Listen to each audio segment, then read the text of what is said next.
our profession! America isn't easy. America is advanced citizenship. You've got to want it bad, because it's going to put up a fight, and I can tell you without hesitation. Uncle Sam wants you to smoke marijuana through a water pipe, or what potheads call a bong. Now show me that. Defend that. Celebrate that in your classroom. From the WGN Tower. Remember, you're all a big part of the show. We're on in 10 seconds, so get ready to have a good time.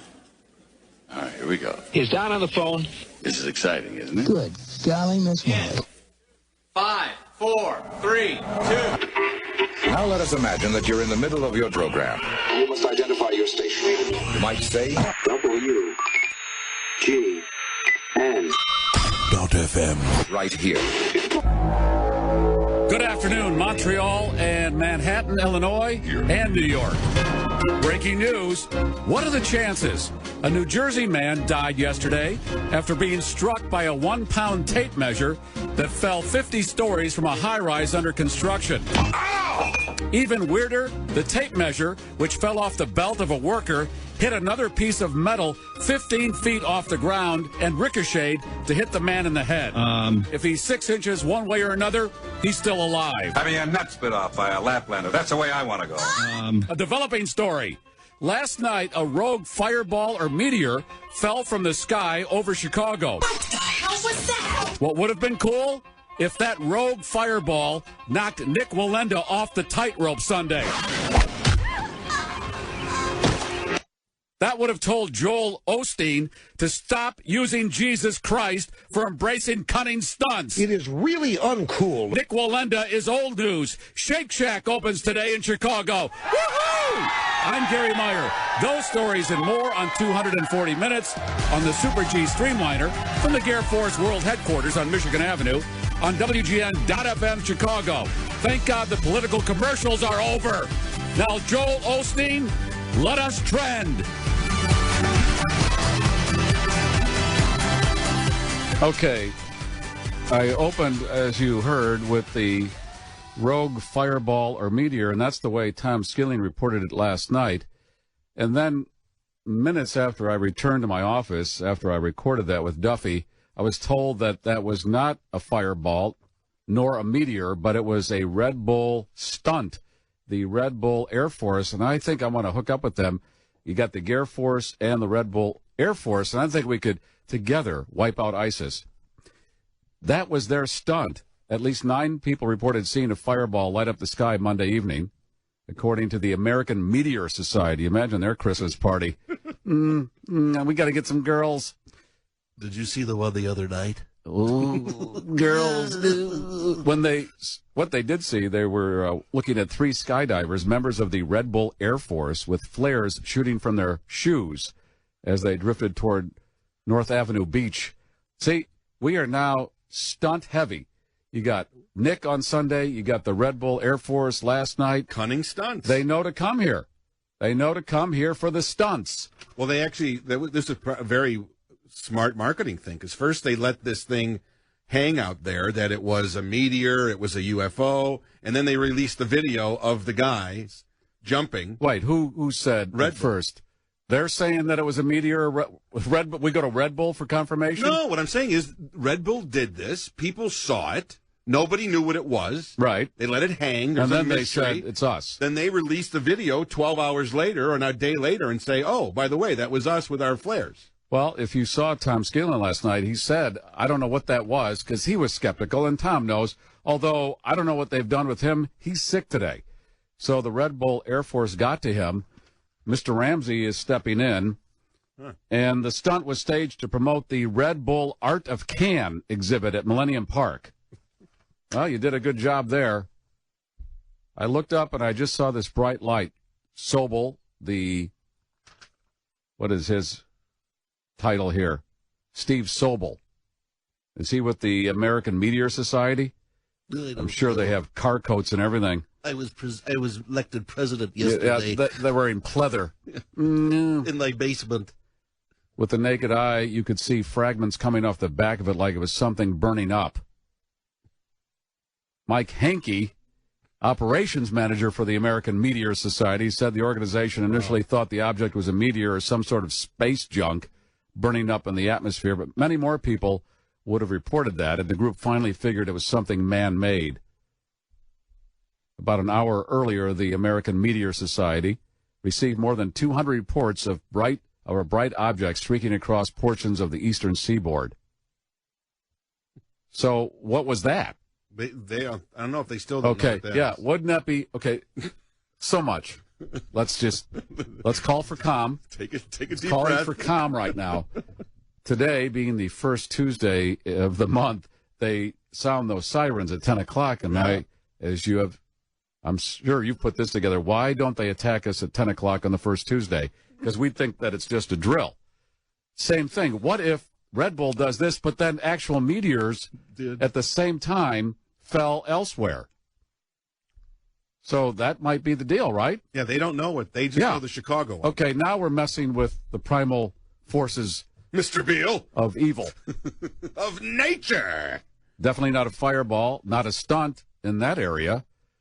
And as I said in the opening, what would be great is if Nick, he's halfway off the rope to the other side, or he's halfway off the Cobb, as I call Marina City, and he's hit by a meteor. Oh, Maron, that's the king of stunts. Well, that's the theater that it needed, because it didn't have theater. Okay, that would be cool. Yeah, it didn't as I have said in the opening with this one story, and I mean, come on, this guy is killed by a tape measure that falls from the 50th floor of this high-rise that's under construction in New Jersey. It falls off the belt of this worker. Jeez. Now, if it falls straight down, it probably doesn't hit anybody, but it hit a piece of metal 15 feet above the ground and then ricochets and hit the guy in the head and kills him. You know what the chances are of that? That's what I'm saying. You're 6 inches one way or another. Oh, that woman that got hit by the gargoyle? Remember Yeah, in the summer? same thing. Yeah. That's the spooky stuff out there that I just, ugh. Well, when we went to Australia, we climbed the Harbor Bridge, and to do that, it's a bridge. There's cars underneath it. There's a train underneath it. That's why they call it the Harbor Bridge. And you have to take off all of your jewelry, everything. You put it in. They give you a locker, and you have to wear a one-piece jumpsuit. So nothing falls off. Nothing falls because it would be catastrophic. Again, a tape measure falls off a belt, hits the piece of metal, ricochets, kills a guy. Man, that had to be flying pretty hard. Yeah, well, oof. It's a 1-pound tape measure. So imagine that thing getting up some speed. All right, it is Election Day, and here's what I noticed when I see voted. Your sticker. The I voted sticker. Where is it? No. I didn't. That was wear theater of the mind there. Although now we can't do that. It's theater of the streaming video too. That's true. You can't do because there's a camera in the studio. If you're new to the program, if you want to see what this mess is, you go to WGN.FM and there's a prompt that says "Watch," and then you can hit that and see what's going on inside here. Top of the page. When I did get my little receipt, thank you for voting, they had thank you in 4 different languages. Nice. Yeah. Okay, I understand. I get the Spanish. What were they? Yeah, what were the other? And thank you in English. Thank God that was the first one. One looked like Arabic, and the other looked some kind of Chinese. Wow. I know we're a melting pot, but are we that deep into the pot? That sounds like a whole stew. We really are. I mean, 4 ingredients there? Wow. Ingredients? We got the 4 ingredients over there. 4 ingredients. We got ingredients. Well, did you notice the judges? It all said yes and C.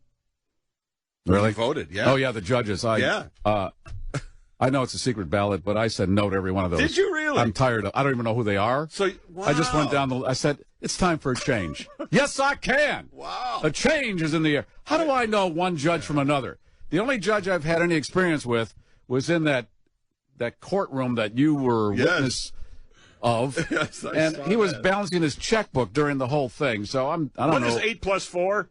I don't even remember his name, but I'm tired of all of them. The sad part is, thankfully I haven't got tickets in a while, but there was a string there where I was getting tickets, like speeding tickets, every day. And I for the first time, like when I voted, say 10 years ago, I recognized a few of the judges' names because I was in front of them. Yeah, you have an intimate relationship with a lot of these people. But that's gutsy. I don't have the guts to kick somebody out of their job. Why? Well, because I don't know if they're doing a bad job. I want a giant enema to come in and just squirt all these people out. A giant fleet enema. Nothing seems to be working right. But that's me. You do what you got to do. Here's what I also noticed. The Libertarian candidate for governor, the last name is Grimm. Yeah. How would you? And now, this person might have great credentials. Of course, you didn't see any commercials for Chad Grimm. Chad Grimm. Because probably doesn't have any money. But what if Grimm wins? We have Governor Grimm. With all our other problems. Perfect. Governor Grimm, what do you have to say? Well, things are grim. Can you still, now with the paper ballots like they have it, remember back in the machine days where you could just pull one lever for Republican? Right. Can you do that anymore? I don't think so, because they don't separate the parties anymore, do they? No. You have to go down and mark it. But I never vote straight anything anyway. I'm always. Well, you haven't been straight on anything for how many decades? But they asked me if I wanted to do electronic, and I found the last time the height of those things is not it hurts my back because I'm a tall man, a very tall man, and they've got them. Yes, Kareem, you're lanky. I'm lanky, right, and a string bean. And I noticed that those things are set very low, so I said, no, I'll sit at a table and I'll just fill in the blanks. I didn't want any technology.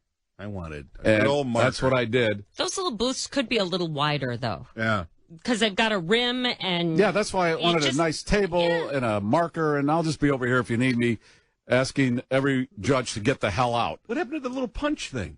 I like the little punch thing. Do you not remember the hanging Chad? Yeah, exactly. Okay. 2000. So the Chad Grimm character is the Libertarian candidate for governor, but again, people look at Grimm and think, I can have a Governor Grimm. What is that But word? that might be the most qualified person. Antrochopery, or what was that word? No, I wrote it down because easy. Well, you're just going to butcher the bejesus out of it. It was some just hold on. I just finished a tablet, so I had to go to a new tablet today. It's in my old tablet. It's aptronym. APTRONYM. Aptronym. That's when a name will forecast what happens to you or what you'll end up doing. Now, again, the chances of Grimm winning are grim. Okay. And then it was odd to see your Tony Preckwinkles, a bunch of people not even challenged. How does that happen? And then you have Jesse White, who I think has done a decent job. He's got 2 challengers. But the other ones, nobody's challenging them. So now, if you get... Why even bother to have this? You have to do it legally, right? But you got to put them on the ballot. Right. But what a great career. You got in there, and now you're running, and you have a job. All right. Well, Election day I don't is know nothing. why that happened. I felt weird. I kept looking like, is my ballot correct? I don't know why. There not be another name. Tom said he needed 3 hours. I live in DuPage County. We had a lot of uncontested really? races. Well, some people would figure, why bother? It's just a sad state of affairs. Tom Skilling last night said that he voted early last week. It took him 3 hours. And I stopped and said, wait, Tom, did that include your showering, having breakfast? Because that seems... a long time. I logged about 7 minutes. Did you wait? No. You didn't wait? I had to wait. Really? I had to wait. No, there was no line. I mean, 5 minminutes, but it took me literally, like you said, I looked at my clock and I said, I want to see. It probably took me less than 10 minutes. Well, I had the 2 big pieces of paper. Yeah. I was going through this and I was thinking, how did Tom need 3 hours? But then I flipped it and saw all these judges. Then I just went, no. Let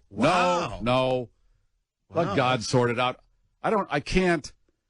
I can't make any decision on these judges. I don't know them. Who does? I know the newspapers, they give you a sheet to take in there. Hell. Well, I was going who's to say these newspapers are legitimate anymore? Yeah, how do you know? I don't.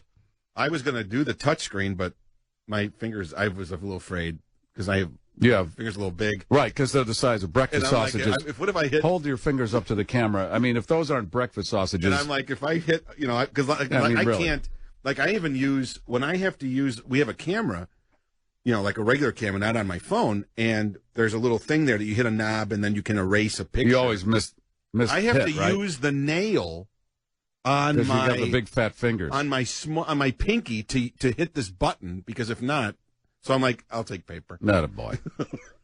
Yeah, and what is the problem with that? It went as fast. I didn't have any problem with it. I just don't like the way they're set up with those low-rise voting booths that come in a lunchbox. What happened to the curtain? The curtain was cool. Yeah, plus, I don't want a guy walking by me who dissed the president. Right. Got those ne'er-do-wells. I don't want them. Yeah. I'll just be over in the corner. It says on this text to 312-521-8600, I voted for the Libertarian today because I don't like the other two candidates for governor, I believe.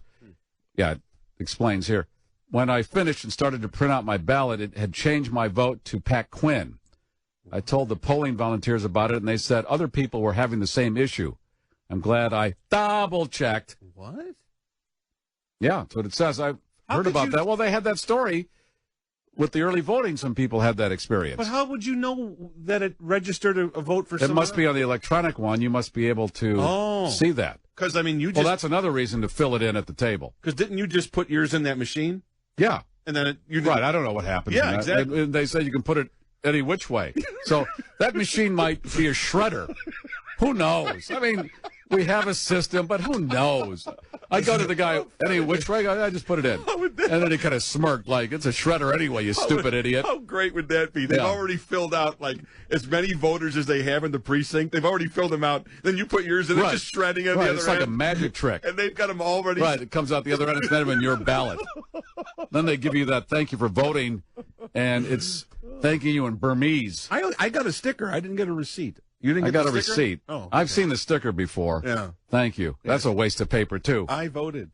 Who's paying for the thank you stickers and receipts? I mean, I threw it out as soon as I got it. What am I going to wear? I was going to throw it out until I saw how many languages they're thanking in, and I thought, what the heck? How about that amendment? Hey, eat it. How about those amendments? I know. Did you read those amendments? Yeah, I did. I'm really through with everything. I mean, I'm going to give you some tough love. If my ballot wasn't shredded, I'm going tough love. So I've had it with everything. You don't want any constitutional conventions. I had that moment where, would you like to have local municipalities governing the marijuana dispensaries? Yeah, right. So I thought for a minute. I had that thought cloud. Do I want a town having their fingers in, or do I want the state regulating that? That was a conundrum, because I figured both are going to have some kind of finger in the pie. Well, plus, I mean, it's one. What I don't like about these amendments to the Constitution, it's one thing to write a law. It's another thing to change the Constitution. And I think that's costly, too, if they do it. Oh, they have to have a whole convention. So I'm like, okay, wait a minute. I might agree with some of these, but I don't think you should change the Constitution. Okay, well, that's what you vote for. Yeah. So I've got this. I'm really on the fence about the minimum wage going up for anybody over 18. Right. So then I'm thinking, well, geez. That's a pretty good I wage. worked at a drugstore in high school, but that was just for some gas money and some hamburger money. I understand. I don't know. And when I worked construction in the 70s, I was making $6.75 an hour, and that was a lot of money for that time. But that was working construction. There was, I don't know, it's not a skill I had. I'd go behind the carpenters and plumbers and pick up all their trash. But that was a hard job to get. There that was a value profession. in labor. That's a laborer, and that's a hard job to get. That was the top of the deal. So that's like, you're like the guys that do that on the side of the road when they're in jail. You just clean up. I guess. I did clean up. I would deliver cabinets to houses. Oh, all right. And I have to say, I really enjoyed that job. I was glad to have it. That's called a laborer, though. Yes. That was the lowest rung of the construction jobs. But you're not. But that's all I wanted. I wasn't looking to be a carpenter or plumber, but I needed some money, and I got the job, and I did it for a couple of years, and then I moved into this. But I never thought of working at the drugstore as a long-term deal. That was a after high school deal. Right. Well, that's what those after jobs high school, were. meaning after high school that day, not after high school at the age of 18. I'm going to support a family on it. So I've got all these questions, and I understand it's tough out there, but something's wrong. So I don't know what's going to happen with any of this. If my ballot wasn't shredded, I assume that there's going to be some changes made and something, but I don't know what they're going to be, and if they're going to be helpful, I don't know. Do you? I crossed over. You don't vote one party though, do you? No, yeah, no, I can't do that anymore because I'm a la carte all the way. I want my cable to be a la carte. I want my politicians. I got to vote for the person I think who can do the job. I can't be attached to any one party because they flip flop. All these parties they run wherever they got to run to get your vote. Oh. I don't know if they believe any of the crap they even say anymore. Right? I was just kind of surprised, like you said, though, about how many uncontested. I was like, what if I don't like this person? Well, why even put them on? I know they have to legally. I know that's a legality. But there were more than I thought uncontested. There was almost a whole column. Yeah. So I got to fill this in. They're going to win anyway. I had a Joe moment, too, when I realized just how much of the ballot was en Espanol. Yeah. And I'm thinking, if I were like a new Vietnamese citizen, I would be kind of upset that. Well, I think you're going to be represented pretty soon. Otherwise, but that's what I'm thinking. We're going to have a catalog. Yeah. At some point. Right. In order like when they give you a manual for something, exactly. it's in 14 languages. French and Mandarin. Because they make that for worldwide distribution. I understand that because your product is sold worldwide. Yeah. But I'm sitting here in Chicago, and the thank you receipt has 4 languages. And English isn't on it. And one is that language where they draw symbols and things. It's artistic. Yes. I mean, I think if you live in Asia, if you're not an artist, you can't write. Yeah. That's exactly it. I don't think you can write. Osama. I also got Osama. in trouble. What? You got in trouble? I got yelled at. By what? For what? Did you know you're not supposed to have your phone in the polling place? No. Nobody ever asked me that. Well, so my friend calls me as they were giving me the paperwork and stuff, and I just wanted to tell her I'd call her right back. No phones! No phones! No phones! And now I've never heard that. Is there a sign that says no phones? No, there was a sign outside that said no guns. No guns. I left the gun in the. No, I didn't bring a gun. No, I left mine in the car. But I didn't realize this. Now I'm on Twitter. Every single anchor and news person in the city has their phone out and is taking selfies of themselves at the polling place. And you got yelled at. And I got yelled at. I mean, seriously. Selfies of themselves for what? Look at me, I'm voting today. Serious? Oh, there are a couple of those already. And I'm thinking, wait, news people. Right. Who? Okay. Call them out. I don't care if they vote or not. I mean, they just report the news. In the news today is that I'm voting. No, I complain because I vote. You need to know that Charlie Wojciechowski just voted? I really don't care. I mean, I don't have any real investment in these people. They read a teleprompter and go home. That's all I care about. That. When I had to wait, as I had to sit down on the side because all the booths were taken. And so when they gave me the 2 sheets, I thought they made a mistake. Like, why are you giving me 2 sheets? I've never had 2 So sheets. then I'm reading. Then I felt guilty. Like, should I be looking at my ballot before I go in? Even though it doesn't make sense because I wasn't voting. But I was looking to see if they gave me the wrong. Like, what do you think it's like an ACT test? Okay, yeah, look at the keep question. your ballot down, and when I say you turn it over, that's when you turn it over. I don't even care if anybody saw my ballot. They give you this folder, and you put it in to take it 3 feet to put it in the shredder. Yeah. And I thought, how's somebody going to see? Because there's so many black lines that they'd be able to decipher who I voted for. Now, when you had in your booth, did they have the sample ballot with the names? Of I wasn't in a booth. I went over to a table and filled them out. Really? Yeah, Did you have a thing around you? No, I was at a table. And an open cone of silence? An open table. Open table.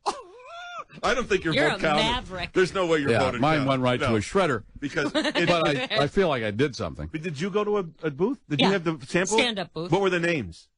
What? Didn't they have names? Because in mine it said Frank Sinatra and Ray Charles.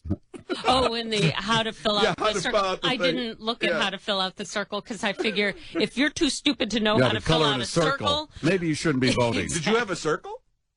Mine were connect an arrow. Connect an arrow. I had you to fill in the middle of an arrow. Mine were a little oblong. Oh, so you did have like an ACT test. Yeah, none of these are valid. We really just turned in something they gave me a shredded. marker, and I'm like, I thought you had used number 2 pencil on this. What is a marker? You seriously did think you were taking the ACT. Yeah, well. You have 20 minutes to fill out this section of the ballot. They give you a little blue book. Yeah, well. Oh, I don't think yours voted, but yours at a table? Yeah. Oh, yours, yeah. No, they just... Nope. Yeah. Put it over here. Put it in this machine. Which way? Doesn't matter. Now, Leslie, did you get a sticker? Yes. See, you didn't get I don't think you voted. I got it. I got a thank you receipt. He got some fake receipt in 4 languages. Thank you receipt in 4 languages. Place looked legit. If I went back there right now, it's probably a donut shop. This is all man from Uncle. It's a bookie joint. I got totally set up. We're going to find out that one candidate won by 1 vote, and it was Gary. Yeah, go to this table. Yeah, sure. Don't worry about it. Your vote counted. You can call or text at 312-521-8600. At around 6:30, I'll give away another pair of tickets to see the Fab Four at the Chicago Theater on November 15th. Paul McCartney says, if I could, I'd sound as good as they do doing my songs, but I can't, so I let them do it. That's a quote. If you've never seen these guys, they replicate Beatles music better than anybody else I've ever heard do it. And I have to say, even having seen Paul McCartney, I longed for the strings and the horn section that Paul doesn't bring, but the Fab Four does. So I'll give away another pair at around 6:30, and I'll have a pair on Wednesday, tomorrow, Thursday, and Friday also. On Thursday, the architecture critic for the Tribune will join me to talk about, well, my initial thrust was to talk about the Maggie Daley Park, which I think is atrocious, but he will probably want to talk about that. I hope he's seen it. It's at the point where you can tell what it's going to be. And this George Lucas Museum that the architect has now rendered in a drawing. And I was looking at some of my notes from the last few months. On the front page of, for those of you who are watching on the stream, that's the script. I do every show on a pad of paper, at least the opening, and then the next page is possible topics. And I had a pile of these tablets sitting on my desk, and I saw this quote, and I thought, oh, what's that for? I made a note, August 25th, 2014. By the way, good afternoon, Shanghai, and Moni on that day. Good one. George Lucas Museum comment from a San Francisco critic when San Francisco was up for it and then rejected it. Here's his quote. He said, the problem is that the proposed building has no real connection to the remarkable landscape around it. It's a generic box gussied up with arches and domes with no more depth than a street on a Hollywood lot. Now, they must have changed it a bit for what they're trying to sell Chicago, but the one that we all saw yesterday or today, that doesn't look much better. It looks like just some kind of weird melted ice cream, no windows with a flying saucer on top. Well, at least it's matching flying saucers, because Soldier Field is right down the street, and that's got a flying saucer in it, too. If that's what they're going for, but I don't know if that's workable. And when the architect says, well, it's better than a parking lot, that's your comment? That it's going to be better than a parking lot? Quite a standard you're setting there. Coupled with the Maggie Daley Park, which is already near phase 1 completion. They want to have some of it done in a few weeks because they want to open this ice skating ribbon. The ribbon. But the rest of it, oh, madon. So I hope Blair's taking a look at that, and then I'll talk to him on Thursday. Next week, Melissa McCarthy will be on the program, and she's Chicago's very own, Plainfield's very own. Yeah. Plainfield girl. She's in made St. big. Vincent. Right St. now. Vincent, the Bill Murray vehicle. Matt, the trivia guy who almost never calls, is on the line. What's up, Matt? Well, first of all, I got to say kudos to Mr. JT over there for using a song for the bump that he and I had emailed back and forth about Ricky Lee Jones, a song called "The Real End." Good. Well, when you two are going to get a room and just make it official? Well, as I told him in an email, it seems that very frequently his musical taste and mine seem to be very parallel, but we were, just discussing obscure songs. Why am I not shocked that you two are parallel? Why? Well, we're both trivia guys. We're both trivia guys. Yeah, well, a lot of other things kind of match up, too. Yeah, one of these days we're gonna have the trivia fight to the death. But anyway, the reason I was calling, Gary, is you were talking about the ballots or the thank you for voting, in the different languages. And as one of the useless things that I do in my job, because I meet people from all over the place, I can say thank you in about 42 or 43 different languages. You can? I can. Okay. And what good is that skill if you can only say hello? I'm sure a lot of people can learn that in about 15 minutes. No, it's not hello, it's thank you. Thank you, whatever. You can say thank you in 42 languages, but can you speak any language fluently besides the one you're trying to speak right now? Let's see. No, I can speak quite a bit of Spanish and some German too. You can. Now he's met the trivial guy. But pretty much. But thank you comes in handy. I figured if in my business, being delivering packages, if you're going to learn one phrase phrase in as many languages as you can. A good language, a good phrase to learn would be thank you. Okay, I'll work on that, Matt. Thank you. But how do you know how do you know who can speak a language? Well, if you're in that country, I guess. Yeah, but he's not delivering packages in other countries. Matt, is there any more to this than what you've just delivered? No, I'm just saying that I meet people. You know, when I deliver packages, I meet people who are from other countries, and you can always get a smile out of somebody, and make a new friend if you know how to say thank you in their language. Okay. How do I say goodbye in Russian right now? Oops. There's that computer. Computer is set up to the phone. I don't make any judgment. The computer decides, and the computer said, that's enough. David Hochberg usually precedes the show every day, or just, what, 3? Every day. No. Now it's every day, right? 5 days. And he did not show up today, and they called him, and no answer? I don't even think they called him. Isn't that concerning when somebody doesn't show up? Maybe he's in a gutter somewhere. He doesn't call anybody. It says on this text, what up with your Dickie Daddy? Is he okay? Well, yeah. I would think somebody would have made a call. That's a little odd that he wouldn't show up because he's pretty he's responsible all the way around. I would hope he is. Yeah, he could be missing. And then my scarves are in jeopardy. Who's going to write a check for the scarves that are coming from China in 3 months? That little box on that giant freighter? Yeah. That the Somalian pirates are going to probably take. These are my scarves now. It's too hot to wear a scarf in Somalia, I'm sure. Oh, that's true. You might get away with that. They'll take anything once they get on board. They probably know what they are. What are these? What is the Air Force? That is not the right accent or dialect at all. Close. What? Osama? I don't know. Well, there are so many. I mean, come on. It's time to get one dialect, one accent, and stay with it. Okay, Archie. Really, we're one world now. We need one language. Yeah, I mean, we're communicating more, and we should just kind of hone it down to what about this language and this dialect and accent? Let's just stay with that. Well, I mean, wouldn't you say that majority of the people in the world speak a little English? I can't say that with any conviction. I don't know. I don't know if a majority speak. I just think that some kind of English. We are so arrogant that we don't think anybody should speak any language but our own. We really should speak more than one language.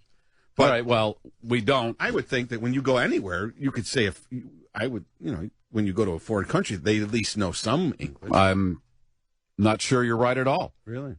It depends on the country. I mean, those guys that click don't. Right, in Kenya and whatnot.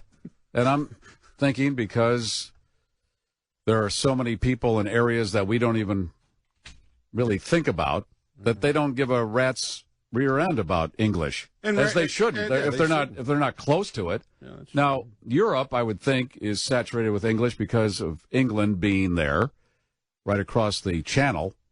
They're exposed to it a lot more, and they do for the most part. I think a lot of Europeans do because they have to, tourist-wise and everything else-wise, and a lot of Americans go there, so they want to take our money and they learn the language. But beyond that, that's just a small section of the planet. Did you take a language? I took Spanish. Did you? How many? 2 years? 3 years? 2 years? Couple years. But then, don't you wish you really would have paid attention? Now, well, again, back then we weren't exposed to Spanish-speaking people as much as we are now. It really, yeah. And we felt isolated to the point where, okay, if I ever go to Canada, do I need to speak French? What am I going to do with this? And that was the reason I didn't really apply. I just needed it to get through high school. Yeah. But beyond that, there wasn't that much Spanish being spoken. No. Now. Except when I worked construction, the landscapers were all speaking Spanish. But I thought, well, how often am I going to talk to these guys? They don't. I'm a laborer. They don't. They worked like hell. I mean, my God, these guys worked. Everybody would comment, these guys keep working and working. And then for lunch, they would sit underneath the truck on a hot summer day and eat stuff out of a can and then go right back to work.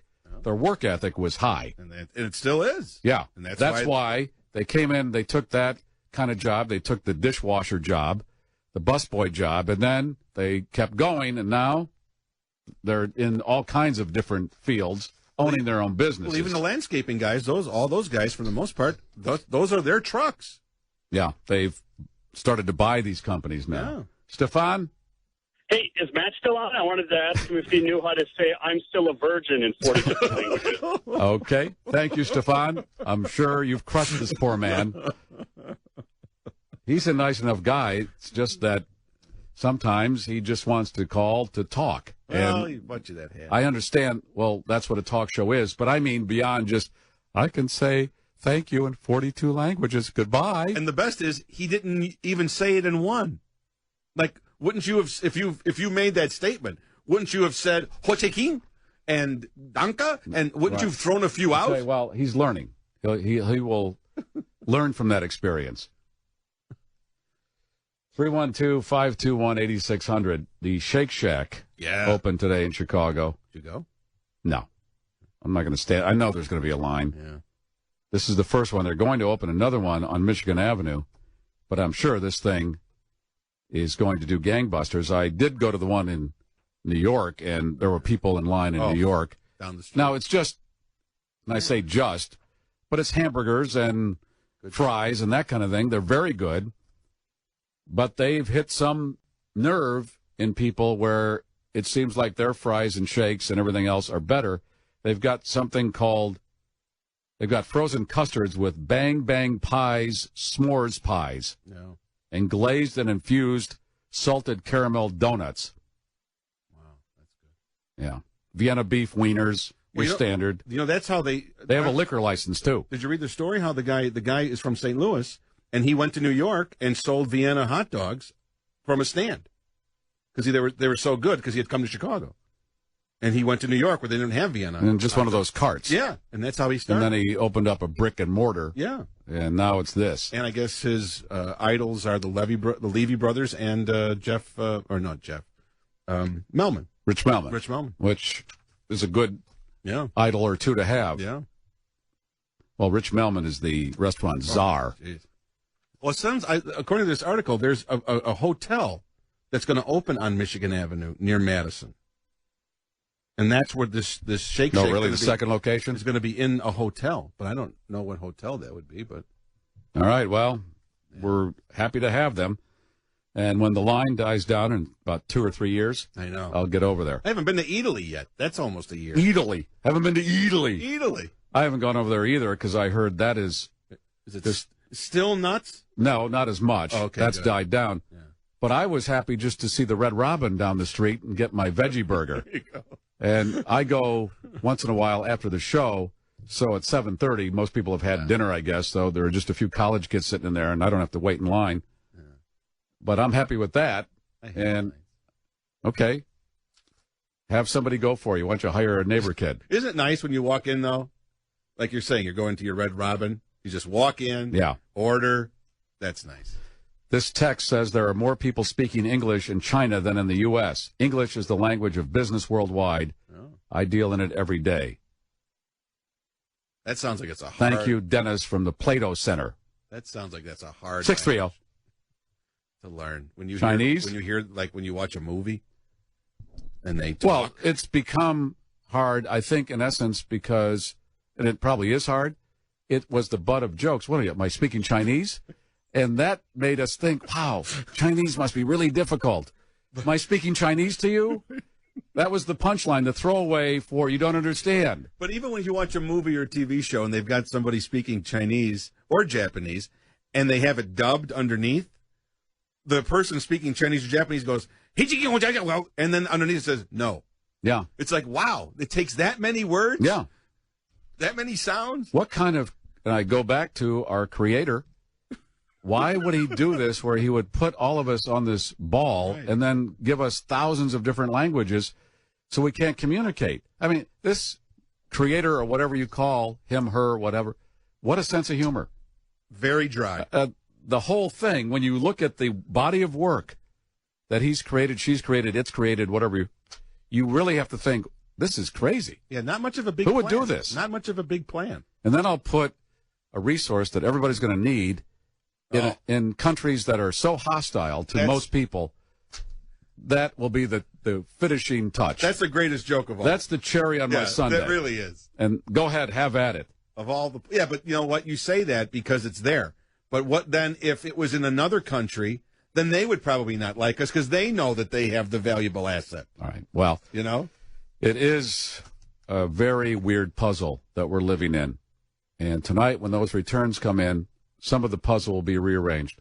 Oh, prognostication. I don't think anything's going to change. Really? I'm so fed up with how this state is just run in a way that it doesn't matter, sadly, if some of the ponies are changed.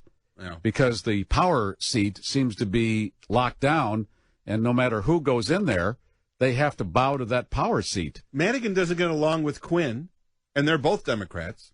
So what's the difference if you voted for a Republican or not? He's the guy. I think if Rauner wins, and he says he's got these intentions to break up this logjam in Springfield. Oh. I think he's going to get, if he gets in, he's going to get his ass handed to him in that way where, hey, you can say whatever you want, but this is as far as you go. If Madigan continues to get reelected by the people in his area, then it doesn't really matter what Rauner wants to do. And Quinn, I guess, will just go back to cutting his grass after this is over. I bet you he doesn't, just to spite people. Right. You know what? I'm going to let it grow. I'm going to have the worst eyesore house on the block now. You didn't want me? Fine. So I'm not cutting my grass anymore. I'm not picking up these guys that work at the factory either. I'm driving. Okay there, Pat. Do you think that Rauner ran commercials with his wife because Quinn doesn't have one? Do you think there was some psychology to... I never thought of that. I know it was never really even inferred, but that's the way I look at things. Like, hey, this guy can't even get a woman to do a commercial with him. Well, and if he did, it would be Cafe Mocha, which I don't really care. I just think it's funny. It's very progressive. He should go, hey, I'm not married, but this is my girlfriend, and it shows you that I'm a melting pot. I'll date across my color line. Well, think about what you... Is he still dating her? I haven't seen those two together in a while. Haul her out. But, you know, he goes against everything that you've always said. We don't elect bald people, and we don't elect... Excuse me. For president. We don't... Right. Okay. Presidents. But bald, short people for president. But, I mean, he's bald. He doesn't have a wife. He should not even be a candidate. Based on those two things. He's bald and single. With no wife. I mean, why is he in the office? I mean, this guy can't get a date. How could he get a vote? Now, the flip side of that is Blagojevich had a lot of hair and a wife, and look what he turned out to be. So there's the flip side. You can't use that as some kind of mark of this is the guy we want. But I just thought it was interesting. That's why I looked at it. Yeah, I never thought of that. Wow. And thought, wait, is Rauner putting his wife in these commercials because Quinn doesn't have one? That could be. Yeah, because Quinn never showed the family shot. You know, the family, these politicians always have their kids around them. Quinn's, like you said, he's either driving strangers in a car or he's factory workers cutting his grass by himself. I like when in the commercials, they have people of all different backgrounds. You've got your blacks, you got your Asians, you got your Latinos. Let's put those all in. Go get some of those and put them in commercials to show that I'm with everybody. I'll take care of everybody. Yeah, he had the Rainbow Coalition in that. Yeah, they always SUV. do that. In some shots, right? It's like Noah's Ark. Yeah, I like everybody. Sure, you do. Yeah, I'm convinced. Are you going to be up late tonight to watch the returns? Is 10:30 late? I don't know. I wonder if by 10:30 we'll have a. It's funny because I drink so much iced tea. Arnold iced tea. Arnold Palmer type stuff that I think, and I feel pretty good about 9:30, 10, thinking I'm going to make it to midnight, and then at 10:30, oh my God, I got to go to bed. What happened? Damn it! Don't you hate when you fall asleep? And you ever fall asleep on the couch? Oh yeah. And then you don't even remember what happened. Yeah, I know. You wake up, go, what time did I fall asleep? I know. 3 hours ago.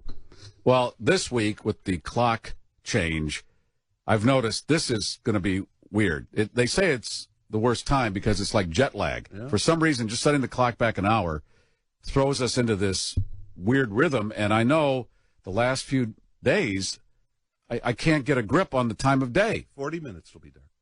It'll be dark in 40 minutes. Dark in 40 minutes. Dark in 3, 2, 1. Dark in 40 minutes. 40 minutes. I'm realizing I'm getting up at the same time I used to get up. Like on the clock. Right. Yeah. Even though it's an hour later. It's an hour later. Right. So now you feel like a complete lug. Yeah, how are you doing? Has Quinn ever been married? He was married, right? Yes. Is he divorced or did she die? I believe he's divorced. Or is she missing? which is a popular theme in this area. And you might want to stop asking. No. Gone girl.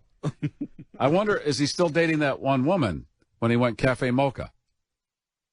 He was just copying former mayor Because I haven't Richard seen. Daley, He used to be around at different events with her, but I haven't seen him with anybody. I don't know. I don't know if that's a good or bad thing. Here's a guy, if he has no attachment, that means he has nothing else to do but spend time on making things better. But I don't know if he's putting that energy in to making things better. A lot of places will want to hire a single person because they figure they have no life, and they'll work their life into the job. Hey, no soccer games to go to. Exactly. So they look for those kinds of people. But I don't know if that's the case here. He was married to Julie Hancock from 1982 to 1986. Oh, a short-lived union. And that was a divorce. Trying to find out how that ended. Well, it didn't end well. Well, 4 years and out, which is kind of what people want in this case, too, with him. 4 years and out. Although he's been in 2 terms, right? Well, 1 and a half. I've lost track of him because he finished Blagojevich's term. Okay, so and then he won 6 years, right? Yeah, then he won his own. Okay. He's divorced. Has 2 sons from the marriage, though. Oh, he's busy in there. Do you ever see the sons? No. Hardly, yeah. They're obviously not helping him cut his grass. No, and they're not campaigning for him. And they're not in his SUV with Jose, Wafung, and... yeah. I'm driving. Yeah, because none of those people have licenses. Because they really don't have the green card credentials yet. Yeah, what are you doing here, Patty? I mean, what do you got going in that bus? The funny thing is everybody in his van is illegal. They can't vote. Let me take you to the polling place and drop you off. Now tell them you know me, and I'll give you a can't ballot. Vote. Get out of here. I wasn't even asked for any identification. No, neither was I. I thought that was odd. I could just say, I'm so-and-so and hope for the best. I even brought my voter's card. Voter's card? I don't even know what that is. I did bring ID, but was never asked, yeah. Because I don't want to take my wallet if I don't need it. You know what I mean? Why? I thought you got that nice little silver thing. Yeah, silver thing. You have that metallic thing, don't you? No, it wore out. Oh, I like the metallic thing. Metal wore out. It's aluminum, and after a while, it starts to fray, and the edges become very sharp. That aluminum. And you don't want a sharp thing in the front pocket. No. So it was just a card case. No, it was a wallet. It's that you've seen it in these catalogs. It's aluminum, and it prevents card theft, where they can suck your information right through the wallet. Cool. And and you heat your food in it too. Yeah, it was, but I had it for a couple of years, but it wore out, and I had to toss it. Ooh, so I've gone leather. Oh, again. You're back to leather. But I have my credit card in that sleeve that says it's a protective sleeve, even though it's just paper. Right. And now when I go and I do any credit card where they need to have some kind of pin or whatever, I take the edge of the credit card instead of getting the finger heat on the because on the learned keyboard. that some people are using heat scanners to figure it out. Yeah, I'm totally off the grid. Wow. Yep. Come and get me. Don't you feel like kind of foolish, though, when you cover the pad as you type? Because I use a debit card now and then. I don't care. No? I go under the hood for everything. I got my own hood. I'm reviewing plays and doing everything under the hood at the gas station. It's BYOH. Yeah, bring your own hood. You have to. Because there's always some ne'er-do-well somewhere that's looking to do something. I always look over my shoulder to see where the camera is trained. Although I don't think you should bring that pointy hood. You should bring one that's square. That's the only one I have because I took it off one of the cameras here. Can they see the other cameras on the stream? You can't see? I wish. No. That's too bad because you'll see there are 2 other cameras in the studio and they're covered in a way that looks like an upside-down KKK hood. Well, the funny thing is, this camera is always on apparently, and you can go back, you can rewind, and so Johnny does cover up the camera that's in here with during his show paper. So if you rewind long enough, it becomes white. Because and you could see the fibers of the paper because it's such a good camera, you could see the HD fibers of the paper. Wow, it's a nice camera. Yeah. Does he use the same cone? Because otherwise we could put like a little pinhole in there, and you guys could get just a glimpse. That would be funny. He's Mr. Mysterious. Yeah. He's our Wizard of Oz. They put him in a box when he leaves, a refrigerator box. He goes down to, I don't know, a vehicle or something. I forgot to mention at the start, show number 2 on TuneIn. And the reason I'm not number 1, Madrid versus Liverpool in that soccer thing over there in Europe. Is it Real Madrid or just Madrid? It's Real Madrid. Yeah, that's a big team, right? That's huge. And Liverpool. Oh. So, hey, to come in number 2 for that. No, that's it's the world sport. It is. It's the beautiful game, as Captain Kane said. Citizen Kane. Whatever. You already forgot the nickname you Yes, gave him. I gave him that, too. His marriage had a term limit on it, 4 years. Yeah, that's the only thing. And it says Ronner put his wife in the commercials on this text because she's a Democrat. Right. Did she say that in the commercial? Yeah, she did. In the first round, yeah. she did. But she did, yeah. Okay. But money, his bank account is bigger than any political party. She's like, he may be a Republican, but he's rich, so I'm marrying him. Leslie, what do I you like got? the fact that Bob Dole was able to get his sister pregnant and have it time out just right so she could do his ads and be pregnant at the really Wait, pregnant. he didn't get her pregnant. No.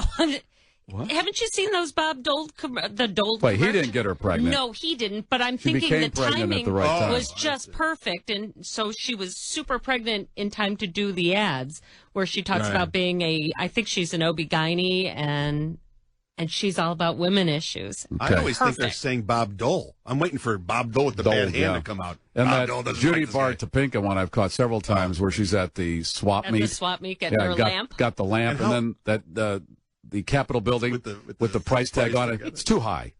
It's too high. I'm going to buy everybody a lamp if you reelect me. And that's such a bad lamp. Well, I mean, just the fact that she would go to that and pick such a bad lamp. I already have a vision of what her place looks like. Her decorations. I and had things. to think twice about that. That was the one I stopped. No, I like Judy. Did you vote Judy, for Judy? Yeah, I like her. Yeah. Speaking of Judy's, Judy Sue just voted, just so you guys know. She did? Yes, Okay. I saw that on Twitter. I felt bad for Loose Gravel. Yeah. Well, there's in the anti-campaign TV ad, they show, I know you're saying, is there a good picture of her? And there isn't. Be nice. They show a really bad picture of her. They really highlight her teeth. And that's why I voted for her, because I'm like, I sort of made fun of her. Now I feel bad. Okay, well, that's nice of you. John Spinello earned a small spot in pop culture 50 years ago when he invented Operation, the battery-powered game that lets kids play surgeon. Doctor? Now, the 77-year-old Illinois man needs oral surgery to the tune of $25,000. Can't afford to pay for it. Having sold the rights to his creation for just, listen to this, $500. Oh. You, sir, are an idiot. Wouldn't it be funny if when he does get his oral surgery, the surgeon, when he taps the side of his mouth, his nose lights up. The Garry Meier Show. Weekdays from 3 to 7. It's ironic that he needs an operation. He can't get one. Well, that's how life is. All right, well, let me see if I can explain your situation using physics. What would you be if you were attached to another object by an inclined plane wrapped helically around an axis? Screwed. The Garry Meier Show. On WGN.FM, Chicago. It's coming. The annual Thanksgiving Day Parade. The big city becomes a place of fantasy for a few hours. The 2014 McDonald's Thanksgiving Parade on State Street, that great street from Congress to Randolph. Over 100 parade entries, including giant inflatables, marching bands, and performances by Ringling Brothers and Barnum and Bailey Circus, Broadway in Chicago, and more. Thanksgiving Day, November 27th at 8 a.m. sharp. Get VIP treatment as an individual sponsor. Learn more at chicagofestivals.org. Brought to you by McDonald's owner-operators of Chicagoland and Northwest Indiana. And sponsored by Jewel Osco. Don't forget to watch all the fun on WGN Channel 9. Shop Menard's big sale for everything you need to get ready for winter. Get peak performance from your vehicle with Peak Long Life Antifreeze. It features a long life coolant technology that works great in all cars and light duty trucks, regardless of make, year, or model. Peak Long Life Antifreeze and Coolant is on sale now for just $7.99 after rebate. Stop into Menard's for this and many more hot deals to get your home and car ready for winter. Save big money at Menard's. Grandma, good pierogies. Vicky, come look at for sale building. Okay. Oh, the fire flat. Yeah, Grandma want to buy building with rental income, like big shot Donald Trump. Donald Trump. Oh, him. Well, it might be possible with a commercial loan from First American Bank. Dickie, First American can help Grandma buy big building? Yeah, you'll get low rates, work with one loan officer all the way, and get approval quicker than the big banks. And Grandma is edible? Eligible, sure. You're sitting on a great asset here. Oh, that's what Boris say. What? Oh, and don't forget, big borscht plant in Ukraine Grandma owned. Don't forget, I didn't even know about it. Oh, Dickie is very big. Grandma, I think First American is going to see a five flat in your future. Anything else you own? Did Grandma ever mention fishing boat in Caspian Sea? No, I'm sure I'd remember that. Guess how big, Dickie? Very big, yeah. First American, the bank that does more for your money. Visit firstambank.com. Call 847-952-3700. Like us on Facebook. Follow us on Twitter. Member FDIC, Equal Housing Lender. The brain is the most complex organ in the body. So for a brain disorder, you want a specialist who treats it all the time. A neurologist and neuroendovascular surgeon discuss care for brain conditions at Rush University Medical Center. At Rush, we have specialists in epilepsy, stroke, brain tumors, Parkinson's, Alzheimer's, and many other diseases of the brain. Specializing in each condition gives us the experience to understand its complexities and be on the leading edge of treatment and research. Rush has helped pioneer minimally invasive surgical techniques. And we're national leaders in research and clinical trials. So Rush patients have access to many new options first. Rush is ranked among the nation's best in neurology and neurosurgery by U.S. News and World Report. To find a specialist, call 888-352-RUSH or visit rush.edu. Rush University Medical Center. It's how medicine should be.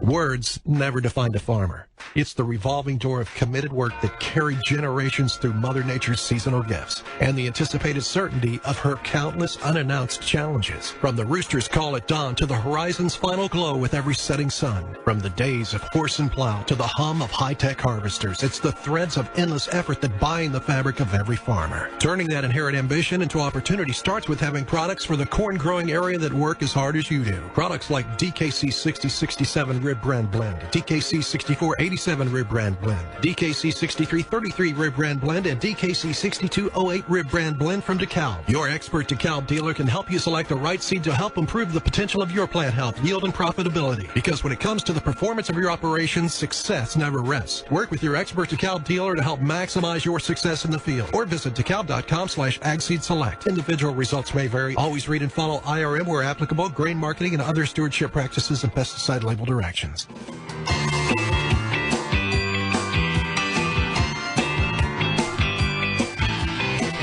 GM on .fm, 312-521-8600. Nicole on the blower. Hey. Hi, guys. How are you? Happy Election Day. Good. How are you? Good. You guys were talking about Judy Barr, and I used to actually intern for her. I love her. She's quite a hoot, quite a toughie. But also, she comes to my garage sales all the time, so I can attest to that. She loves them. So you have a lot of garage sales? Yeah, we live in the same town, so she makes her rounds, and she'd always come and buy stuff. She also likes Girl Scout cookies, so I was just really, I was good for her. I had all that. You were a Girl Scout, too? Yeah, so it was good. I'll bet you racked up a lot of badges. You seem like you would be working all kinds of projects all the time. Yeah, I like to keep busy. Yeah. Were you a brownie? Watch it. I started as a cadet. What did you say? That's all. Okay. I don't even know if that is airable. Well, a brownie is before a Girl Scout. I understand what it is. I don't know what she said. It's a Girl Scout. Get your facts straight. No, you have to be a brownie before you're a Girl Scout, though. A brownie is part of being a Girl Scout. There's different levels. It's a level. That's my point. First you're a brownie, then you become a Girl Scout. Why do you have so many garage sales? Why do I have so many garage sales? Yeah. Yearly. We have a lot of stuff. We're going to be moving, so getting everything out, always trying to purge. Okay. Yeah. All right. And Judy Barr, yeah, I've met her a few times. Very nice woman. She is. She's really nice. She's funny, too, so she's cool to hang out with, I guess. She looks like if you smushed Lucille Ball into B. Arthur, I think. And I know some people want to do that in their mind. And if you don't know either of those, I don't blame you. Google, and you'll see the images I'm talking about. Oh, my God. No, I get you. Yeah. I mean, yeah, definitely Lucille Ball, I can see. The red hair. Or maroon. Or what did you guys say? Magenta? I don't know. It's Topinka. That's a color that they've actually... Pittsburgh Paints has actually developed a color called Topinka because she has such a unique hair color. They have not? Really? Wow. She's so young and innocent. That's great. You haven't had your head... Oh, okay, Girl Scouts, yeah. You haven't had your head stepped on 1,000 times, which is good because as you go through life, you'll find that it's rough. Yeah, well, I already feel it. It's all good. Don't worry. Okay. Just one day at a time, right? That's right. One foot in front of the other, Nick Wallenda. Yeah. Thank you, Nicole. If we could all be as good as him, then I think we're fine. That's right. Thank you. Okay. Bye, Gare. You know, I have to say about Judy Bart Topinka, she said she's a nice. You said you met her. Yeah. My mom was very active in the Polish community here in Chicago, and she was a member of a lot of these clubs. And so, of course, all these politicians would come to their clubs and try to get their votes and everything. And my mom would go to all these things, get pictures of all these people, and she would talk about. And Judy Bart Topinka was the only one who actually sent a card when she heard about my mom's passing. You know, a sympathy card. I mean, of all these politicians that they were always calling my mom's house, and could you get your club to come here and do this? And my mom was volunteering. Some and people Judy get Barr it. was the only one that, that wrote a card that said. She's the comptroller. Comp. Somebody sent me either the differences or the likenesses between comp and controller. And it's in my paperwork somewhere. If Aaron, one was for a government, and one was for a nonprofit, right? Nonprofit, yeah. Or the government is nonprofit. One was for a private, one was for a nonprofit. Yeah.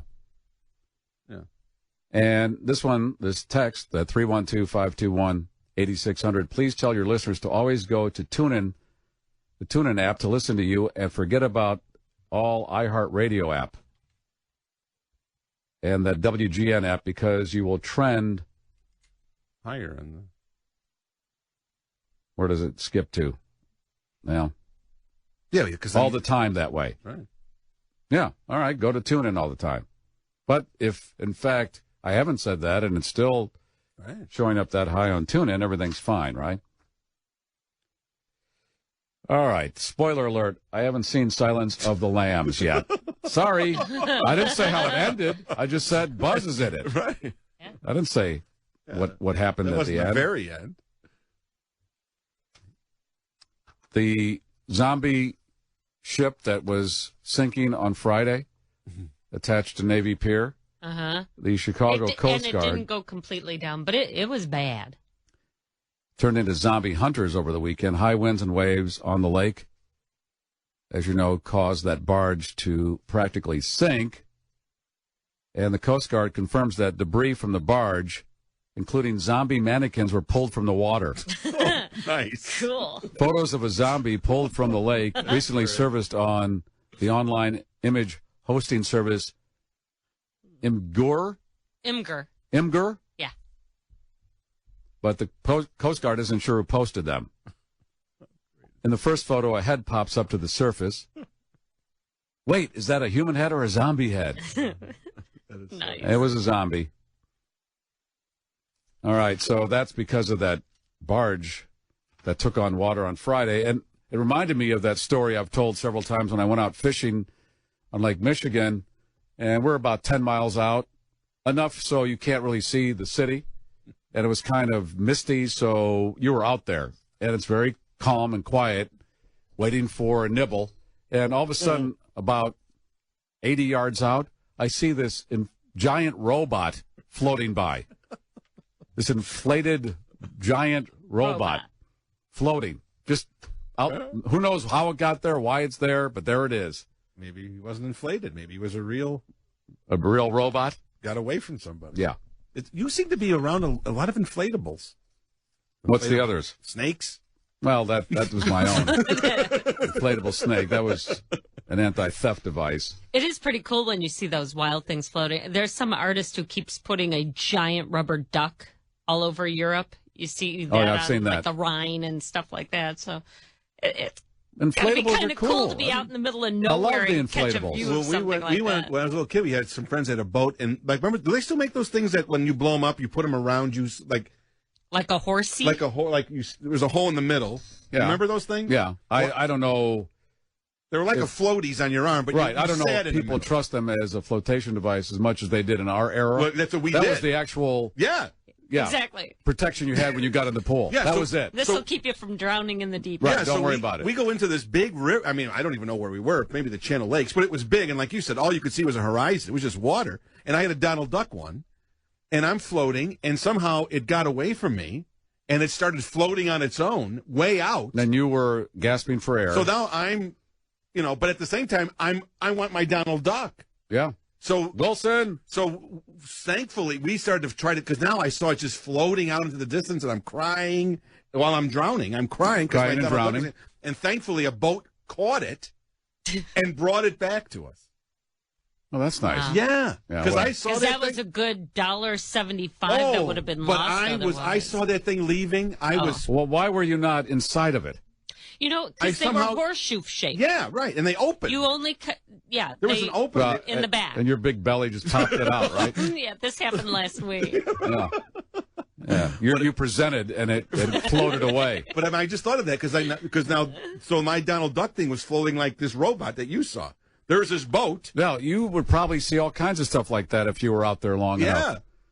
But it is kind of interesting to be out just 10 miles from shore and feel like you're in the middle of the ocean. Yeah. I felt like Tom Hanks in Castaway. Wilson. I can't imagine being in the ocean like that. And some of these people that do these voyages, these solo voyages around the world, Robert Redford movie, which I have not seen, that was the premise of that. He goes on. All is lost? Yeah.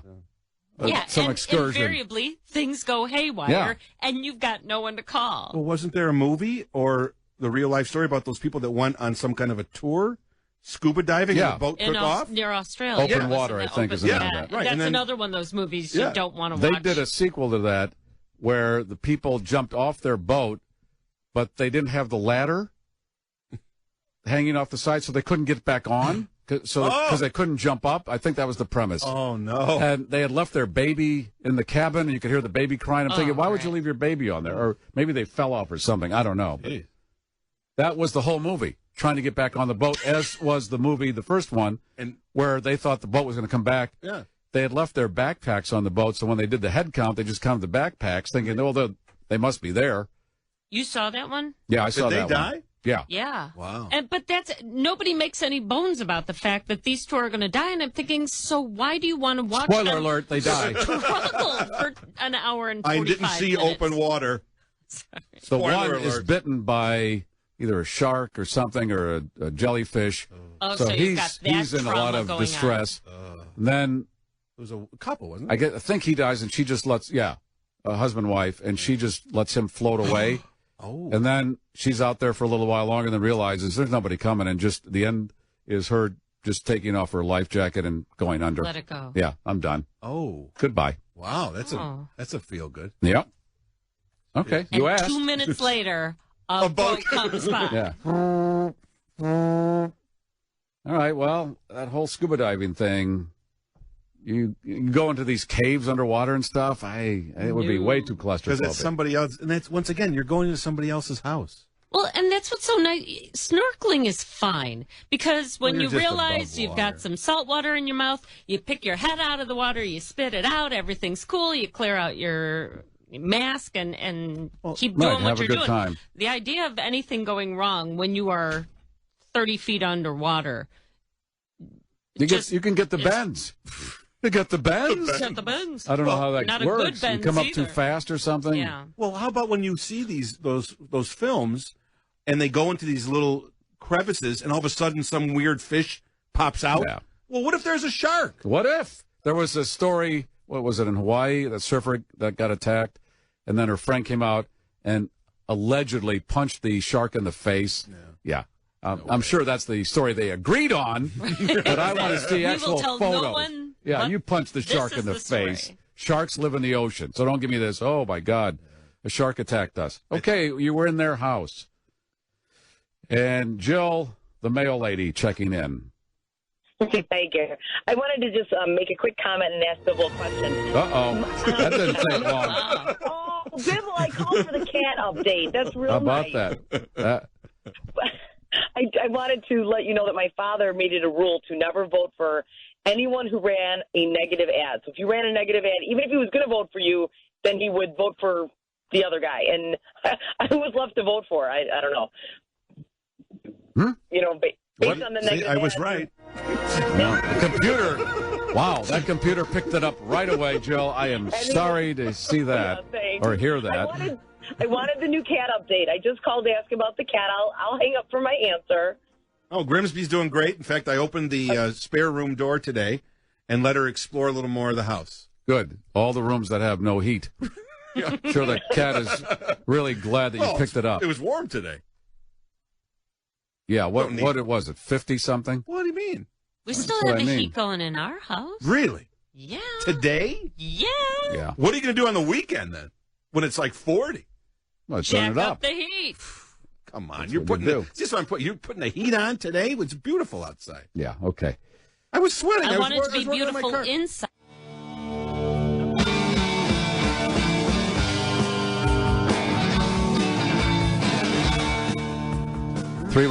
312-521-8600. That is the phone number and the text number. Lincoln Motors had an all right October. The company announced its best sales for the month of October since 2007, and it may have been Matthew McConaughey to thank for that boost. Wow. You think, okay, is he going to sell any cars? But apparently he is. 25% they're up. Jeez. Even when they mock him, I mean, they get that mention, so there's a win-win all the way around. I read somewhere, who knows if it's true or not, but he wasn't happy with that Jim Carrey parody. Why? I don't know. He just didn't like it. It wasn't even that extreme. It was kind of just, wasn't he rolling a booger around in his fingertips? Yeah, and then I guess there was a line. I didn't see all of them. I guess there were several, right, throughout the show. They kept running one every other break. He said I guess the one that, now once again, this is the source, but there was a line that said, "My agent got me this commercial and I won a damn Oscar," or something like that. Okay. Again, if you're that popular, people are going to do all kinds of things, and mocking would be one of them. That's the highest all form the way of to the bank. flattery, yeah. That's what I think. This whole, the true actor doesn't do commercials, and that's the way it was many years ago, doesn't do voices for commercials. Forget about it. Take the money. That if you ever hear somebody say, "I don't want to sell out," you know they're out of touch, because everybody sells out. That's not even a term anymore. I read this article. That's a goal. In the New Yorker on Al Pacino, and I think you read it because it was your magazine. Yeah. Oh, yeah. Once Bibble's done with his New Yorker magazines, he brings them in, then I take them home. That was a Why good waste article. paper? Yeah. What's he going to do? He's just going to throw them out. Why waste $169 when you can get them for free? Thank you. By the way, they have these deals all the time where you can get a subscription probably for $14. I right? wish. You see how much? You ever see that magazine costs $7? Does it? Yeah, on the newsstand. Thank you. Yeah, I mean, but again, why? I like it, but it's but not. Think of it this way: we're both getting some pleasure out of it. Oh, I write it off, and that's what you can do. Write it off. It's research. And so you know how much Al Pacino made for The Godfather Part 1. Yes. What was it like? Okay, let me just go around the horn here, and the horn being Spleef. You seem to traffic in things like this. How much do you think Al Pacino made for Godfather 1? Guessing it was somewhere around $250,000. $250,000? Yeah. Aaron? I don't even know if you know that movie. You're so young. Or Al Pacino. Right. She's too young. You don't know, right? No, I don't know. She doesn't know. She didn't know who Norm Macdonald was. I asked her, "Do you know who Norm Macdonald?" I don't know that. Norm Macdonald? I don't think a lot of I know people. who Al Pacino is, though. Okay. Wow. But quite Norm an achievement. Macdonald, that seems to be a curveball. Well, I'm just saying. I mean, Norm but Macdonald. isn't he popular with the young people? I don't know if he's popular with anybody. It's not that That's true. much on the radar But he was right on now. Saturday Night Live. I thought maybe just because he was on Saturday Night Live, people would know him. Yeah, okay, and he hasn't been on that for a while. Yeah, I guess. $35,000 for Godfather 1.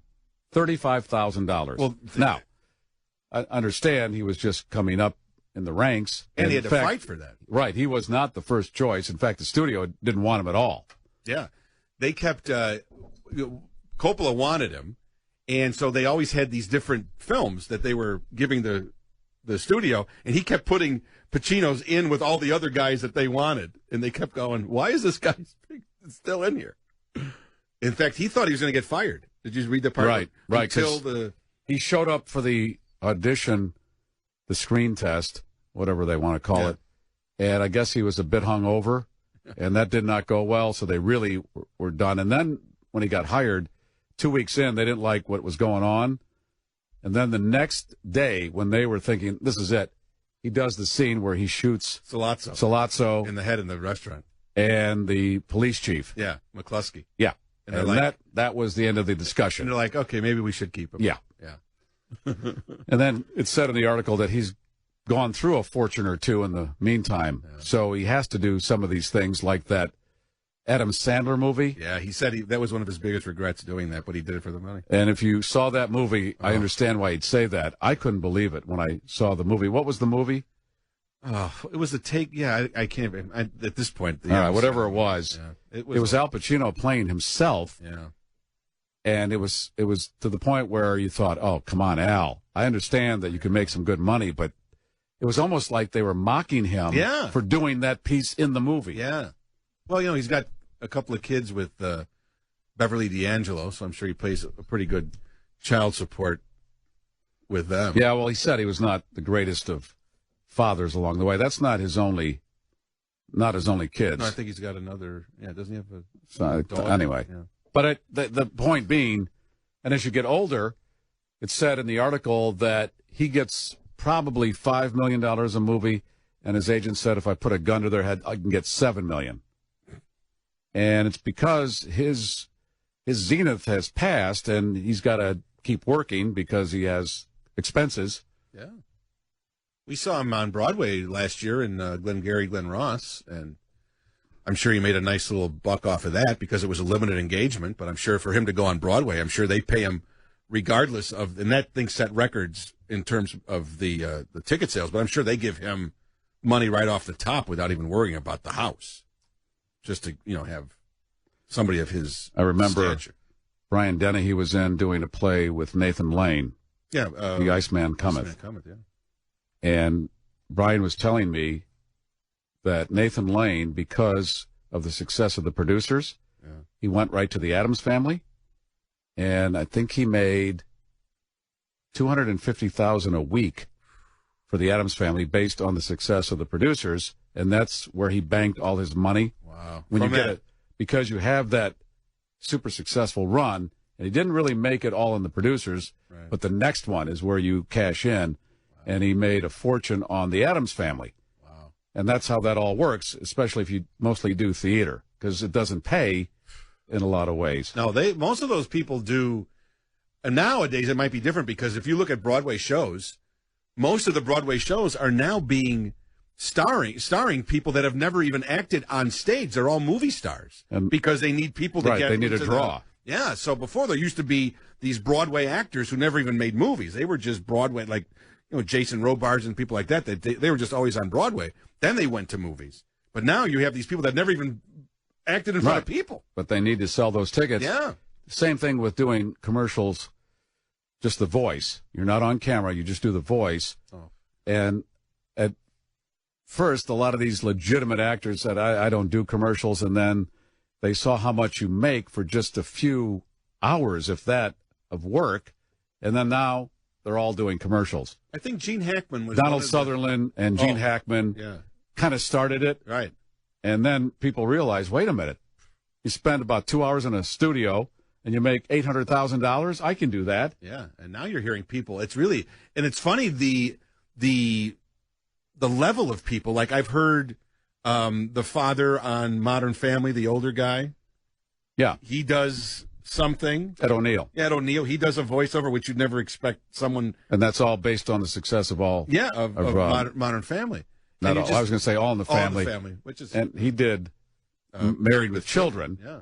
But that was for 10 years. He was on that for 10 years. I'm sure he made a good amount of money doing that. Those are still in reruns. So yeah, if he got a piece of that. But that ran 10 years. This will have a long run. Oh, yeah. And the chances of lightning striking twice for that kind of work is remote. And he was out of work for a while. Between Modern Family and the end of Married with Children, there's a long span. Yeah, but I bet he made a good amount of money. I saw him he would pop up in. He popped up on West Wing for a couple of seasons in a small role. The funny thing is, Craig T. Nelson was offered that role first of the Married with Children. No, on Modern Family now, and turned it down. He turned it down to do Parenthood. Well, Parenthood is still on. I know. I don't think it has the same currency. It hasn't won the best comedy 5 years in a row, and it's not going to be in reruns for 40 years. It's the hindsight that says I should have taken that, but nobody knows. But I mean, I saw that show for the first time. It's been on a few weeks. Mulaney. And it features this stand-up comic. Is he from Chicago? Yeah. And I saw the review, so I thought, well, I got to see what this is because they say it's a total Seinfeld ripoff. Right. And it is. In fact, in the episode on Sunday, there is a line, "You're just a Seinfeld ripoff." Oh, they're doing that. So they're copying to the whole thing, but it was kind of bad. But anyway, playing a cameo role was Penny Marshall. Have you seen her recently? I don't know what her deal with the glass. She have her glasses over her eyes? Yeah. Like that's where you put nose? your glasses. No, but I mean, she puts them down by her nose. All right, well, whatever she had, that was at least looks like this Okay, now. but you haven't seen her recently. Oh, yeah, she looks terrible. What happened? She's so frumpy. She used to be attractive. Oh, yeah. I mean, she wasn't great, but I mean... Shiny Penny. But on Laverne and Shirley, she wasn't too bad. She's mammoth. Yeah. And I don't know if that makes any difference in the scheme of things, but she's playing... There was a woman sitting next to her, and I guess in the show she plays a lesbian. Oh, really? And the woman sitting next to her seemed recognizable, but I couldn't place her, so you didn't see the episode. Anyway, this show is just kind of awful. Yeah. And is Martin Short on it? Yeah. Yeah. And again, I'm sure going in, Lauren Michaels is the producer. You got a lot of good pedigree here. This thing got hyped as was supposed to be one of the better shows of the whole season. Oh my gosh, they were talking this guy up. But that's, again, going back to this whole thing started with Matthew McConaughey doing these Lincoln ads, and he was PO'd about Jim Carrey mocking him. Yeah. Matthew, what's the worry? Cares? Just take the money, drive the free Lincolns. And they're talking about you. The best thing is to have people do this. That means you're top of the radar.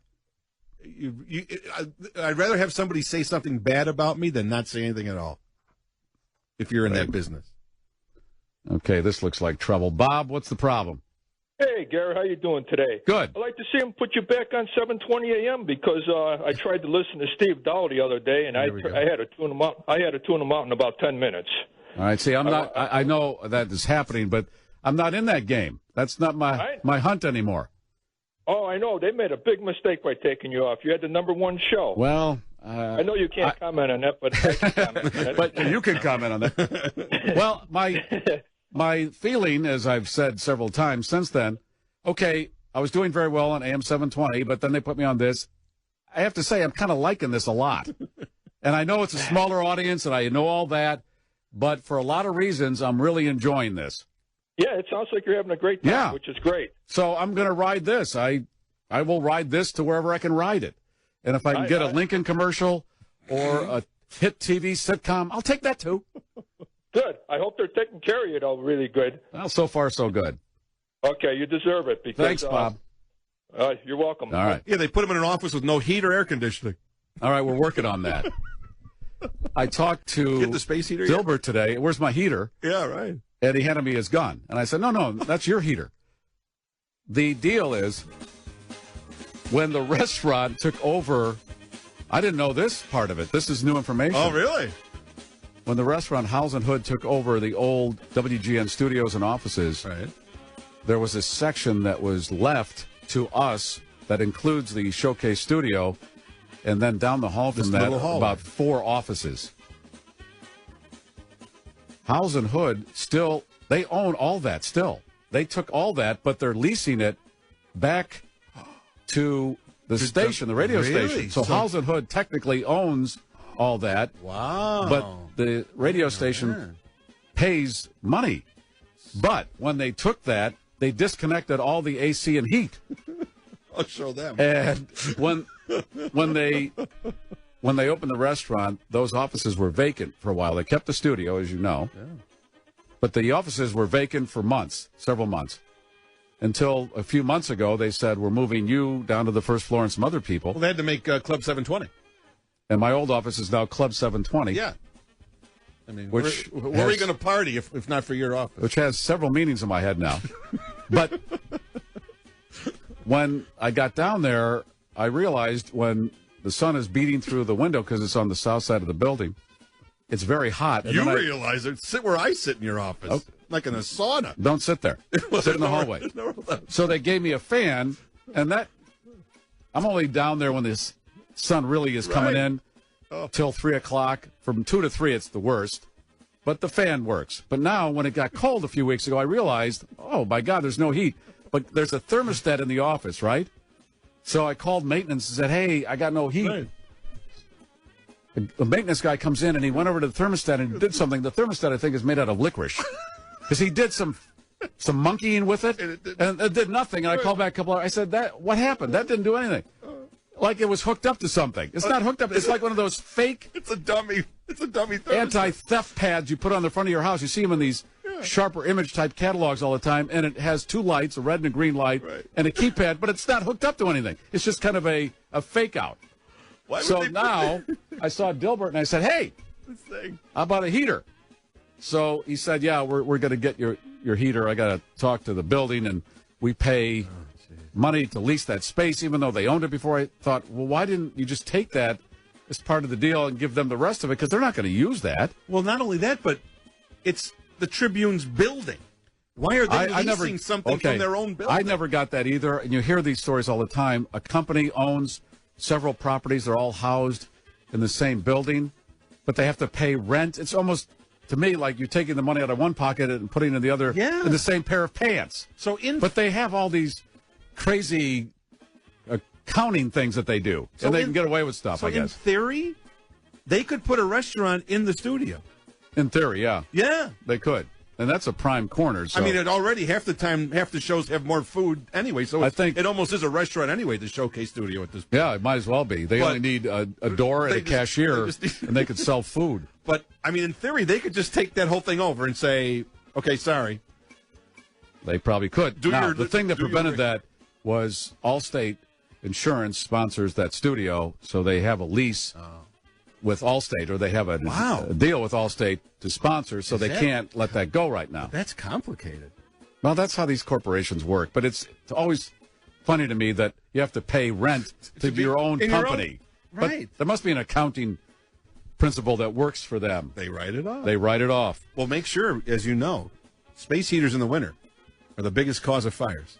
So be careful. I'm not going to leave it on when I leave here. I'm just saying. Hey, oh, by the way, I don't think I turned my hot wax thing off. There you go. See? Am I off it? There you go. Some listeners sent me this device where you put wax on top of a light bulb. Yeah. It's like an easy bake oven concept. And when you turn the light bulb on, it melts the wax, but it smells great, doesn't it? It's really good. It smells like pumpkin down there. Very nice. I think I forgot to turn it off. So then here's you. Well, I'm not going to leave it on. Well, look, you just may have left it on. Right now, if you had a space heater, your office could be in flames right now.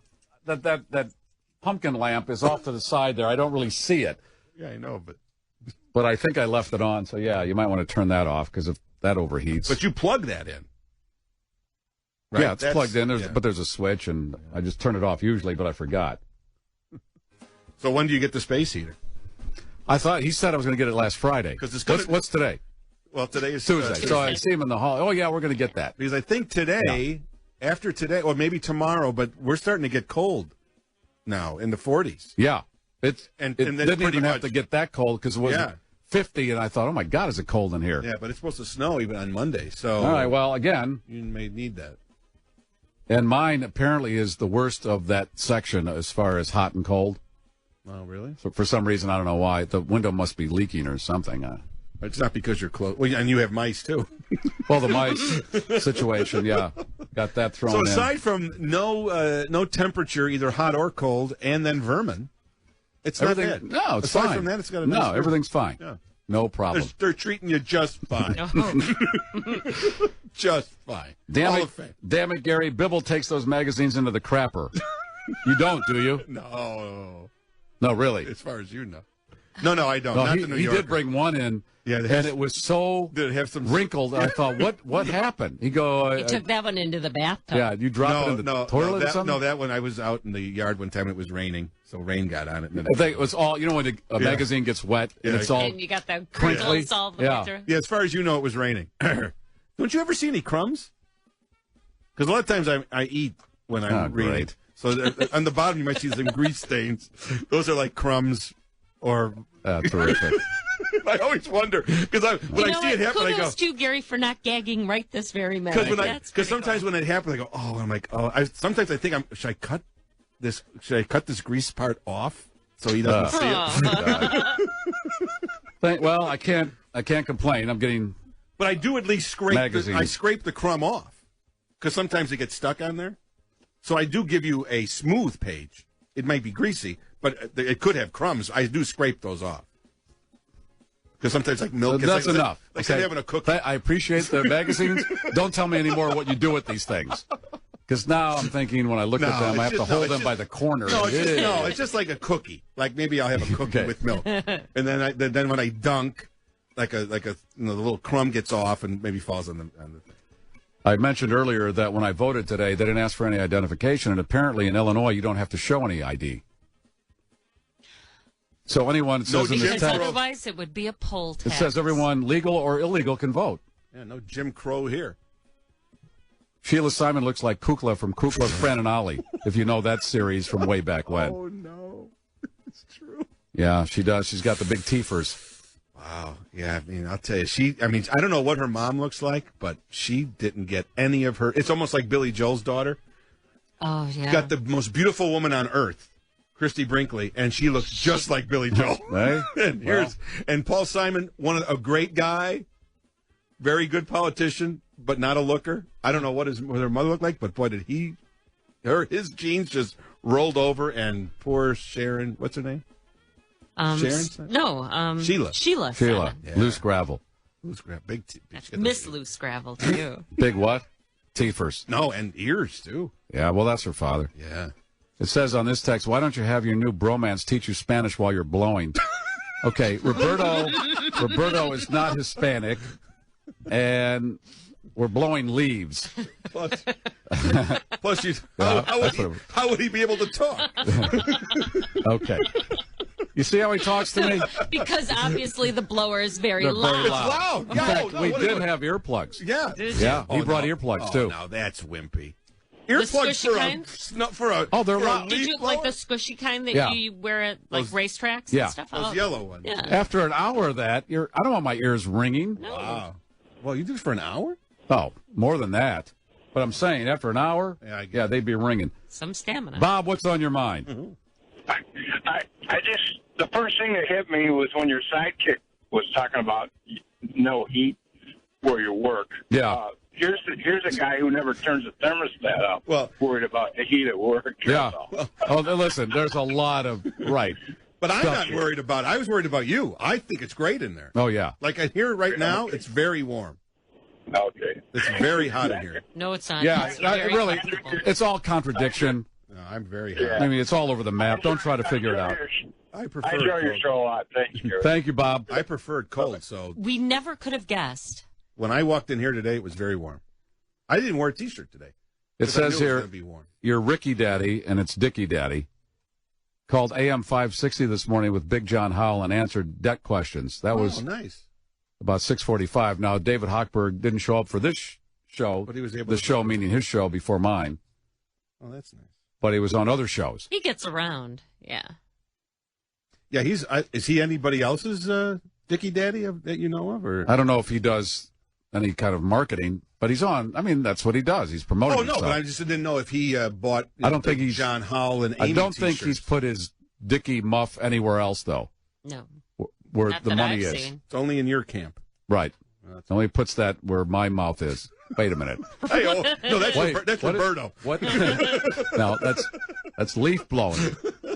Que bueno. Isn't it wrong? Is it wrong for two guys on a Sunday get together and blow leaves? No. Muy bien.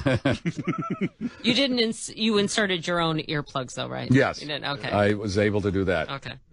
Says Sheila Simon looks much better in person. Thank God. Okay. Wow. Oh, for Pete's sake, Couldn't Leah. help. Hey, I voted for her. But that doesn't allow you to just Sure it does. Wow. beat her Here, up. this sums it up. Wow, you guys are judging other people. The guys that are on the radio are judging other people's law. That's why it's not written right. But basically, you're on the radio and you're judging other people. Look, that's why we're on the radio. That's why we do it. It's good to be king. Have you noticed Bibble has no neck and has mitts for hands, but can make fun of other people's looks? I'm telling you, he's a complete contradiction. Mitts for hands? Yeah. Oh, they're at least breakfast sausages. They're not. I mean, they're not small, but they're not. Although this pinky ring is a 10.5. It's on my pinky. Yeah, well, look at those fingers. Was my my burner on? It was, yeah. It was on. I got to remember to turn that off. Oh, I don't think it would do anything. It's I mean, only it's a matter of time. one of those things where I'm sure people keep them lit for hours and hours. Sure. Your office is going to go with that space heater. You're going to forget that too. You forgot your mask on Halloween. Okay, so there's no heating. It was Halloween. You forgot to bring the mask up. Yeah. Well, I got a lot on my mind. So there's no heat. There's no air conditioning. Have you checked for smoke detectors? Oh yeah, right. Are there sprinklers or any kind of fire? I don't know if that building would be under that jurisdiction. I don't know because it's just kind of floating. When this building came up right, in when the those 20s, offices, they didn't have any mandatory sprinklers. Well, that's they've a had retrofit. retrofit everything. Right. But I'm wondering, in that corridor, is I that don't know. area? Well, do we have? You might want to get a fire extinguisher in there. I'm just saying. Do you see any in here? Yes. Yeah, those are those plates that pop down if there's a fire. Oh, there are plates in the ceiling. I think you have those in your office. Oh, okay. Yeah. Good. Yeah. All right. Good. All right. I'm ready to go. But I turn off the fan at 3:00. I say to Creef, I said, okay, turn the fan off. We don't need that anymore. And he turns it off. So I'll remember to turn the heater off. Hey, to their credit, that's a nice fan. Yeah, it's an oscillating fan. They should have got the combo, though. Heater fan, right? That would make sense. Yeah. But I don't think they thought there was no heat. Well, there isn't. One of those nice long ones, though, now. like those sleek European ones, not like the round ones. WGN can rent the space heaters from the producer that had the basement apartment. Remember Craig? Right. Yeah. Moved into that apartment, and there was no heat. The furnace didn't work, and the landlord said it's not going to ever be fixed. Just buy some space heaters and charge me for it. So he had 2 or 3 space heaters going all the night time. and day. Because last winter, especially, was record. It was right. It was during the polar vortex. You know, I won one of those space heaters, one of those cylindrical ones at a church lottery thing. And I got to say, even with heat in the house, there are days in the winter where it's just nice to plug one of those in and let it blow on you just for that little extra warmth. And those little ones you put by your feet. Oh, yeah. Because then you don't have to wear slippers all the time. My mom, when she was living with us, she started to get dementia. We come home one day, the oven's open. Uh-oh. She got the oven going. She said, it was a little cold in here. I was like, what? Right, and that would they be used to correct. do that, and they used to do that. Yeah, but your place was probably frigid. Well. 312-521-8600, that's the text and the phone number. I'll have another pair of tickets to give away for the Fab Faux, F-A-U-X, at the Chicago Theater. They're going to be there on November 15th. I'll do that around 6:30. I have a pair every day this week. And if you've never seen them, you are in for a treat if you win those tickets. Or if you want to buy them, they're available at the Chicago Theater box office, Ticketmaster outlets.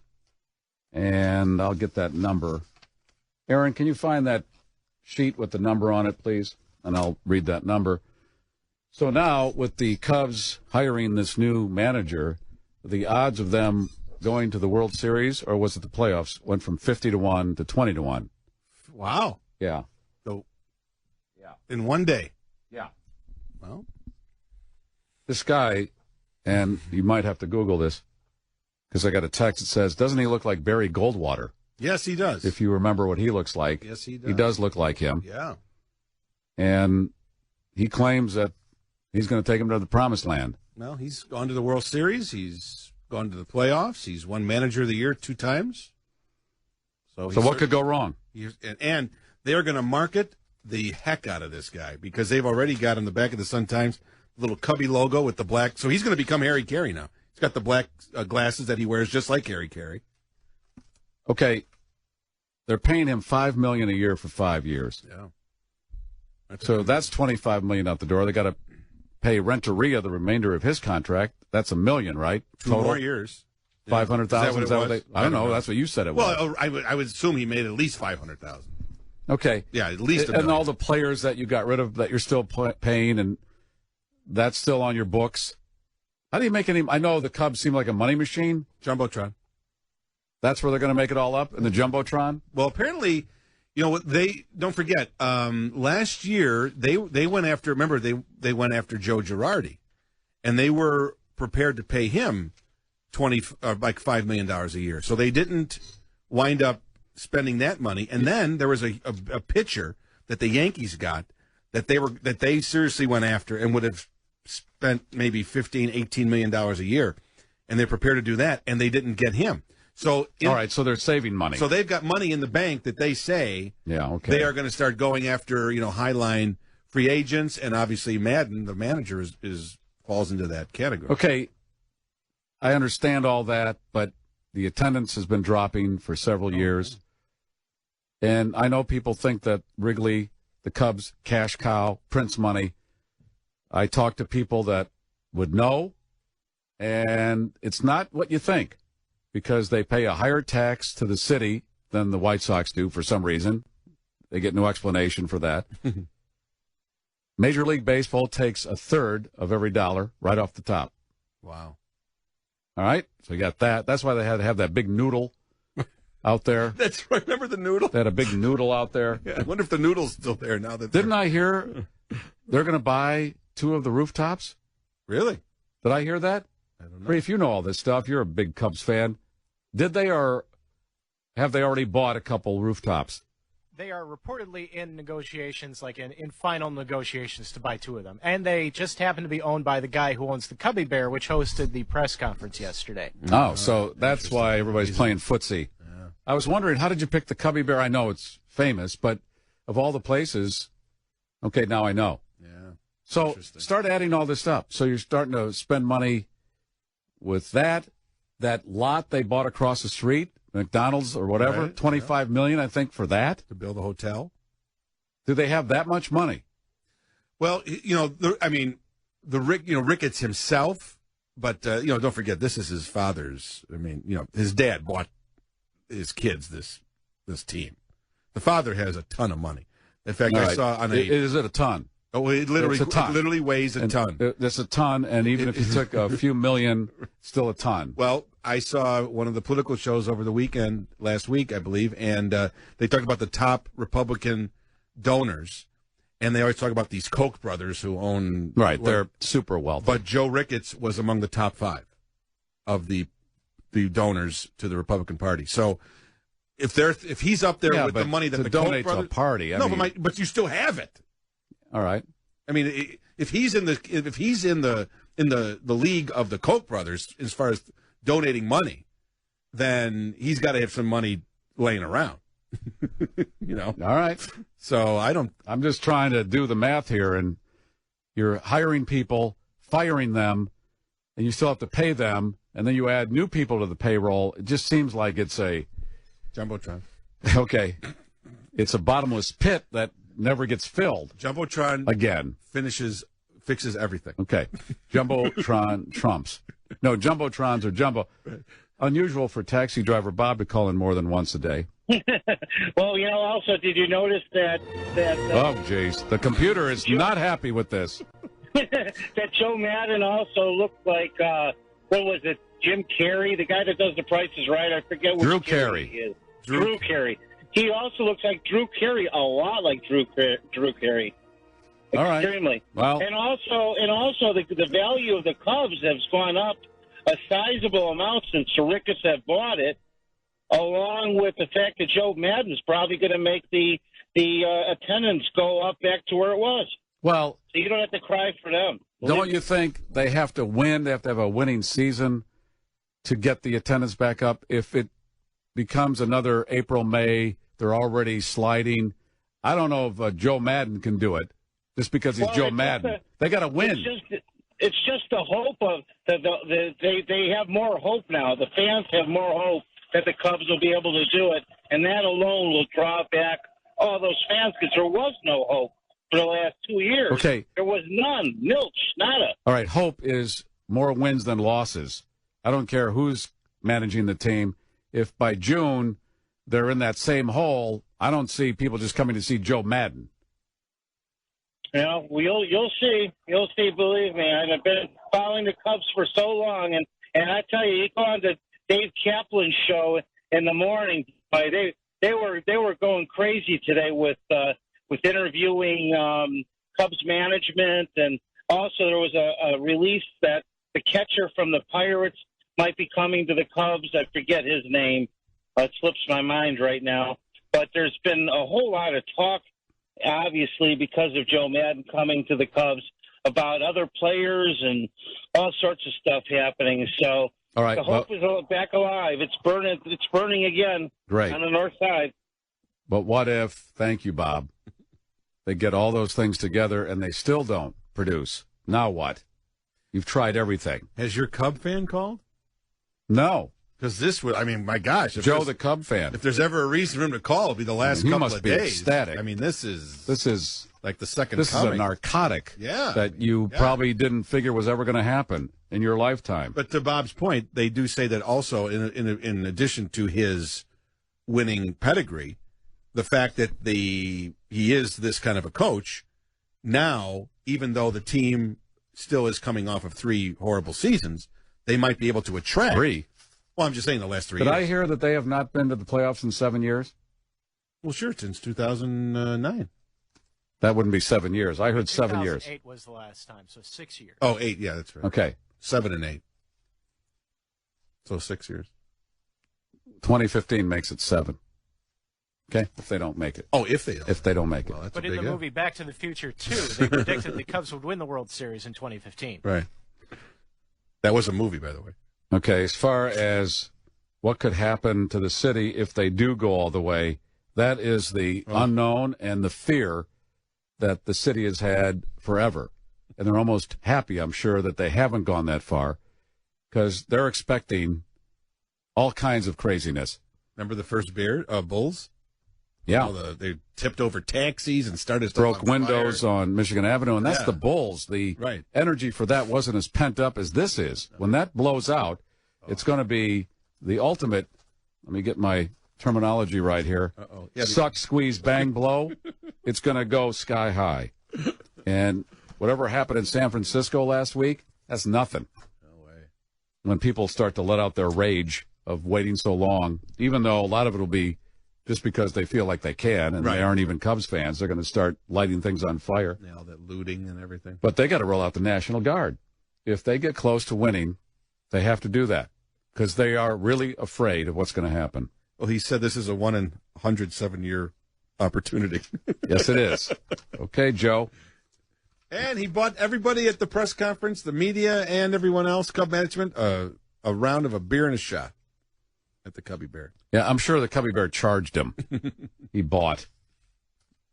Yeah, he did whatever they said he could do, which was whatever you want to do, Joe. We'll pick up the tab. You know what he really looks like? You remember the movie Up? The old man with the balloons? Oh, that's right. He does. He looks like him. A group of independent gas stations is asking a judge to allow them to continue selling methanol. I'm sorry. Menthanol. Methanol. I'm thinking of ethanol. Ethanol and menthanol. I combined with menthol and got menthanol. Well, the young kids like the mashups these days. That's what I did. So you're just mashing I gave them a new flavor, menthol. Menthol. It's because I thought gas station, menthol, ethanol, menthol. It's a minty gas smell. 2 great smells. Menthol cigarettes and other flavored tobacco products within 500 feet of Chicago schools while proceeding with a federal lawsuit challenging a city ban on such sales. I don't want it near schools. I don't want it near playgrounds. I don't understand this. There's a law that says you can't sell cigarettes to anyone under, is it 21? I think it's 21. Is it 21? I don't know. I don't, Siggy. But It's 18. It's 18. Okay. So how about you enforce that law and let them sell cigarettes? How about that? How about enforcing? You're telling me some 14-year-old can walk in and buy cigarettes just because it's within 500 feet of their school? And I love those places that say, we card up to 30. You ever see those signs? Oh, yeah. Which is fine. Go ahead. There are laws, so follow the law, and then you don't have to sell cigarettes to a 12-year-old. The mayor says he's trying to, what does he say here? He's pushed through rules to place tougher restrictions on the sale of electronic cigarettes and raise cigarette taxes by 50 cents, giving Chicago the highest per-pack tax in the nation. The city council passed the Emanuel-backed restrictions in December, increasing the area around schools in which flavored tobacco could not be sold to 500 feet from 100 feet. Well, that should do it, because they won't walk that 400 feet. That's a long walk. His vow to protect youth from big tobacco's encroaching attempts to hook kids on tobacco products is in keeping with Emmanuel's efforts in recent years to position himself as a hardliner against cigarette companies and retailers. Okay. How about enforcing the law that says they can't buy them until a certain age? Do you know that Willenda thing with the no net? They didn't get any kind of special dispensation. The city just sort of said, we're doing this. We're doing it. It's a state law. And they just did it. Are you aware of what happens in the city day in and day out? I mean, they use some loophole, but at the end they just said, well, we're just going to do it. Yeah, that's what they do. They do whatever the hell they want. Joe. Yes, good evening. Well, that's a story and a half, isn't it? Which one? Well, for one thing, raising the cigarette prices in Illinois, Chicago again. You know, you notice the other counties are doing pretty well, like DuPage, Lake County. Mm-hmm. They're not raising their taxes at all. Are they doing that well? Well, they're not complaining as much as Ram is. Well, I guess they sell the cigarettes cheaper. People are going out there to buy them. They got the money now. There's something wrong when you have the highest tax structure in the country on a lot of things, and you've sold a lot of your big assets, and you're still in the hole. Something has been run remarkably wrong here for a long time. Well, you would think so. That's what you wonder. If they keep raising the taxes, well, where's the extra money going to then? Where's the money from the parking meters? That's $1.5 billion. Where'd that go? I mean, things are supposed to go to the schools. Schools are closing. Where's that tax money going? And then they'll sell George the Lucas a money, prime piece of real estate for $1. You know. And then they wonder why they're in debt. Here's a guy who's worth $2 billion. Would $1 be too much to put on the lakefront? $5 billion. He's worth $5 billion. Yeah, he sold Lucasfilm for $5 billion. Is $1 too much, George, to put your museum there? Your upside down waffle pancake, whatever that building is. I mean, even Cook County, just going over Walgreens. I'm sorry, Joe. Before you go on, an upside down pancake or waffle makes no sense. It's the same when it's upside down. Oh yeah, Flip it, it's the same thing. Yeah. Yeah. Right. All right, go ahead. No, if I just clarify. Clarify. 4 packs of cigarettes at Walgreens is $32. But if I go to DuPage, I get 5 packs for $28. Wait, slow down. You buy them. If I buy them at Walgreens, I get 4 packs. 4 packs for $32. So that's $8 a pack. If I go to DuPage, I get 5 packs for $28. That's less than 6. Mm-hmm. So go to DuPage and buy your cigs. That's what I do. But sometimes I have bought them here. How much do you smoke a day? Oh, maybe, but not quite a full pack anymore. No? No. And you've been smoking since you were 12? 13. 13. Oh. All right. And how's your health? Fine. I've never had no problems. My bones aren't any good. Your bones are no good. Okay. Bones, no good. I'm writing this down. But my health price, everything's fine. You've been smoking since you're 13. Yeah. And never really had the flu. I don't know how you can draw smoke into your body for that many years and not feel something. Otherwise, firemen would live to be 150. Well, I haven't had no problems at all. I know you don't, but it's, here's some people. I got lung cancer. I'm 40, and they smoked 3 years. Yeah, right. Well, I don't know why. I don't either. Maybe they're just prone towards it. I mean, maybe God just gives it to them. I don't know. Yeah, there's no way of figuring this out. There's no reasoning to that. Did you wish you had all that cigarette money back? No, I enjoy it. Yeah. You're like Craig, no apologies, which is fine. You were living your life. That's the way. Hey, I want to get cigarette ads on this show. I'm not your moral compass. Go to your clergy. There's your spokesperson right here. I've been smoking since I was 13. And I'm fine. Never had the flu. Yeah. Who needs a flu shot? I got cigarettes. A flu shot. Okay, then you're the spokeswoman I need. That's it. And I just think it's odd that the city is worried about selling these flavored cigarettes near schools, and there's a law where you can't sell cigarettes to kids. Well, that's the thing now. That should be cracked down on. You're right. Why close it for other people that, why do that for other people that are old enough to smoke? Because I'm sure these kids go, if that gas station was not more than 300 feet, I'd take up smoking. But it's 500 feet, so I'm not going there. Yeah. Now, Benny's at the liquor store, they can't even sell you a potato. Out of that store, they can't even sell potato chips without you have an ID to be in there. Yeah, well, it's a full liquor store. It's a liquor, yeah. But even if you just buy, like, chips or, just junk stuff, you definitely have to show an ID. You can't say, I don't have one right now. Don't fly. No. Even if you wanted to buy chips, you can't just go in there and buy chips. No. No. Not without an ID. Okay. I don't usually buy my chips at Benny's, but I didn't know that. But I know that, yeah. But I was going to call about the election, too. Mm-hmm. When I got the application for the mail-in ballot, for the ballots, mm-hmm. at the bottom it said what language you want your ballot in.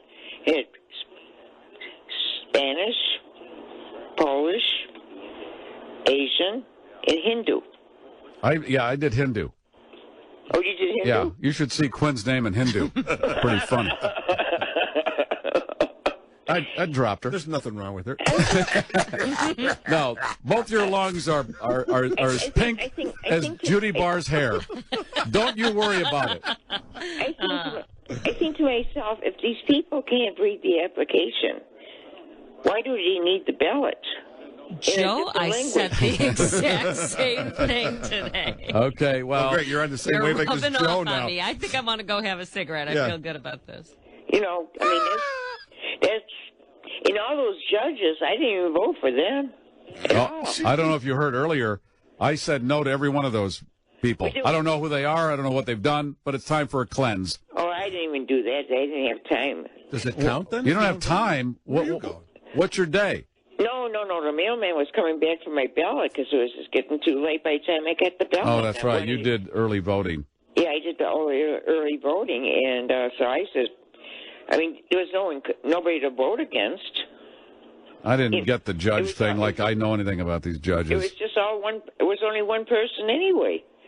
Some of them were uncontested. Yes, some of the offices were uncontested, which is odd, but that's the way it is. Well, it's a waste of cardboard paper, whatever that was. Whatever it was. That's a waste of money. She got the cardboard ballot. I'm sure they didn't grind that one up when you left. The Libertarian candidate for governor, his last name is Grimm, and I was told his lieutenant governor is Cumming. Grimm and Cumming as your ticket. They might be great for the office. I don't know. But Governor Grimm and Lieutenant Governor Cumming. Yeah, I thought that was... We got Cumming Grimm. Here we are. They could talk to Mayor Chewy when he gets elected. Mayor Chewy, yes. Chewy. You know what? And I also had my doubts about that $10 minimum wage deal, too. You did? I'm shocked. Yeah, I thought about that one. I was thinking as I'm sitting there, I kind of know how Joe's voting on all this stuff. Yeah, you know what? I don't even know what I did even now, because I had my doubts about that one. I'm sure you did. I really did, because I thought most people are getting $10 an hour here. Yeah. I don't know. It said above 18 when the minimum wage for people above 18, and that's where I went, okay, I don't understand which jobs. We're talking about McDonald's, fast food kind of places.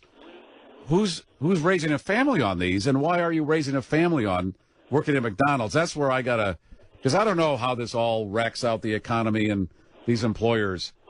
I grew up a different way where minimum wage was, okay, I need a few bucks to get through high school to have some fun with. Yeah, right. You didn't... My 5 kids cannot survive on this. Yeah, right. We're living in a shoe as it is. But this is things are all upside down. I can't figure them out. And they put I took my ballot to this machine and put it in there, and then they shredded it and I was done. And then they gave me a receipt, thank you, in 4 languages, and I was on my way. Well, you were at a table. I didn't do the electronic. Heard of that. No, they have, yeah. Without a barrier? No, I don't think sat you at voted. a table. If you voted, You did not vote. If you did the write-in, yeah, you were at a table, right? Yeah. When I went there, when I did go over there to vote at one time, a couple of years, last election, I think I did.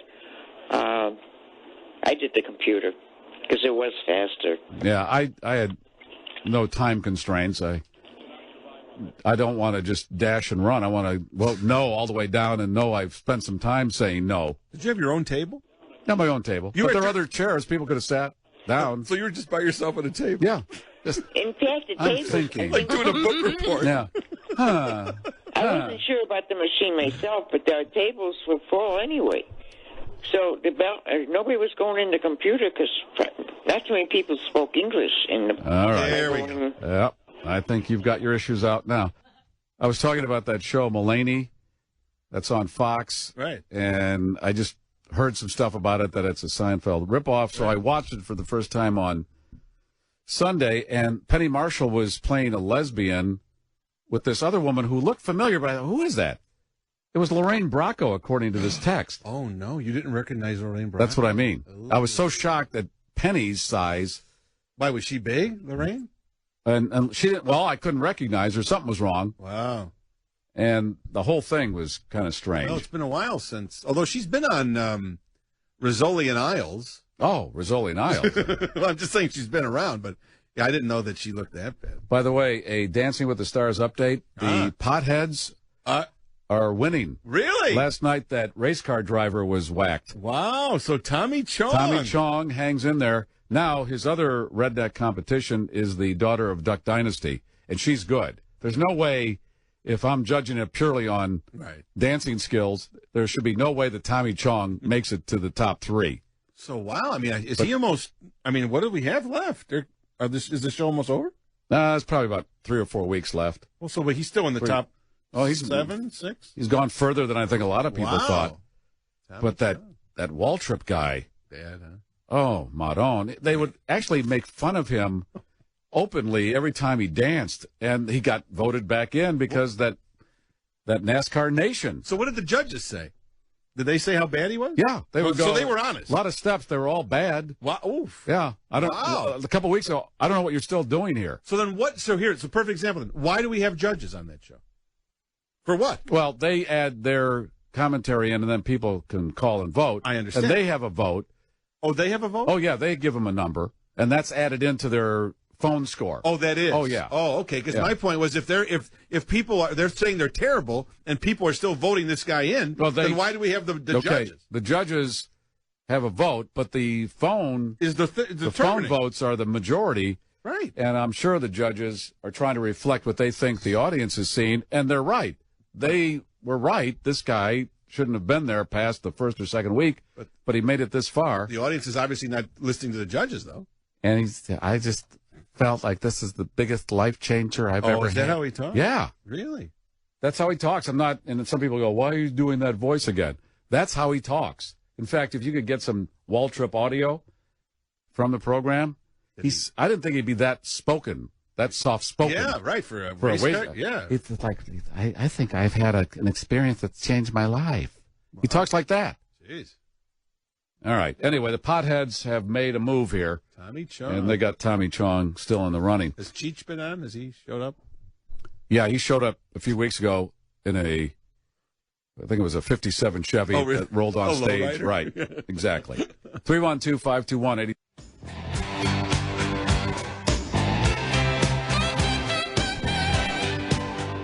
If you're taking a vacation this travel season, consider Chicago Rockford International Airport, Chicago's third airport. They have free parking. That's right, free parking. Park there, go away for a month, a year, come back, just drive away. It's free. The parking is free. Rockford Airport has 8 nonstop destinations. That means no connections. So that's good. Rockford Airport is your gateway to your Florida vacation with 3 options: Orlando, Tampa Bay, and Fort Myers. For more information, visit flyrfd.com. Chicago Rockford International Airport. It's a better way to travel. That's right. Good people there at the Rockford Airport. It's a big airport. And the terminal's big. I mean, I didn't know what to expect until I went out there. Nice. You're the ambassador. It's nice. I'm their official ambassador or unofficial. I consider it official. Right. Where do the Hawks get their players from? Rockford. Yes. Where was Rick Nielsen from? And Cheap Trick. Right. Rockford. My mom smoked since she was a teenager. She died of lung cancer at the age of 69. She passed away 9 months after being diagnosed. Yeah, you hear those stories. Now, if that woman started when she was in her teens, to make it to 69 seems like a miracle. Yeah. With all that smoke coming in. Joe has been smoking since she was 13.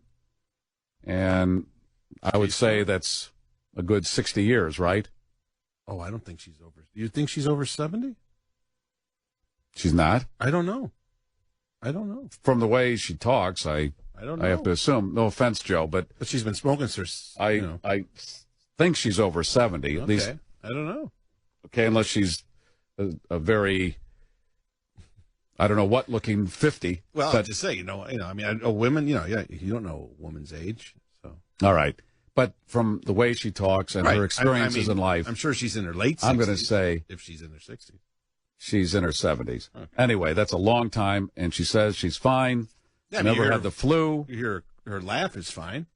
There's no smoking affecting that laugh. No. It sounds as clear as a bell. I mean, it sounds like a 12-year-old who's been smoking for 60 years. Taylor Swift has never been the most enthusiastic supporter of free music. So she has pulled her entire catalog from Spotify.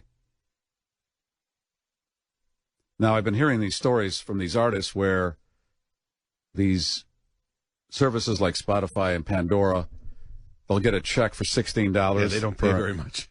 2 million plays or whatever the accounting is. And that's why they're at the point where they're thinking, wait a minute.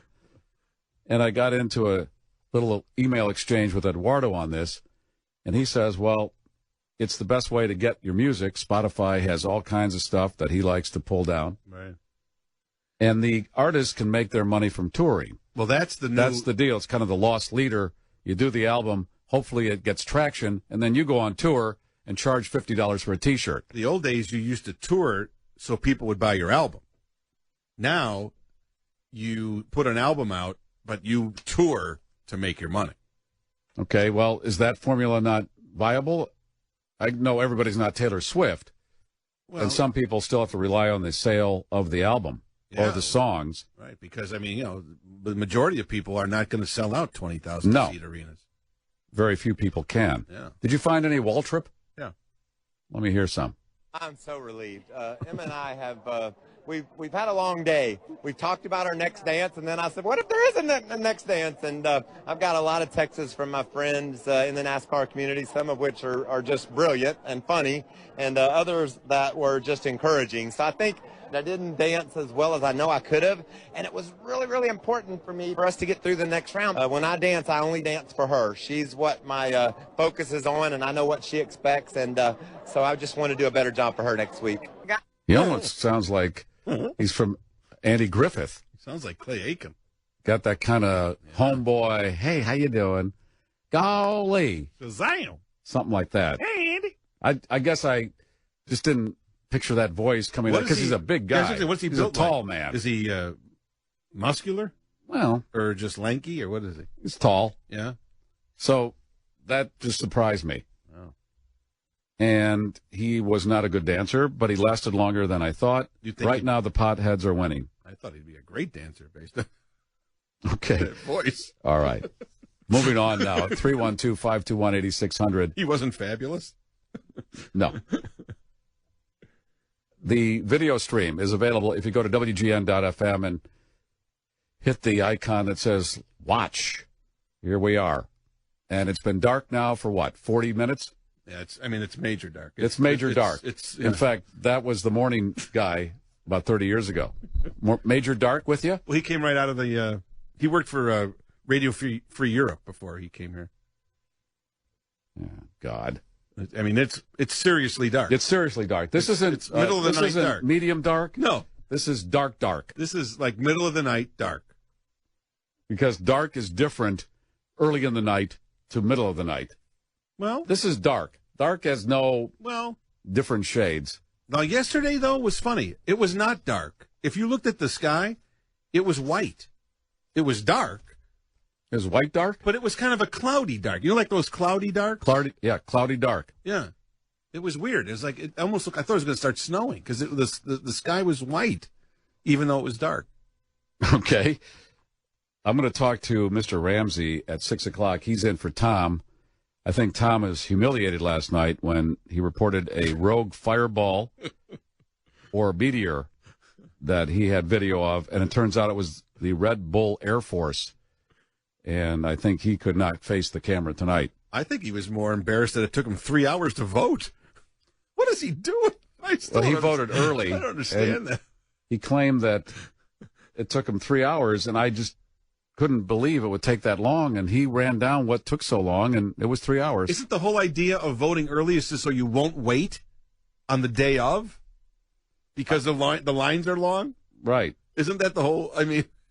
But why can't you just do it at home? Didn't Joe vote early at home? She had the absentee, right? Yeah, why don't you just do that at home? Yeah. And then one day do a couple judges, put it aside, right. Come back the next day. It's a piecemeal thing. Right. Do the city clerk. Yeah. And you just take your time. Spread it out. There's another list of songs that are claimed to be the catchiest songs ever. Wow, that's quite a... And I have the list. It's quite now, a you've lined up some of these songs, and I believe guess Leaf has them, too? I guess he has them. You have all of them? He's got all of them. Okay, now let me find the list. The catchiest. So now, what is that? What's the criteria here? I want to go back to that story Leslie had in her newscast about the people who can't urinate in public. What is the group? Yeah, the bad bladders. Yeah, the shy bladder. Shy bladder. Shy bladder. They have filed a complaint over that Rob Lowe commercial. Have you seen those commercials? Yeah. Those are really good commercials. He's really creepy as the shy bladder guy. Well, how about the other one? How about the guy that he's smelling somebody's hair, like he's like the white trash guy, and he goes to a movie and he's just smelling somebody's hair in the road in front of him? There's a scene, and it's for... Who is it for? It's for... Oh, it's for DirecTV, I think. DirecTV. One of those, yeah. And as the nerdy guy, he's looking out the window. I hope a girl doesn't show up. Or a guy. It's very creepy. And he's got his hair, like, curled on the side.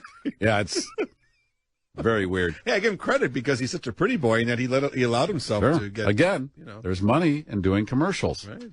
Matthew McConaughey, don't take it so personally. Joe is 75. I told you. Wow. Yeah. 75. 229 days until summer. 50 days till Christmas. Just have to slog it out. How many? 50. It was on my little thing today. You have a countdown Santa clock? Yep. 50 days. Do you have to set that back an hour on the weekends when we do that? I didn't think of that. You know what? That's a good point. No, it just counts days. So, and hours, and minutes, and seconds. Oh, it does? Yeah. You didn't notice if it was corrected on its own? I don't know. I know my cell phone, it took a while, but it did put the time in there correctly. Oh, it does. I can't do anything about the time. They have to do it at some headquarters. Right. Well, it's done. It's by a satellite, I assume, but my little Santa ornament, I don't think works on a satellite. You might want to check it. Oh, wow. Because we set it before the time change.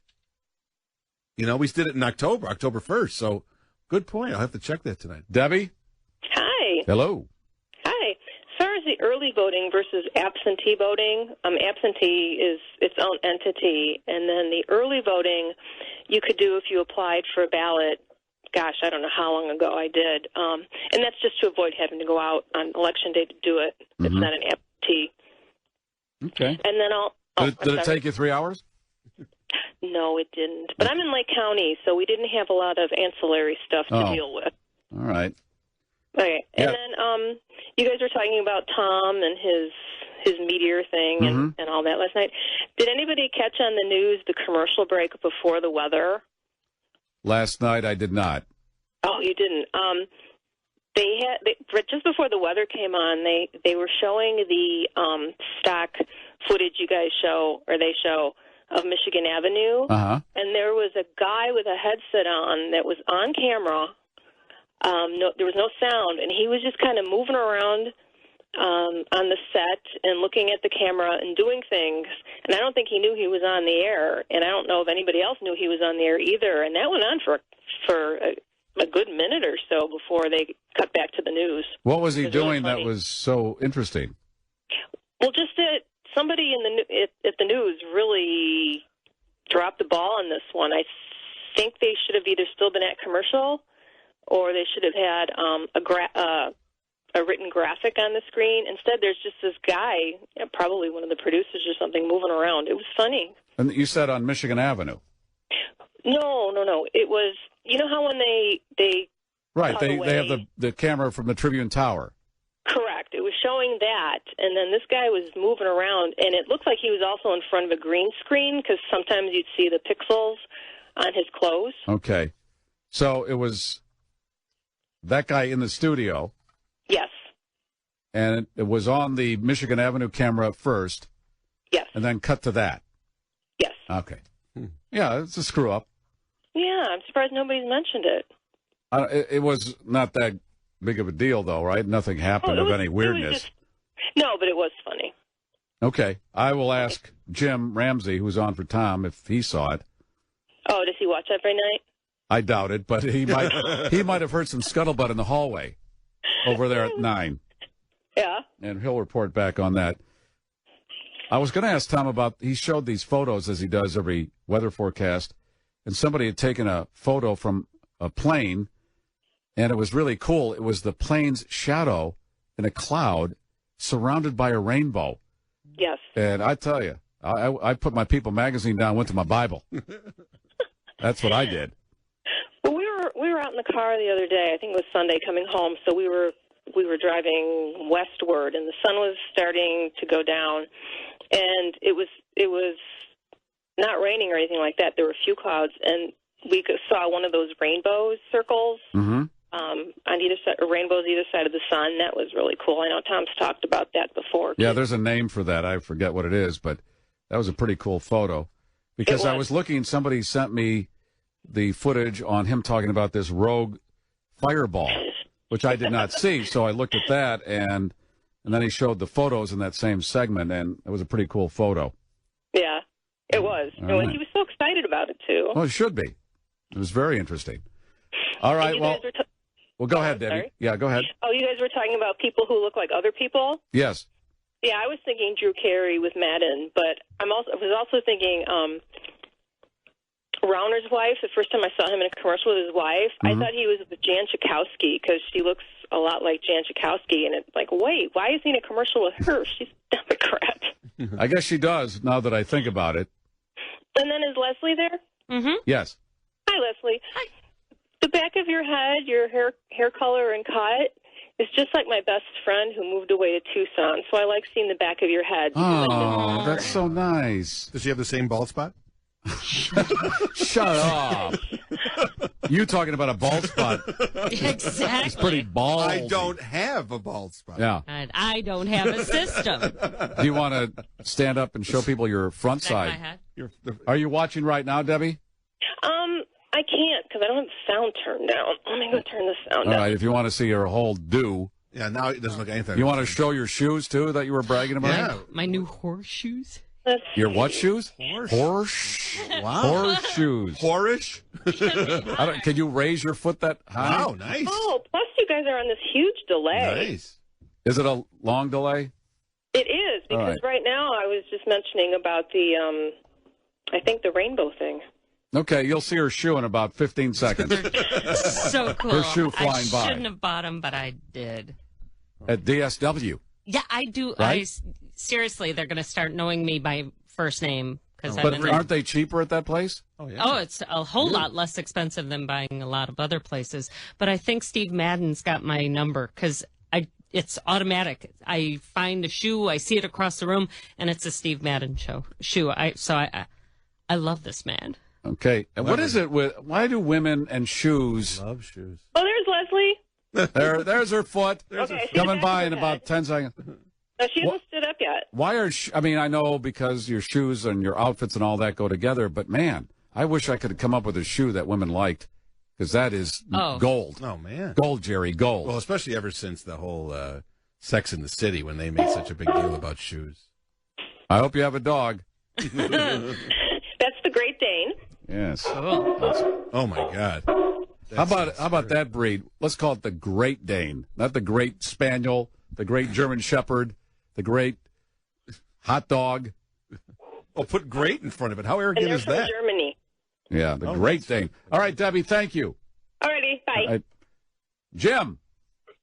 Oh, hello. Hello. Wow, loving the show. Thank you. I got a couple quick new topics.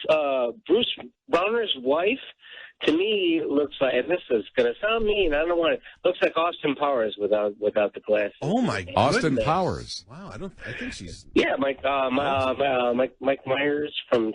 I know who it is. You don't have to explain that part. I didn't get that when I first saw her. Yeah, baby.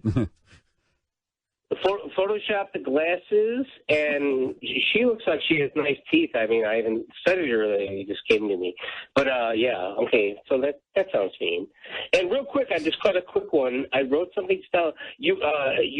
Gary, you said, "Why do women and shoes?" And Baba Bibble instantly interrupted and said, shoes. And right after you said women and shoes, so I wanted to point that out. It's quick. It's coming quick. All right. I don't know what he pointed out, but you pointed it. But that's not why you called. You wanted to talk about the Rob Lowe commercial. Yeah, I did. And I was listening to you on the way home, and you were talking about, if a guy's handsome, if you're okay with your sexuality, you can mention that. Mm-hmm. That guy looks handsome in those bad costumes, even. That guy drives me nuts. Rob Lowe. Yeah. Even in those creepy costumes, it's Rob Lowe. He still looks good. And, yeah. Well, I think because he is such a pretty boy, to even rough him up a little bit makes him look goofy. Yeah. Because we're so used to him being so pretty. Exactly. And then on that subject, I just wanted to pass along, maybe this will work or not, but, and I'm a little bit older now, but in my younger days, I used to have they call it stage fright, where you're kind of afraid to... I think stage fright's pretty much explained right in the title. Afraid of being on stage. Okay. All right. I'm sorry. Anyways, and I don't have that anymore, but someone recently was running by a theory, is that get up there, this is a suggestion for someone who has it, maybe try this out, is hold your breath in. All right, I'll give you, the computer's giving you 10 seconds. Okay, hold your breath in and inhale in, and then wait 2.5 feet until you exhale. Otherwise, you'll pass out, and then you'll actually you'll pee. I think that's how Paul Lynde died. Thank you, Jim. That's a bouillabaisse of something. Wow. I don't know what all that was. Wow. Just hold your breath. I am. And Leslie's got new shoes, and she's got some new news. New shoes, new news. Horseshoe, she said. Well, because they're red, and it just seems silly. America isn't easy. America is advanced citizenship. You've got to want it bad, because it's going to put up a fight. And I can tell you without hesitation. Uncle Sam wants you to smoke marijuana through a water pipe, or what potheads call a bong. Now show me that. Defend that. Celebrate that in your class. Testing now. Go. A man who is known far and wide for his after-dinner talk. Take that. It's the 6 o'clock hour. Good evening, Montreal, and Manhattan, Illinois, and New York. Breaking news. What are the chances? A New Jersey man died yesterday after being struck by a 1-pound tape measure that fell 50 stories from a high-rise under construction. Ow! Even weirder, the tape measure, which fell off the belt of a worker, hit another piece of metal 15 feet off the ground and ricocheted to hit the man in the head. If he's 6 inches one way or another, he's still alive. Having a nut spit off by a Laplander. That's the way I want to go. A developing story. Last night, a rogue fireball or meteor fell from the sky over Chicago. What the hell was that? What would have been cool? If that rogue fireball knocked Nick Wallenda off the tightrope Sunday. that would have told Joel Osteen to stop using Jesus Christ for embracing cunning stunts. It is really uncool. Nick Wallenda is old news. Shake Shack opens today in Chicago. Woohoo! I'm Garry Meier. Those stories and more on 240 Minutes on the Super G Streamliner from the Air Force World Headquarters on Michigan Avenue on WGN.FM Chicago. Thank God the political commercials are over. Now, Joel Osteen, let us trend. And he got the call today, and he is Jimmy on the spot. Mr. Ramsey in for Tom Skilling. Hey, Jim. Yes, sir. Hi, how are you? Good. So, Mr. Skilling fell ill? Yeah, he's got a cough and hoarseness and various things, I'm told. So he's out tomorrow, too. Oh, okay. So I got my work cut out for me as far as getting some scripts to you. Okay. You got the one today, right? Yeah. Good. By the way, I've been watching the video on the web of you guys. How does it look? It looks fine, except that Baba Bibble needs to pick it up a little. He needs to, wave his hands more. And the only time he does any scene stealing is when you're in a commercial break or Leslie's doing something. But it doesn't stay on during a commercial break. Is that what that thing is? It says we'll be back in a moment. Yeah. Kind of thing. I wondered what that was. Any event, when Leslie's talking, he does a lot of gesturing and tugs at his glasses and that sort of thing. That's entertaining, but am I supposed to do, a strip? Well, I'm thinking that when it's a radio show. I don't expect you to do anything outlandish, but during the meat of the broadcast, when your eyes are going back and forth across the studio, for those of us watching at home, you need to do something. Don't encourage him. Yeah, he'll start. He sits there like a corpse. I mean, it's he needs to do. He needs to wave. Get him, Jimmy. Get him. Oh my God. Yeah. Well, wait a minute. All right. You want to know what Leslie's wearing? Is it weather appropriate? In case the weather changes and she doesn't have a coat. I'm sure she's got a coat. She's a fashion maven, I'm told. She's got horseshoes on. I've got saucy new red shoes. Oh, do you? Yeah. Yes. Red shoes. How does Tom know he's going to be sick tomorrow? Apparently he's pretty hoarse. Is the story I got. You never know. It could pass in the middle of the night. Well, he'd call back in that case. Yeah, but tomorrow you're on for sure, or if something breaks, then he'll be back. Yeah, Tom carries so much of a load on his shoulders when he does this shift that it's really handy if you're 55% sure that you're not going to feel well enough to come in the next day to let us know, because there's a lot of people that have to be notified and a lot of things have to happen so that all the little weather duties are all covered. And I mean, this guy, Tom he's pretty amazing. He's all the stuff he does here is just wouldn't be believed by anybody unless you saw him doing it, because it's a lot of heavy lifting. Yeah, and is that Duffy? Is that her name that works over at CLTV? Yeah. Mm-hmm. Yeah. Don't let her know that Tom's not on, because she'll jump right in there and she knows, throw you under the bus. I mean, she's just on the other end of the office back here. Yeah, she's waiting for you to take ill, because then she steps up. Well, you never know. Yeah, but somebody would have to cover her shift, which it's CLTV. I think they'll get by. Well, okay. What is the again? I ask, what is the deal with CLTV? What's the deal with CLTV? What do you mean? What the deal is? What is it? What are they trying to do? Pretty much 24-hour news. They've got some other stuff in there. But come on, it's between us girls. Jimmy, talk to me. There's 17 people that need news like that. Yeah. I beg your pardon. I think it was created. How long has it been up? It's been a number of years now. 15, 20 years. Yeah. They lit it up after some tragedy, I remember. Because I think the reasoning was, well, we want to have this full news service when a big story breaks. And I'm thinking, well, if it's that big, Channel 9 is going to jump in if it's that big. Yeah. Unless there's sports, maybe that was the thinking. Sports? Could be. I'm really not privy to a lot of that kind of discussion. When the Niners running sports? Yeah. They could take over? It just seems weird. Well, I know you can't say anything. Well, I don't know anything. Okay. That's part of the problem. It just seems like they were trying for something, and I don't know if that ever swung to where they wanted it to swing, baby. Don't know. Because it's off in the corner of the Channel 9 studios. It's funny when you're over there. They're on doing news and everything. They're walking around having sandwiches, and these people are trying to be newscasters. Oh, yeah. Yeah. Well. They used to keep them out in the suburbs. It was in the back of Restoration Hardware in Oak Brook. Yeah. But they had state-of-the-art studios there. Wow, I'm learning more than I knew. You know, I didn't know all this stuff. You're yeah, they were out in Oak Brook for a long time. Yeah. Yeah, it seems like I do remember that. Because they wanted a suburban kind of hub.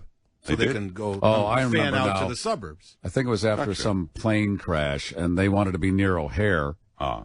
That's weird to set up shop hoping for another plane crash. But well, no, I don't think nothing ever came out of that. Yeah. So there it sits. Yeah. I don't know what I mean. I always asked what is the deal, and now when I said to Tom, when you're waiting for a baseball game to end or a hockey game, here's the perfect use for it. Why don't you guys do the 9 o'clock news live and then put it on CLTV? We do, actually. Okay. Then go home and just rerun it when the game's over. But they make you sit there. It would work for a lot of news stories that don't really change. But the trouble is your temperatures are screwy if you rebroadcast. Okay. All right. So the weather, how different are the temperatures, Jim? Come on. Well, it depends. I mean, about half the time you got a cold front or something that comes through, and you could have a big drop. Let me Particularly guess. if you're in the snow season. Okay. And you've got and I said if there's something coming, then you stay on board. But overall, just tape it, put it on CLTV, go on home. The temperatures at 11:30 at night are people going, I wonder what the temperature is. Well, I tell you what. I think the day's pretty much over. You're done for the day. If they put a suggestion box back in, I'll put it in there. Yeah, right. That's also a shredder. How many things have we been led to believe are something, but they're all shredders? Where I put my ballot today, shredder. Suggestion boxes, shredder. Listen to you. When you put it in, you hear you wonder, right? Oh, my goodness. Yeah, we'll take that. When somebody puts a magazine in right after you know. Oh. Yeah. Well, I'm just trying to help. You're given this terrible vision of television and radio, and it actually, for people actually listening, it's not as bad as you make it out to be. No, wait a minute. I'm not making it out to be bad. I'm just trying to make it more efficient. Well, more efficient? Yeah. Well, yeah. I mean, you got these people competing against the competition is 3 feet away eating a sandwich. It's got to be pretty tough when you're trying to be on CLTV and there's Channel 9 walking around right in front of you. Well, first of all, it's not competition because a lot of the same reporters and anchors work on either place. Yeah. Depends on the deals they worked out. You know? Isn't it kind of like what you do every day, though, Gary? Yeah, I mean, those people are walking by our window too. Sure. And that's why I know what I'm talking about. And I know how bad it is. Yeah. Okay, that's why I can say this. I saw Harry Tynowitz eating a sandwich. Yeah. All right. I think you've got a sweet deal over there, myself. I mean, it's a great outlet. You've clearly got listeners. Did I say I'm complaining about what's going on? Sort of. No, in a I did not, sir. Kind of way. I did not. Jim is in a better mood when he knows he's working as opposed to when he's called in. Yeah, when it's last minute. Yeah. You haven't been able to switch to benevolent Jim. I'm in a great mood. Ever since he listen to this. Now you're going to butchered my performance. He's just been downhill. Butcher. I'm just telling you how to live. What's the word I'm looking for? Liven it up. Let live. I'm telling you how to let live. Hey, scientific study determines catchiest hit song ever. What?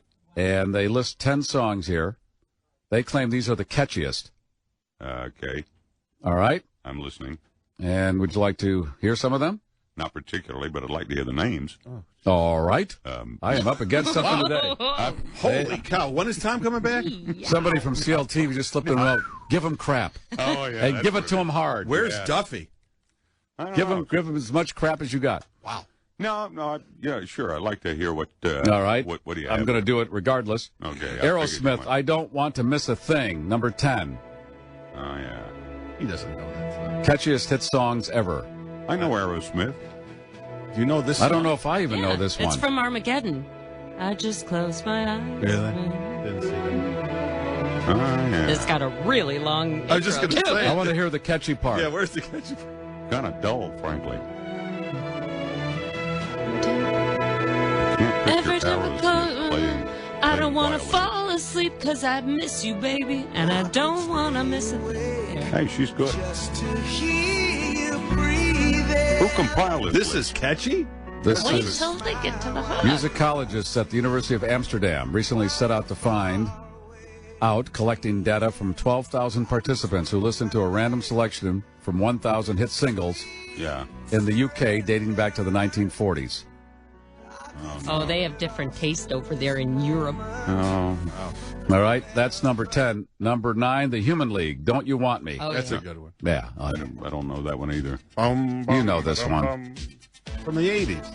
Oh, yeah. Yeah, I do know that. Yeah. He was working. All right, that's The Human League, and that's number 9. Whitney Houston, I Will Always Love You. Yeah, that one I know. Yeah. You like this one? Yeah. Oh, this is a slow. This made Dolly Parton a fortune. But that's not how I define catchy. Yeah. All right, You well, know, not what I think of. we know this one. We know the hook. Number 7, Michael Jackson, and Beat It. Yeah, that's a little catchy.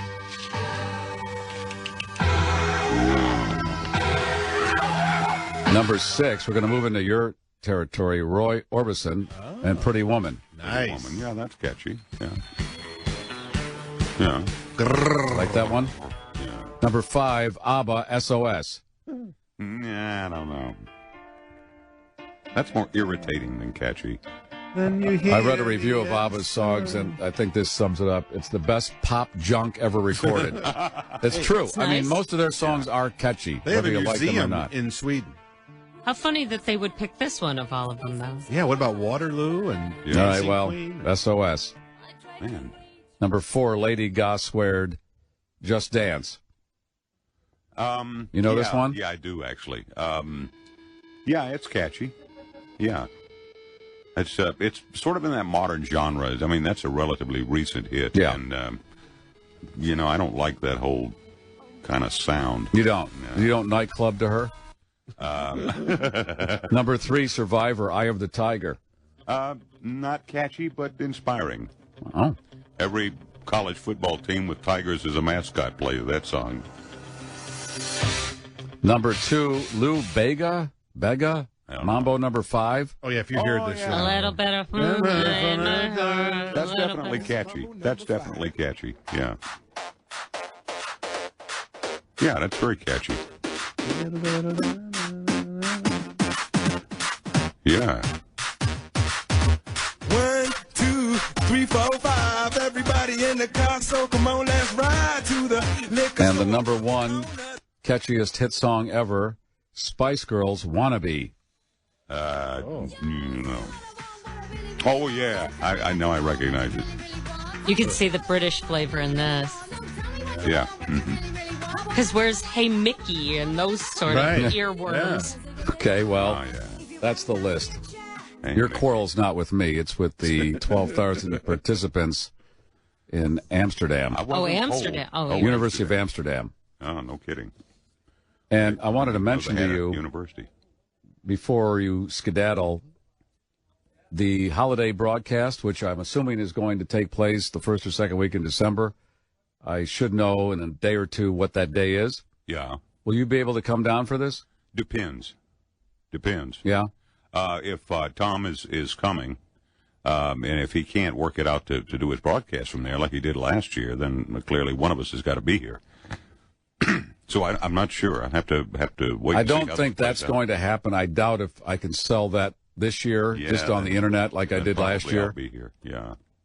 Why would you be there? Well, I mean, if he's going to work, then I could maybe come. Yeah, that's what I'm kind of counting on. And the reason I'm counting on it is because I'm going to do the Andy Griffith quiz with you and Bibble Schniffles. Oh, really? Yeah. You claim to be an Andy Griffith fan, right? Yeah, but I mean, there's stuff that, for instance, I know things that I'm pretty sure he wouldn't know. Yeah. Just by virtue of being Now, older. a listener came up with the questions. Well, he's laughing. Let me ask him something. Jesus. And see if he can get this. Your age has nothing to do with it. Oh, well, listen to this now. Except you probably too feeble to remember. I beg your pardon. Yeah, well, that's what he does. He attacks. Okay, now I've got. He's still beating up Scott Stantis for doing an accurate portrayal of One his the body in a supporting cartoon. actors. One of the supporting actors actually was in Gunsmoke on the radio back in the 40s as Chester. Which one was it? One of the supporting actors on Andy Griffith? Correct. All right. The gauntlet is down. Okay, now, wait. So now, in other words, we're not even talking about questions that have to do with the show. Now we're talking about stuff that's off the show. Then. Well, I'll give you a hint.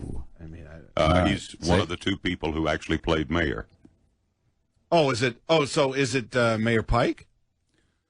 Try again. Oh, Mayor Stoner? Mayor Stoner. All right, well. His name is Parley Bayer, and he actually was Chester on the radio version. Okay, the fact that I know that there's a Mayor Pike and a Mayor Stoner. Here comes Spin. Well, no, but that's what I'm talking about. We're talking about the show. All right. Well, Jim, okay. I think you have a good chance. No, do you? Yeah, I think you're. Actually, I've been carrying that question around in my pocket since the last time. Attaboy.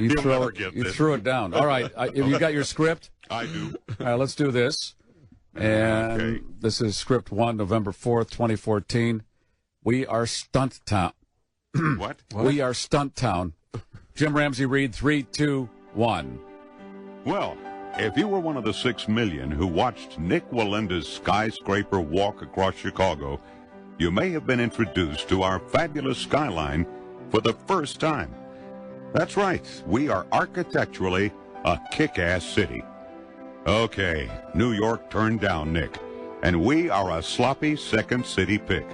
But still, you have to admit that it didn't hurt our reputation. It was a nice diversion from the weekend shooting totals we've gotten used to. Did you hear anything about shootings this past weekend? I didn't. Nick's kids are adorable. His wife has a first name that is like a radio morning show, Eddie and Linda. And he travels with a big-name preacher. Joel Osteen led us in prayer as Nick stepped off Corncob Tower number 1. Thousands watched from the street below as Nick's old man barked instructions from a bullhorn. Besides yelling, "Go straight, go straight," I don't know what he needed to say. Jimmy, I love when I crack you up. You. I just wish you'd use punctuation. I really do. Okay. Okay, wait a minute. All right. He's not laughing at your joke. Let's take it from besides yelling. 3, 2, 1. Besides yelling, "Go straight, I don't know what he needed to know." Is that correct? Well, I don't know. The way the inflection isn't right, though. Besides yelling, go straight, I don't know what he needed to know. Oh, okay. Something like that. All right, let's take it again. Take 3. Jimmy. Besides yelling, go straight, I don't know what he needed to know. A group known as Nick's Chicks has been identified. I guess those are his groupies. Of course, a guy carrying a big pole is going to have women all over him. Mr. Wait a minute, there was laughter. Turn your microphone off while we do this, please. Who was laughing? That's why he got kicked out of Abbey Road during Sergeant Pepper. You did fix it a hole. Fix it a hole. That was a good line. For the benefit of Mr. Kite. That's a good line. I don't even know if that was on Sergeant Pepper, but it was, right? Yeah, all right. All right, let's pick it up from Big Pole. Big Pole, where is it? Where is it? Of course, a guy. Take it from a course. 3, 2, 1. Jimmy? Of course, a guy carrying a big pole is going to have women all over him. Mr. Osteen, make sure you distance yourself from Nick's Chicks. Too many preachers have gone down on that one. As far as stunts, well, the Red Bull people pranked us last night. But hey, it's better to be the cunning stunt capital than the murder capital, right? Or maybe with Joe Madden, it will be the stunning Bunts City. Very nice. We'll put that all together. Now we're going to have to put music underneath that spot that was bald. All right? Fix that all up there, Spleef. Trying to see you. What's that? I still don't quite get the besides yelling, go straight. I don't know what he needed to know. Besides yelling, go straight, I don't know what he needed to know. Yeah, that's it. What else could he say? What don't you need? What don't you understand? I got you. Yeah. Go left, go right. I mean, it's a rope. I got you. Yeah, but he probably knew he had to go straight. I mean, yeah, that's what now you're understanding. Yeah. All right, this daylight saving time, or as you say, savings time, and type rope. This is going to goof us up for a week or so. Oh yeah. They say it's like jet lag this week. I'm sorry. Why? You are entering level 5 of discomfort. Wow, level 5 right out of the box, Jimmy. Ooh, for what? Well, what did I do? You'll hear about it. I will? Yeah, that CLTV honk right there. That's level 5. Oh. Okay. Oh, I need some weather from you, my man. Oh, do you? I got that over here, too, somewhere. Okay, Let's good. find it here. Spent all morning on this forecast. I hope it works out for you. Okay. Tonight, some early clouds. Then the skies are going to clear late. We're looking at a low of about 37 degrees. Wednesday, a warm front is going to come into the area, increasing cloudiness, And by evening, we could see some rain showers, but a nice little hike in the temperature, up to 55. Thursday, cloudy with showers. A cold front this time comes through. Those rain showers may mix with a few snowflakes late in the afternoon or early evening. High temperature 44. Friday, a few clouds, high of 45. Rain showers on Saturday with a high of only 41.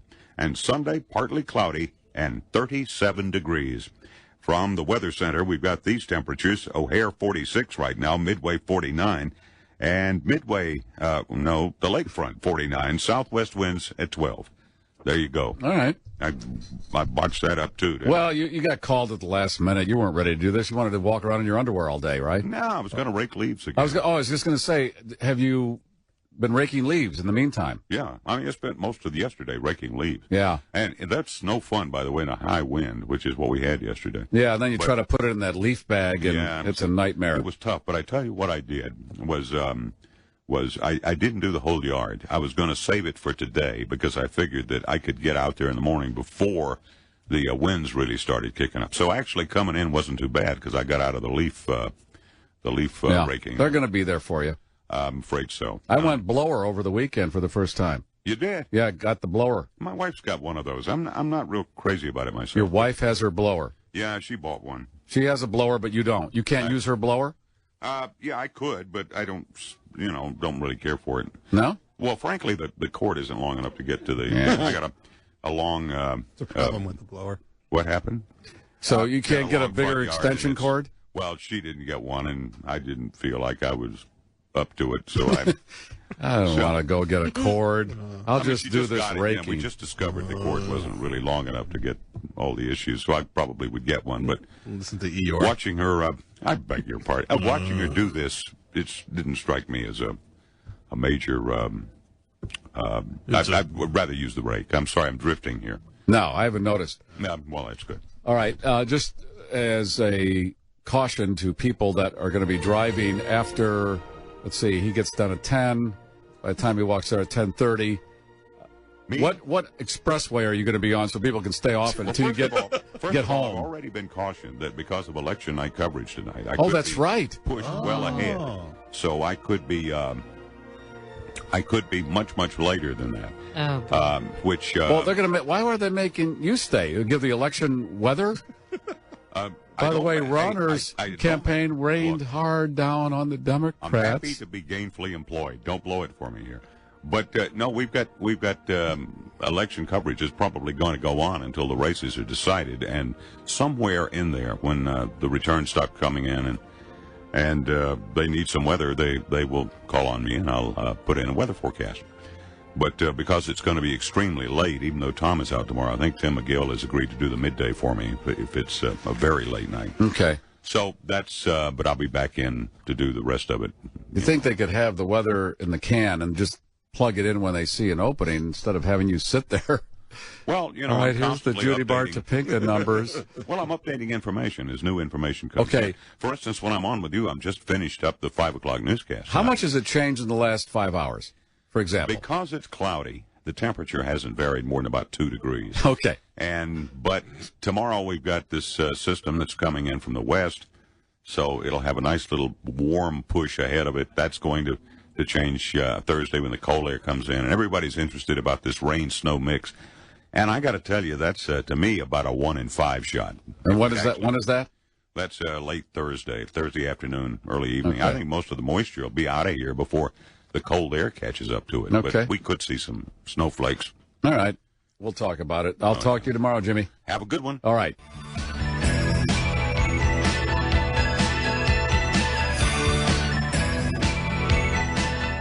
Garry Meier on .fm. You can call or text on the same number, 312-521-8600. You can see the show. A video stream is at WGN.fm, and then hit the prompt that says watch, and you will see where we're at here on the 7th floor of the Tribune Tower. Earlier, Leslie said that she got yelled at her polling place because she had her cell phone on and somebody called her. It says in this email from Connie, heard Leslie talk about getting yelled at with her cell phone. There should have been a sign posted, and it's a rule. I'm a poll watcher, And I did see a sign at my place, but many times signs are there, but not placed well. I didn't see one. I didn't look for it, but. Well, and with that, I never saw the sign. They did say that they said there was a sign, but what I found strange then was I got to work, and here all over Twitter are local Chicago reporters taking selfies while they're voting and stuff. So I'm assuming they were using their phones. So was it just the call, do you think? Maybe it was a phone. All right. You know what? I got to give away the Fab Faux tickets as promised. Sweet. 25th caller, 312-521-8600. We'll get the pair of tickets to see the Fab Faux November 15th at the Chicago Theater. They are doing the White album in its entirety, and then they'll do another set of Beatles songs. It is not to be missed if you're a Beatles fan.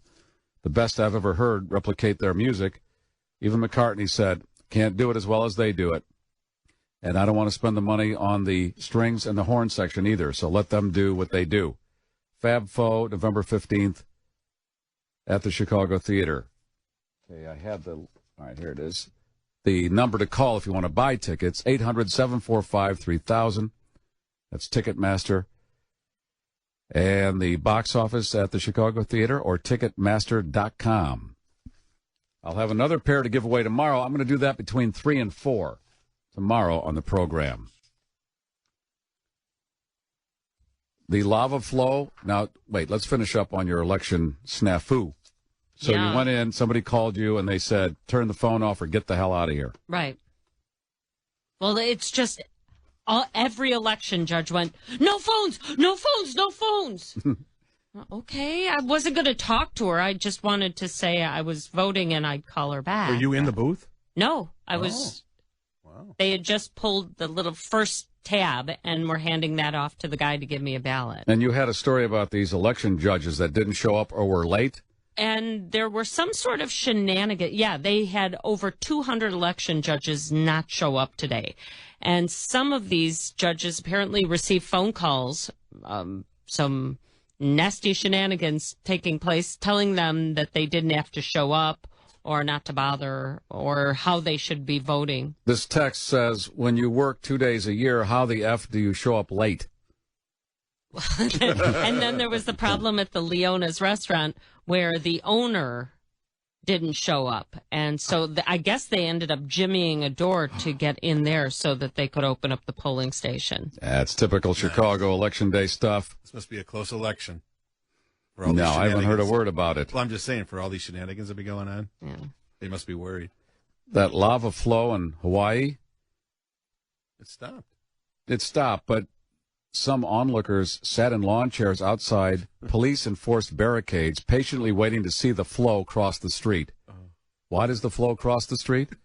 Puna resident Ruth Crawford drove to a lobe of the flow to see it firsthand.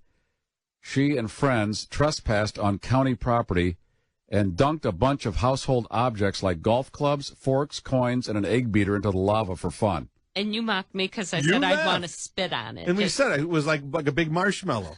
We were laughing at us. Now, I know it's 2,500 degrees, but how far away would you want to stay? Right. I mean, if you're and what is right it? It next was to moving something like 5 yards an hour. So I think you can get plenty close. You want to throw something in there. So it's 2,500 degrees, 2,000 degrees. But these are grown-ups. But you can be right up on it unless you touch it. You don't feel the 2,500 degrees. I'm pretty sure you'd get some radiant heat off that, but it's like a grill. The temperature is inside the lava.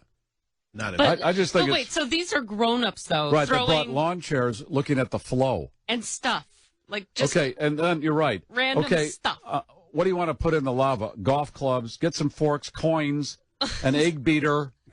I got an egg beater I don't want anymore. Let's throw that in there. It's like Judy Bart Topinka's garage sale stuff.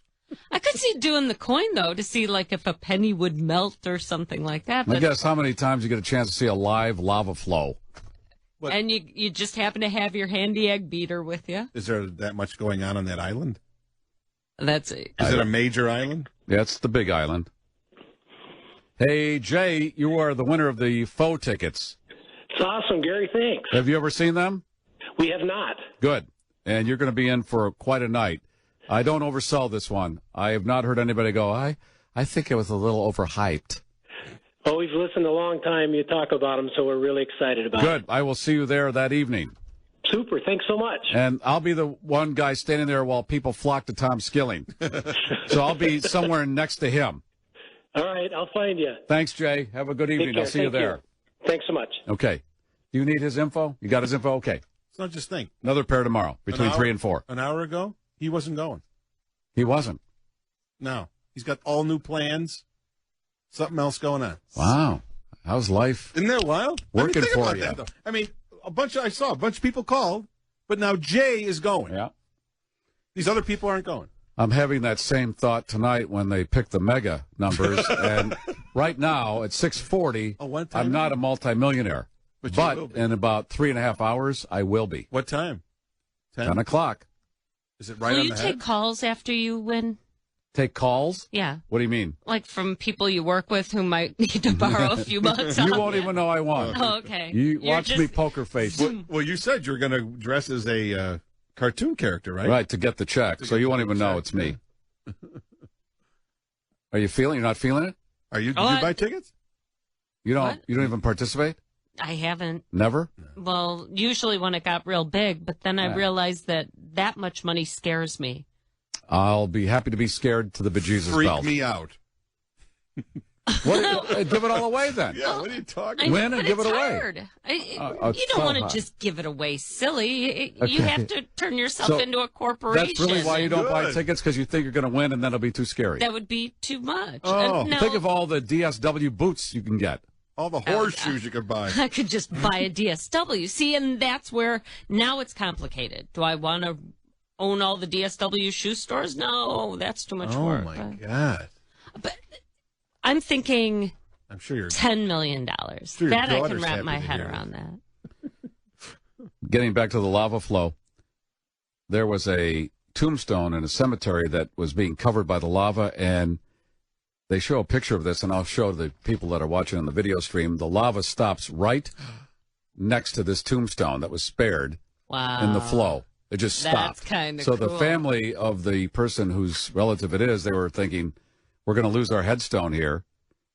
But there it is. The lava flow stopped right at the headstone. So what do? Do you move the I headstone don't- now? What and- is the policy? Yeah, because on how are that? they going to go? How could they visit it anyway? But assume that if you took it away and the lava keeps moving, you could come back in a year or so. Wouldn't it just turn all crusty? And What then you happens to could the put lava? Does it get hard? It gets hard. And That's then, what like a rock? they have. They have these black beaches on the Big Island. That's from the lava flow.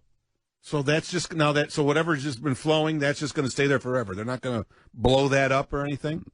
No. Why? Well, That's is it- the whole island's lava flow. But is it That's how destroying it was roads made. and everything? And That's the way it goes. Yeah. They might maybe they'll cut through it to replace the road, but But they overall, just leave it. That's it. wow, That's the way it goes. The aunt of the person whose headstone that is said she was heartbroken when she heard lava cover the cemetery. When she got the photo from the scientist, she hugged and thanked him. The Hawaii Volcano Observatory wouldn't normally release such photos out of respect for the family of the deceased, but provided the family with a copy after a chance encounter between the family and an observatory scientist. So that's pretty weird. All the cemeteries covered, and then this one headstone is spared. So now what happens to all those people that lost their headstones That's and their it. bodies? The bodies they can't even remove the bodies now, right? No. Why would They're you already want to? buried. They're just double buried. Right, but It's like double bagging. no, but if Okay, I that's a good I'm thing. sure thanks to modern technology and global positioning satellites, you still know where the body is, but what does it matter? well, because if I want to take the body to a cemetery so I could visit it, I can't do that. No, well, that's got to be part said- of the risk you take when you're in the shadow of a volcano, right? Wow.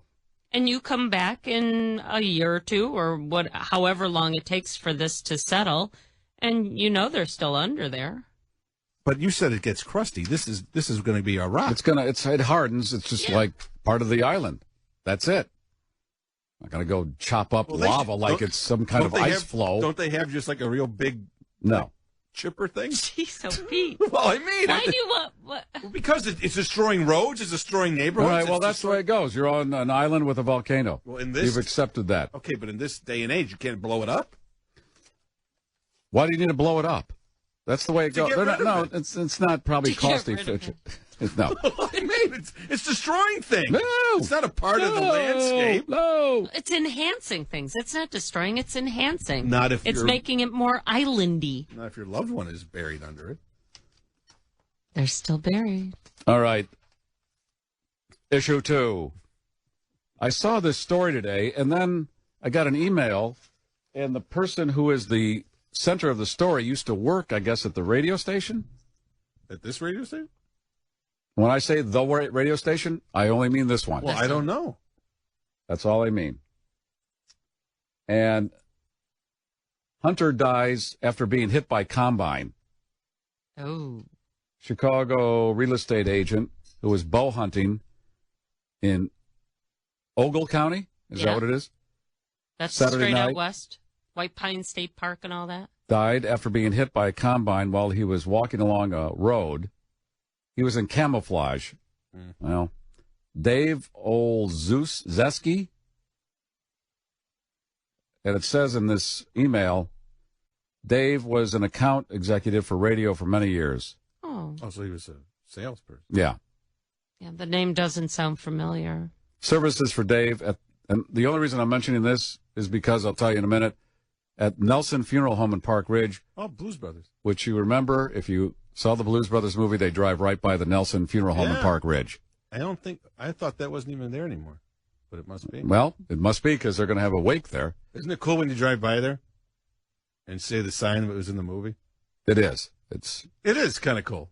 Well, a lot of those areas in Park Ridge where they filmed, I was familiar with because I worked at WYN and Des Plaines and knew people that lived right around all the streets they filmed. Because didn't they film it on a side street when they got out of the car that time? Yeah. Yeah.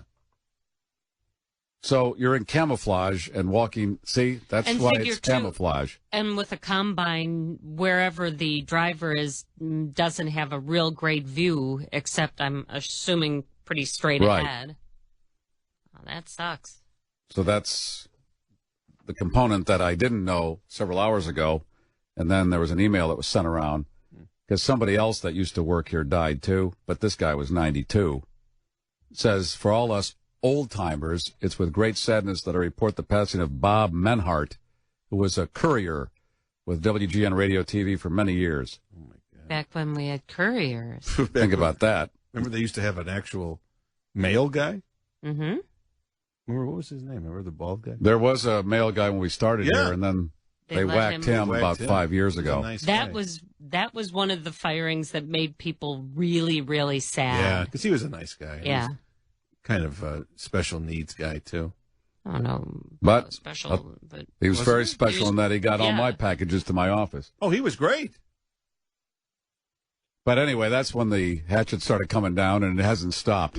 This is like Mike Myers is in charge. Well, and that was Just one of those things. hacking things up. You had to question how much was he making, I know. and really, in the big picture, Oh. out of all the changes you could make, you couldn't cut back on coffee and keep this guy around. And that made folks really sad. You couldn't. You said maybe we don't need 700 WGN hats.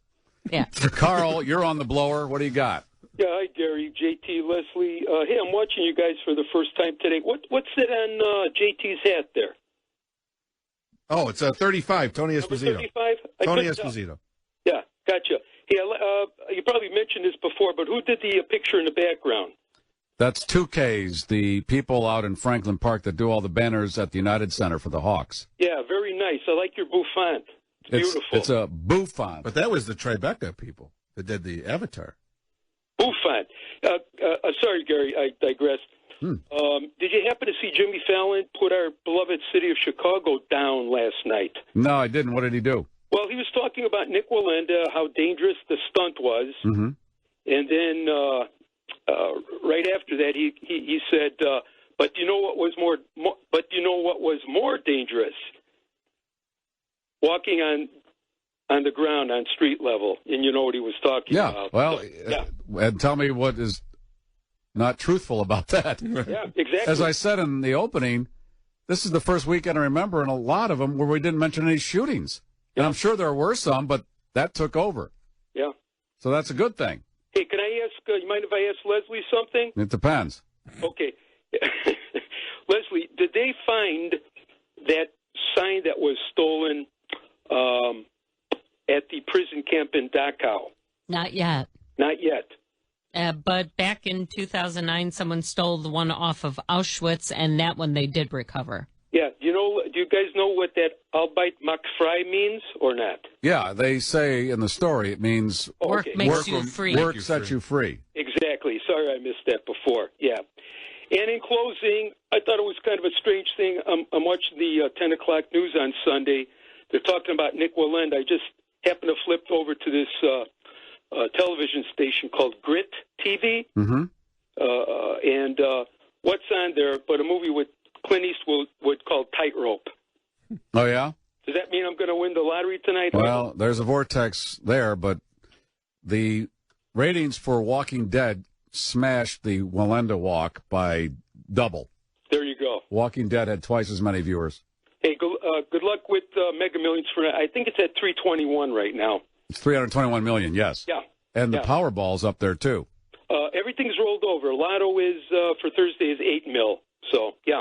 I can't live on 8 million. I don't know about you, but I got to go 321. At least. I only play Mega and Powerball. I just go for the gold.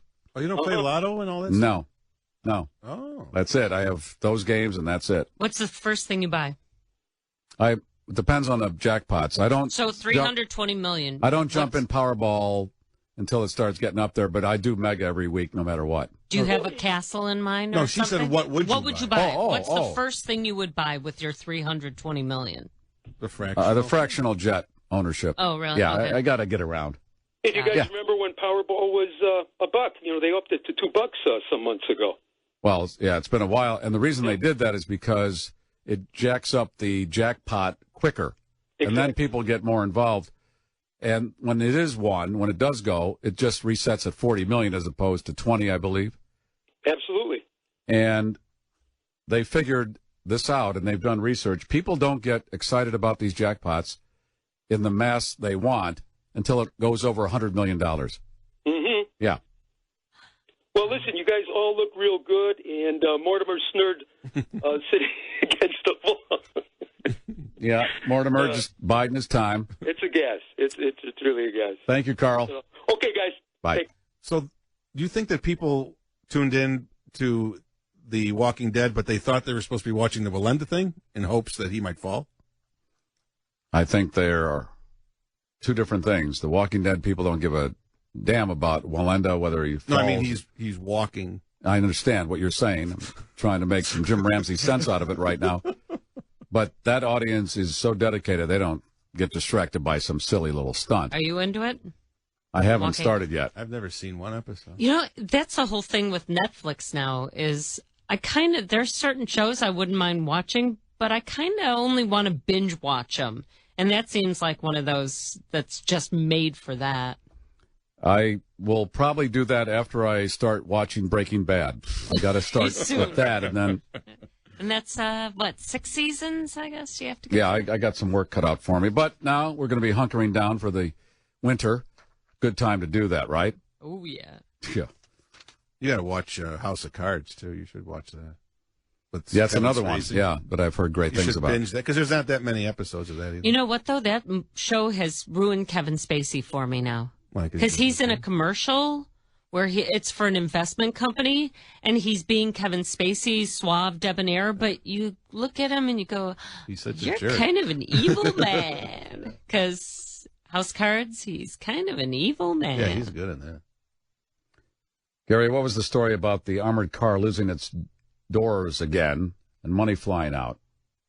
That was yesterday in Maryland. Armored truck, doors flew open, people scrambled for the money. And it's the typical, the police are saying you got to turn the money back in.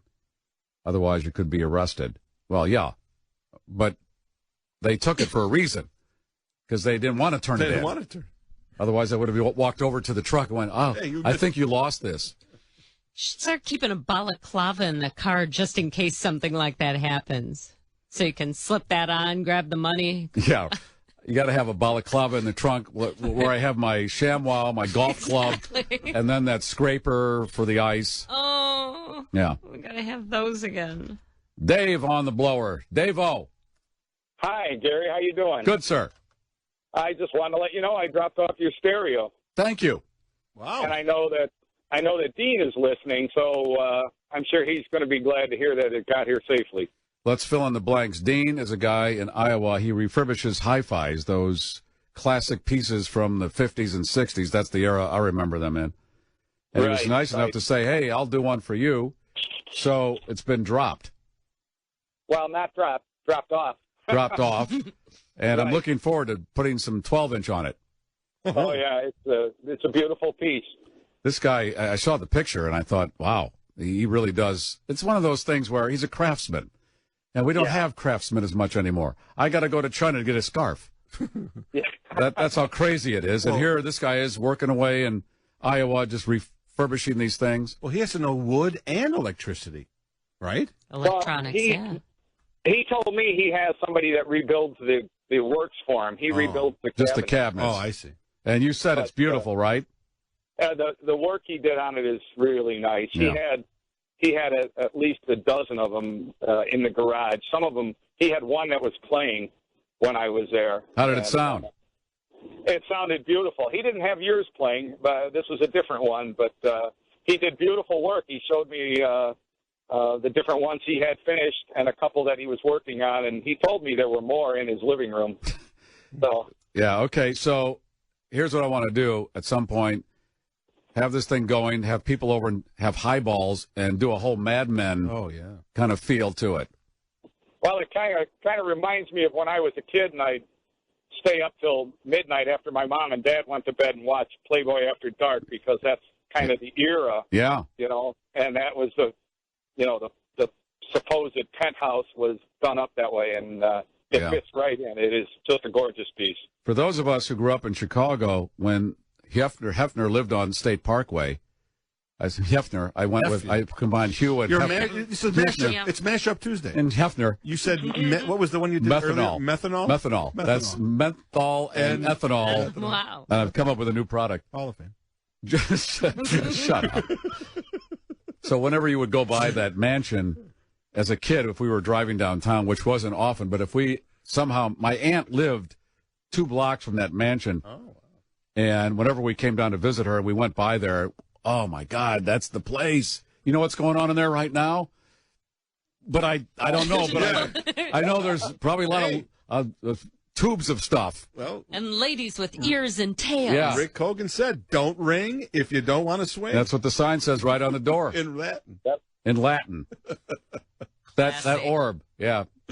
So that era, Dave, that you're referring to, that's when all that stuff was ring-a-ding-ding. Yeah, you would need the highballs, the console, and a game of charades. Charades? Yep. And people just popping over. A little coffee cake. Right. The doorbell rings. Hey, it's our aunt and uncle. Come on in. A little coffee and. And those days are completely gone, it seems. Nobody just drops over anymore. No, not at all. No. But, it's just. Well, enjoy your. Well, I appreciate you doing the legwork on that, Dave. I really do. Not a problem. It's just got to try to figure out. Something stole all my breadcrumbs that I left down here. This is, to me, this is the end of the world. Okay. Dave, he took it to, now I'm going to really set up a scenario here. He took it to Roberto's. Oh, my God.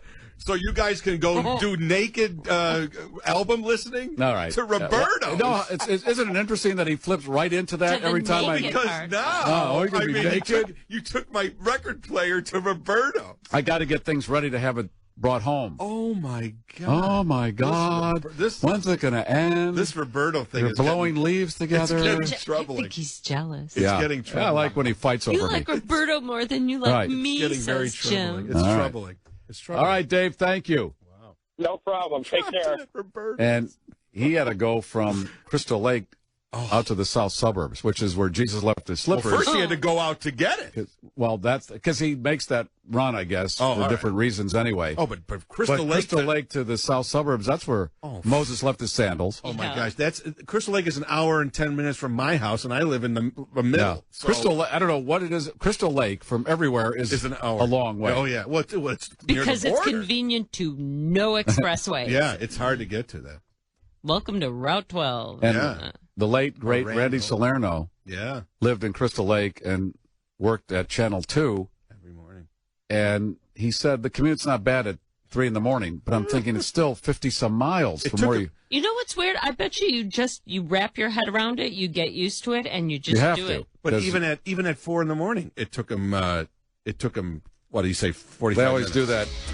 There's no traffic, so big. That's where Orion lives, around that area. Yeah, and Hutley. And, yeah. My wife Gloria and I love to drive. We love to go to Jameson's. And get the big thick filet. And the big O-rings. All right, well, that's it for another day. Just go home and watch the election returns. Not. So no, you have no. Do you have any? No, do you have any predictions? This governor thing, I don't know. I think we're going to change partners. I just think. Right. But having said that, the state is so wired. I don't know how anybody can do anything. When you start hearing about these election judges being called and not to show up, stuff's going on here.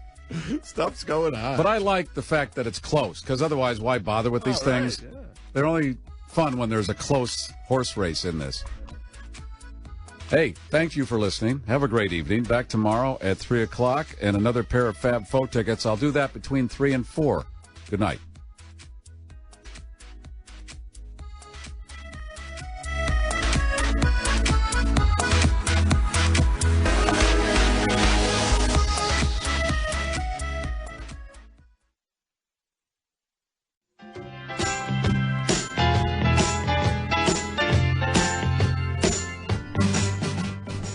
Garry Meier on WGN.FM. That's where you hear the show through the apps. Tune in, iHeart, WGN.FM. And there's a video stream now. You go to WGN.FM and hit the watch prompt, and you'll see inside the studio here on the 7th floor of the Tribune Tower. And I don't know, what does it look like? Are we in need of some decorating? Well, as the holidays approach, I think there's going to be more and more decorating in here. I know I've got a few things I can put up in here. You've got the Polk Brothers Santa. Yeah, I've got the illuminated Santa. I'm just wondering. I mean, but then would we leave everything here? Well, I don't know what the deal is as far as how many people use the studio. I know Brandmeier uses it. Who else uses it then Hochberg? Hochberg with all his. I mean, what's he going to do? Hawk something? Is the name theory going to apply? He's going to hawk something? I don't think so. Well, he is Jewish, though. He might not want to be surrounded by Santas and. All right. Well, I think he's cool with it. Oh, all right. Yeah. When he shows up. All right. He just missed yesterday. He got some scheduling things wrong in his mind. And I'm just saying, because I don't think it would be good to just bring the stuff every day and then have to put it back away and what I mean. All right. Well, I'll find out. The Santa is fine to leave, I would think. And somebody lashed out. I know Bibble's an easy target. It says Yellowstone, dimwit. No, there are Jellystone There's parks. a Jellystone Park. Yeah. There are. Now, he said Jellystone, right? Which I think there should be some Jellystone parks, too. But there are Jellystone parks. Yeah, and it was Jellystone. Yeah. Yeah. Yeah. So you get a pass on that one. Yeah. There's plenty of things to call them names for, like how do you know water's boiling? I just want to know, would it be a rapid boil? And some people are weighing in on stump removal. It's a different machine for stump removal. They are cheap. Dopes.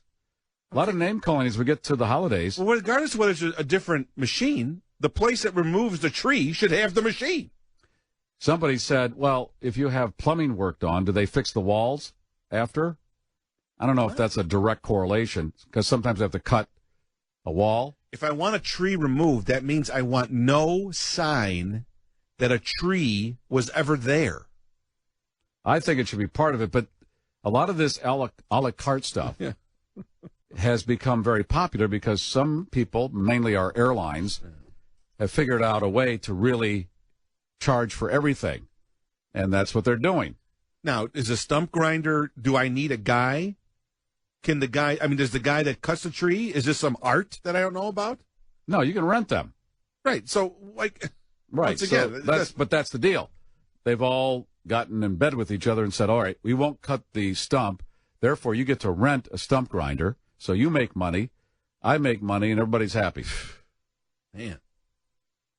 I'm sorry, but that's not that. No, I'll tell you what, if I wake up Christmas morning and there's a stump grinder under my tree, I'm going to be pretty darn happy. I'll be as happy as when I woke up that morning when I was about 4 years old and there was a machine gun. Oh, nice. A beautiful machine gun on a tripod. Just shoot your eye out, kid. It didn't fire anything. It made a noise. Oh. But I remember this. I woke up, and this was a big machine gun. It was one of those ones where you sit down. Oh, you said it had like a... And it was one like you see on the back of, any ISIS truck. Right. And I sat there all Christmas Day and shot my family over and over again. It was a big honking machine gun, and it had pivoted on this tripod, and I never felt better than when I took my whole family out that Christmas morning. Nice. Yeah.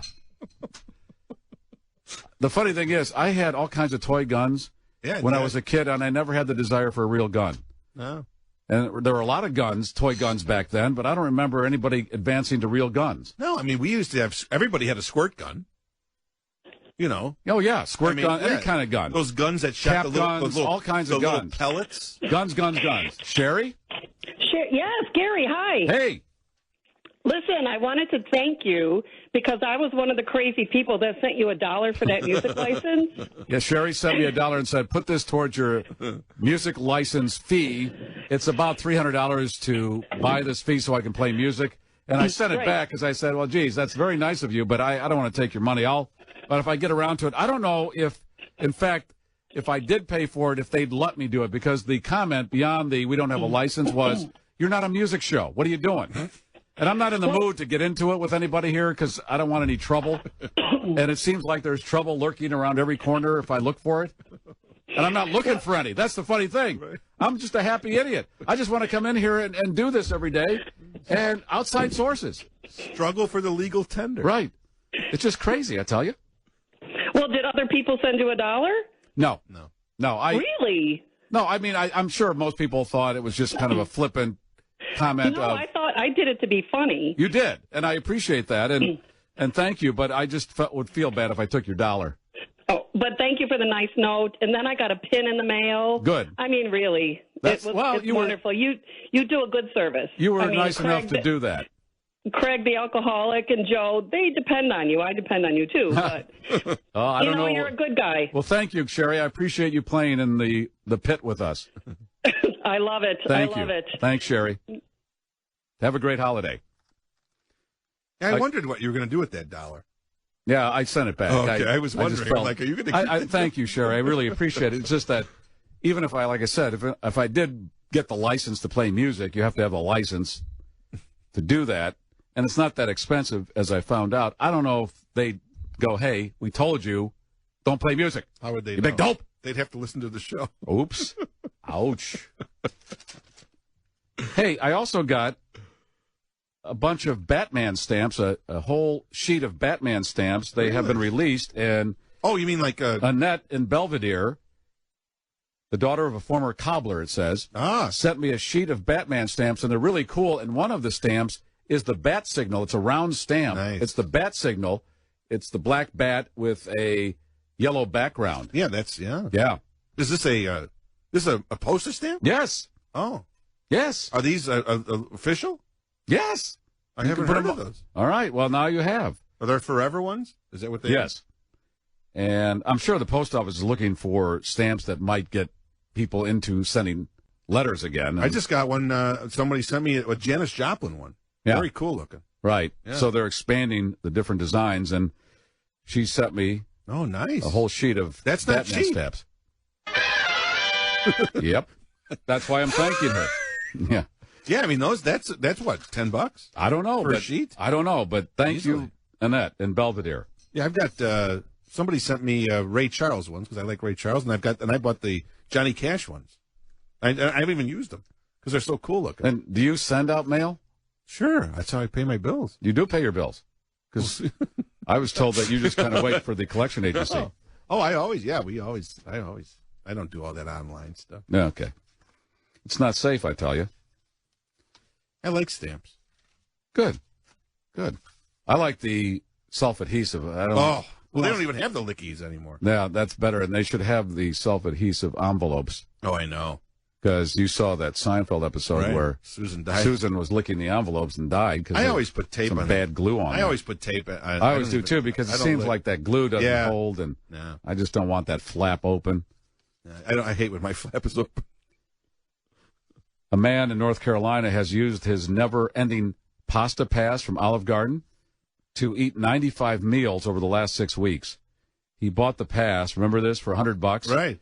Says he has received $1,500 worth of food so far. His goal is to continue eating Olive Garden every day, twice a day, until the pass expires on November 9th. The pasta pass is valid for all the pasta, salad, bread, and Coca-Cola drinks a person can consume during the 7-week period. The pass was only made available to 1,000 people. I wonder how much weight he's going to gain. Because that's a carbohydrate feast between bread, pasta, and Coca-Cola. Coca-Cola, I mean. Well, he's obviously made more than he invested. Yeah. That was his goal. $1,500 worth? For $100. I just don't know if, even if I thought, oh, this is a great deal if I eat a lot of food, after about 2 or 3 visits, I go, I can't do this anymore. Yeah, I mean, he's going twice a day. That's a little... But some people, they have this routine. I know a friend of mine's father would go to Taco Bell every day, sit at the same table for years. In fact, the people there knew him, and as soon as they saw him pull in the parking lot, they got his order ready. Really? Now, that's what you do when you're retired, I guess, and have nothing else to do. In fact, you're going to see Pat Quinn probably at a Dunkin' Donuts or Taco Bell very soon. But don't you like... I like going to the same restaurant where they do know your name and everything I like do, that. too. I find my favorites. Yeah, and you get good service because you're a regular. But this is a kind of a fast food situation, which I would never go to every day, let alone twice a day. But, man, I mean, and now let's not forget, not only is he going twice a day, but if he's doing this all you can eat, he's eating more than he would eat to get his... Right. He wants to top out. Yeah. He's already topped it out, but geez. So, geez. I know when I've gone there, my mother likes going there, so we would go there, and my late aunt, she loved the breadsticks. Oh, so that's their calling They card. kept bringing them because they were bottomless, and she would put them in a napkin and put them in her purse and take them home, and I'm thinking... You throw them in the microwave, good as new. Yeah, that's what I thought. Okay, great. I don't know how many breadsticks you can eat, but she seemed to say she wanted as many as she could take home. So what does a Garry Meier get at an Olive Garden? Well, I don't think I've ever been to one. I have to say, some of their pastas, and maybe they've been aware of this and they're going to work on it. That's why they're doing this kind of stuff. A little soft. Remember when Domino's came out with that campaign? We know our pizza's crap, and we're going to fix it. Right. It seems like a lot of their food, at least the last time I was there, and it's been a while, had no taste. Right. I'd be eating and eating. I can't taste anything. Yeah. Well, because think about it. If you're going to be a chain like that, you can't make food that is going to be spicy or because you have to appeal to right, and that's what they're doing. Yeah. And the place is always packed. Yeah. So it doesn't matter what I think. Oh, I know somebody who said their favorite Italian restaurant is Olive Garden. Yeah. I do like the salads and the soups are pretty good, but beyond that, I got some trouble. Well, it's got to be al dente. It can't be that. I mean, mushy. I'll eat this, but it was just no taste. I thought, where's all the taste? How'd you take all the taste out of this? Well, one time, a family member, we went to their house and they said we're going to make spaghetti or some sort, and so I said, well, did you make this sauce by yourself? No, I just bought Prego, Ragu, and Classico and mixed them all together. Yeah. It's a bouillabaisse. I'm like, wow. Store-bought sauces. Jeez. Jim, you're on the blower. Hey, Gary, this is Tim up in Wisconsin. I'm sorry, it says Jim on the screen, but... Okay, Tim's close enough. All right. Hey, I bought your father's recording. Mm-hmm. Now, I've heard it last year and stuff. He was in the Battle of the Bulge, correct? Yes. Okay. My uncle, who raised me after my parents died in I was born in 47. My parents died in 49. And my uncle raised me, and he was also in the Battle of the Bulge. Really? And yes, he was. And as I grew up, he gave me his military uniform, belt, dress sword, and also a 5x10 German flag. Wow. With the Iron Cross. Wow. I mean, it's a terrible thing to say, but it's really something to see. 5x10. Yeah. You know, and I was just curious that, you know, I'm doing research on it, you know, since he died early too. He died in the 60s, but when the last time I heard it, and I'm looking forward to hear it again, you know, it just means so much to me that all that stuff went on, and it's just really. Those of us who've never been in the military and then have gone to war can not even imagine what these people go through. Right. And when you hear this story or anybody's story who's been in that situation, it is beyond comprehension. And it is. The part that's not on this tape, and I've told this before, my father said after we were in this intense battle, when it was done, they walk out into the killing field, and there are these German soldiers. They were all of maybe 16. They had thrown a uniform on. Here's a gun. Just go start killing people. And if your mind doesn't completely fry, having gone through that, and then you come back and just try to pick up your life, which they did, they didn't know post-traumatic stress disorder. For that group in Vietnam and the Korean soldiers. So these guys had to live with this. And, again, the story I've told where he was in bed one day and somebody slammed a door at the house. He jumped up. He thought he was back in a battle. And then the day he had his heart attack, they were wheeling him into intensive care. My mother was standing next to him, and he goes, "Do you have the hand grenades?" He thought he flashed right back, and that's the kind of stuff that's completely embedded, and then it comes out. Because right. I mean, I agree. And like this flag, it has the Iron Cross up in the corner, okay? And I've done research on it, and it says that was a naval German flag. But at that point in the war, the Germans had no navy. So these flags were all over the place. Okay, they're pretending they had a navy. We'll put out these navy flags, and they'll think we have a navy. Yeah. Put them anywhere. It's an inspiration to get one. You know, I talk about inflatable things. I've seen some documentaries on the History Channel, and they did have inflatable tanks and stuff that they would put out on the field to make the enemy think that they had more armor than they did. They have these dummy tanks and stuff. Churchill did, though, too. What's that? That's what Churchill did. Yeah. That's what Churchill did in England. He had blow-up tanks. Right. Yep. A lot of just kind of fake stuff to make it look like they had more than they did. But, hey, we're not going to bomb England. Look at all those tanks. Yeah. There, you know. Right. So I'm going to do that on Tuesday I'll do it around 5 o'clock on Tuesday. Around 5? Yeah, on Tuesday. Okay. Sounds great, Garrett. Thank you, Tim. Okay. You too. Thank you. There's a big concert on Veterans Day this year, live on HBO from the mall in Washington, D.C. Is that with Gary Sinise? And Springsteen's going to be there, and Eminem, and there's a big, I think, Jon Stewart. It's a whole big 3 or 4 hour live on HBO. Live on HBO, yeah. Cool. Yeah. So if you've not heard that tape, again, it'll be on Tuesday at around 5 o'clock. Did your dad have a sword? Do you think? A sword? He said this guy had a sword. No, he didn't have any. I don't remember him bringing any artifacts back of that kind. No. Did he get a medal? Yeah, he got a Purple Heart. Yeah. In fact, he had several medals that I had framed many, many years ago. And it's still hanging in the house. But, he had about 5 or 6 medals, Purple Heart amongst them. Yeah, neat. But, again, the stories, this particular one, and just stories in general you hear from these people in the military that have gone into battle, and I can't even imagine. Cannot imagine. I can't even imagine going to boot camp. Well, that would even be you are mayonnaise. What are you talking about? I used to play football. I was yelled at. You make me want to puke, you maggot. You'd have a lot of that in your face, right?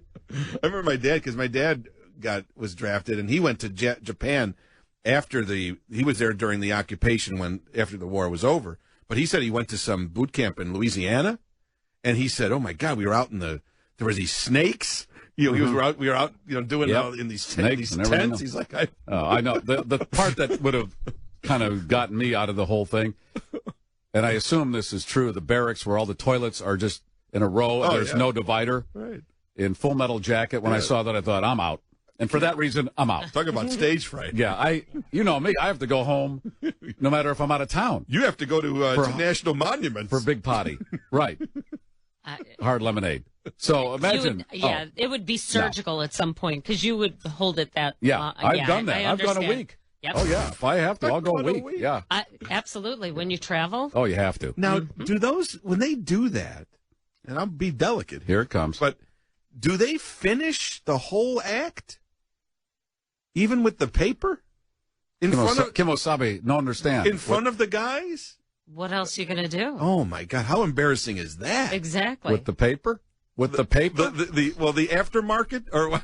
Well, it's not like the Army provides bidets. Yeah. So I love a good bidet, but how could, I mean, I bet you do. It's embarrassing enough to do I the guess act. If you're in that, you just get used to it, and that's the way it goes. Oh, I see you're a folder, not a swisher. See, I would not be able to go. It wouldn't. I would be more worried about that part than the actual evacuation. It almost seems like it would be easier to find a stand of bushes or something. Yeah, I don't know, but I just remember that scene in Full Metal Jacket where there are about 25 toilets all in a row and not one divider. And that's the end of that. Have you ever had nightmares like that? Mm-hmm. Or in your nightmare where you sit down and all the dividers are still below eye level? It's like a truck stop. Hey, how you doing? Good. How are you doing? Not bad. No, I want a full hood and everything. I want to go under the hood. Yeah. I'd like a complete closed box. Well, what kind of creator would give us these activities? I mean, come on. Why do we have to do that? Why does the body work that way? Because it's a joke. Somebody's played a horrible joke on us, and here we are living it out. I mean, and that's why I can't pray. It all comes back to that. That's what it is. Like when you go to these castles in Europe and you see these, and they go, and here's their commode pot. And you're like, they were literally going. The kings and queens were in a pot. We're sitting in a pot. Yeah. But at least it was a private pot. Right. Yeah. But then they weren't doing it with all their serfs and jesters. Yeah, but then someone around. had to go and get that pot and clean it out. When we went to Versailles, I thought the average homeowner in America has a better toilet facility than this palace. Yeah. I didn't see any bathrooms. There wasn't. I assume it was pots. It was a pot. It was a commode. That's all it was. And Between that and modern dentistry, seriously, Yeah. I thank God every Okay, Marie Antoinette, go ahead. It did have the royal seal on it, so it was a nice pot, but it was still a pot. And giant rooms seemed very drafty and ugh. And they were living the best. Could you imagine what the... I can't. Oh, the other guys were living? Don't want to. Oh, if those guys were going in a pot, where were the other guys going in? We got a hole in the wall. Get some more mud to fill it in. Yeah. No heat, no air conditioning, nothing. And they thought they were living. They were. They didn't know any better. I know. Well, here, like you just said, you read that story. 40 years from now, people are going to go, you mean to tell me that there wasn't a deodorant in your toilet when you went?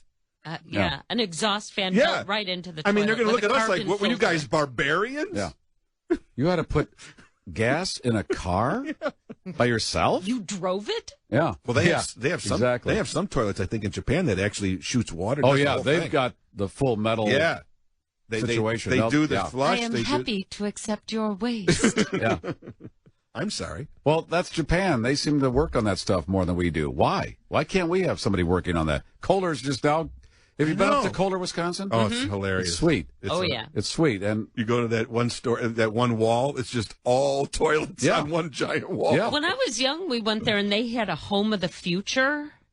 And there was no reason why every home in America couldn't be that cool that soon. But they have hot tubs in there. It's a beautiful. it is. And the factory, you could eat off the floor all over that town. Then they have the America's Club there, which is nice. Yeah, it's all set up very nice. Yeah. Very nice. But it's funny, you walk in and there's a giant wall of just well, that's what they traffic toilet in. seats. Yeah, and bathtubs. Some of those tubs look nice. Yeah, they are. 312-521-8600. Doug, you're on. Hi, Gary. My father was a commanding officer on a minesweeper in World War II. Nice job, huh? Yeah, and this was before they had electronics, and they had no weaponry, really, other than like a 50 caliber machine gun. And I guess they, of course, went in front of the Allied ships, and they're on a light wooden boat, and they're dredging, essentially, for bombs and mines, and hoping that they can bring them up and blow them up, and they don't get blown up. And so one day I go to my father, I said, well, you're out in the ocean, and you must have been scared, must have had some moments of boredom. And he looked at me like I was insane. He said, no, sir. There was nothing boring about it. And he actually said the biggest crisis, as you can imagine, I think there was about 15, 18 guys on this ship. And there were about 2 or 3 guys, that were considered non-commissioned officers. Mm-hmm. And the biggest crisis was they had a pretty good cook who could actually make food, and some other higher officer found this guy, and he took him. And so the replacement guy couldn't cook worth a lick. So morale was not real good. Yeah, as you'll hear in this piece from my father, he was with this guy with a little burner, and it was freezing on Christmas Eve. So anybody that had any kind of creature comfort that they could provide, you stuck with them. His little Italian friend? Yeah, little Italian friend. Well, my father, and there's no such thing as hot showers. There's no fresh water. Right. So basically my father was considered disabled because of he got jungle rot. I mean, if you're out there for a couple of years, you don't take showers on a regular basis. Think about it, right? What showers are you going to find?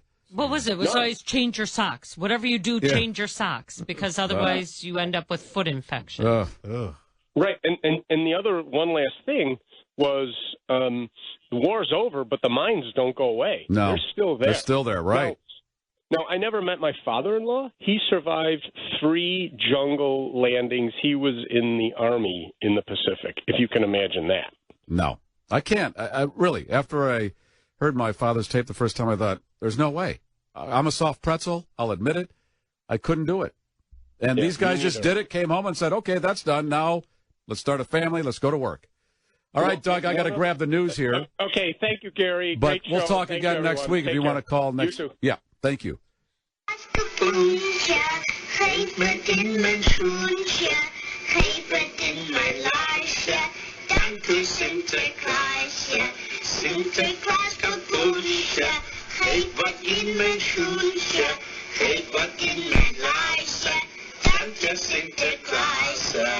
All right, little Dutch Christmas action there.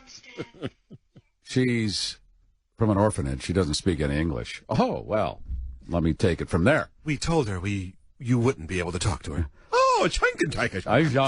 Clinkin' clonkin' clonkin'. All right. It says on this text, 312-521-8600. I was looking at the mock-up of the new Lucas Museum. It reminds me of a breast with a nipple ring. That's what it looks like. That's a good description of that thing. Tomorrow, the architecture critic for the Tribune, Blair Kamen, will be in, and we'll discuss that piece of crap. And the other piece of crap that I've been labeling a piece of crap is the Maggie Daley Park that is nearing completion in Grant Park. It's another acid trip gone. Well, like an acid trip can go right. Some of you may have had some good ones. That's how we got Sergeant Pepper, I know. But this thing is a mess. That museum, the Lucas Museum, that doesn't seem to pass mustard. Well, the architect says that little nipple ring that you're referring to is supposed to be a floating, auditorium where you can see the city. So that will be like glass. Okay. And it's supposed to feel like it's floating on top of that little thing. Yeah, all right. It just doesn't seem to work.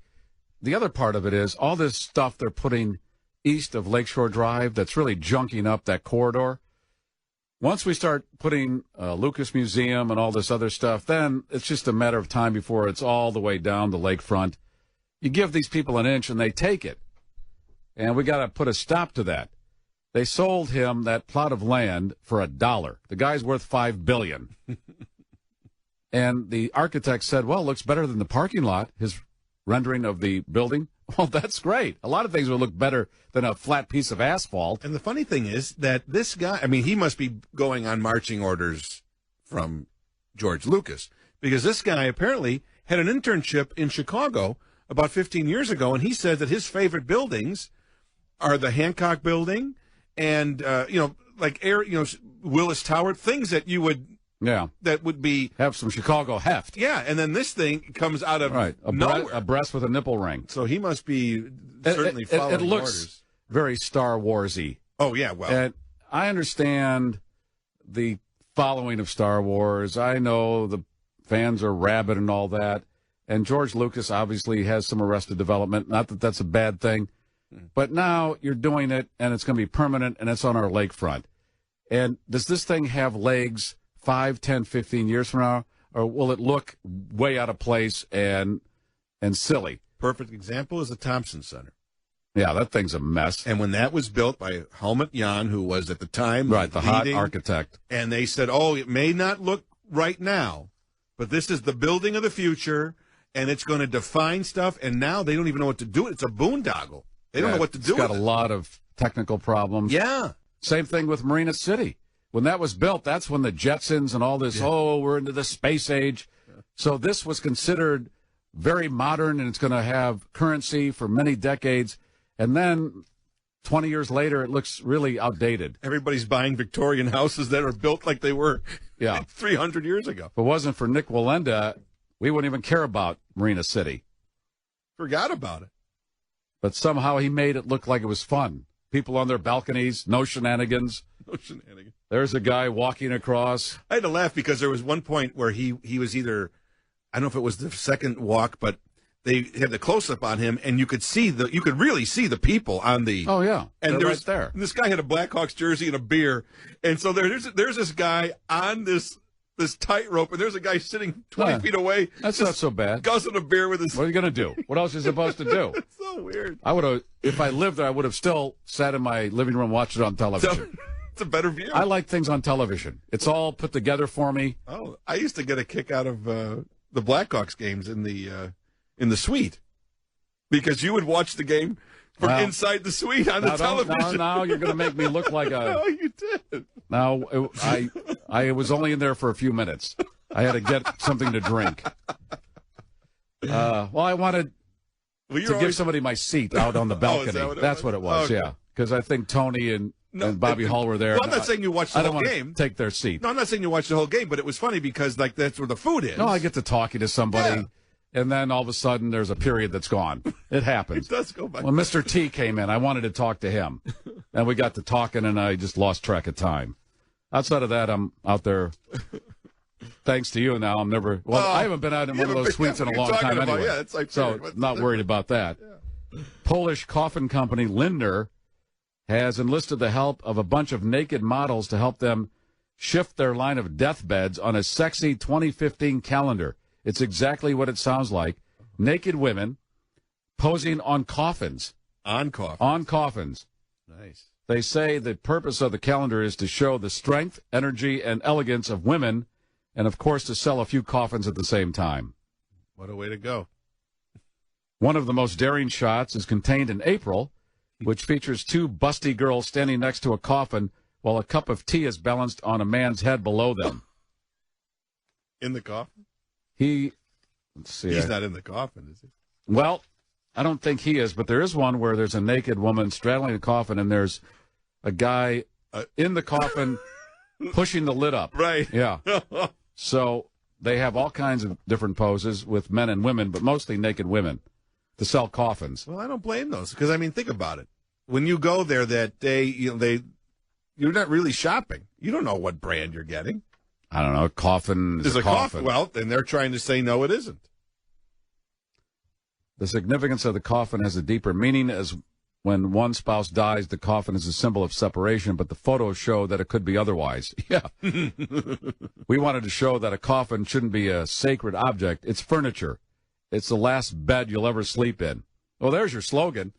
It's the last bed, and you're going to sleep in it for a long time. You want to get a good one. And if you draw your eyes to this one, where there's a naked woman straddling it, you might want to consider this coffin. I wonder if Tempur-Pedic's going to get it. It's a calendar. It's the 2015 Lindner Coffin Calendar. Well, considering, too, how many people are getting I put this on cremated now. Well, yeah, they're competing with that. Yeah. And there's more money, I think, to be made on the coffins. Right. Oh, definitely. I would say put the picture up on my Facebook page, but I don't think I can. Are they naked? As opposed to... Well, scantily clad. It's called naked. Well, I'm just saying, I didn't know if they were scantily getting clad. Back to the Olive Garden discussion where the guy has eaten 2 meals a day for 90 days or whatever.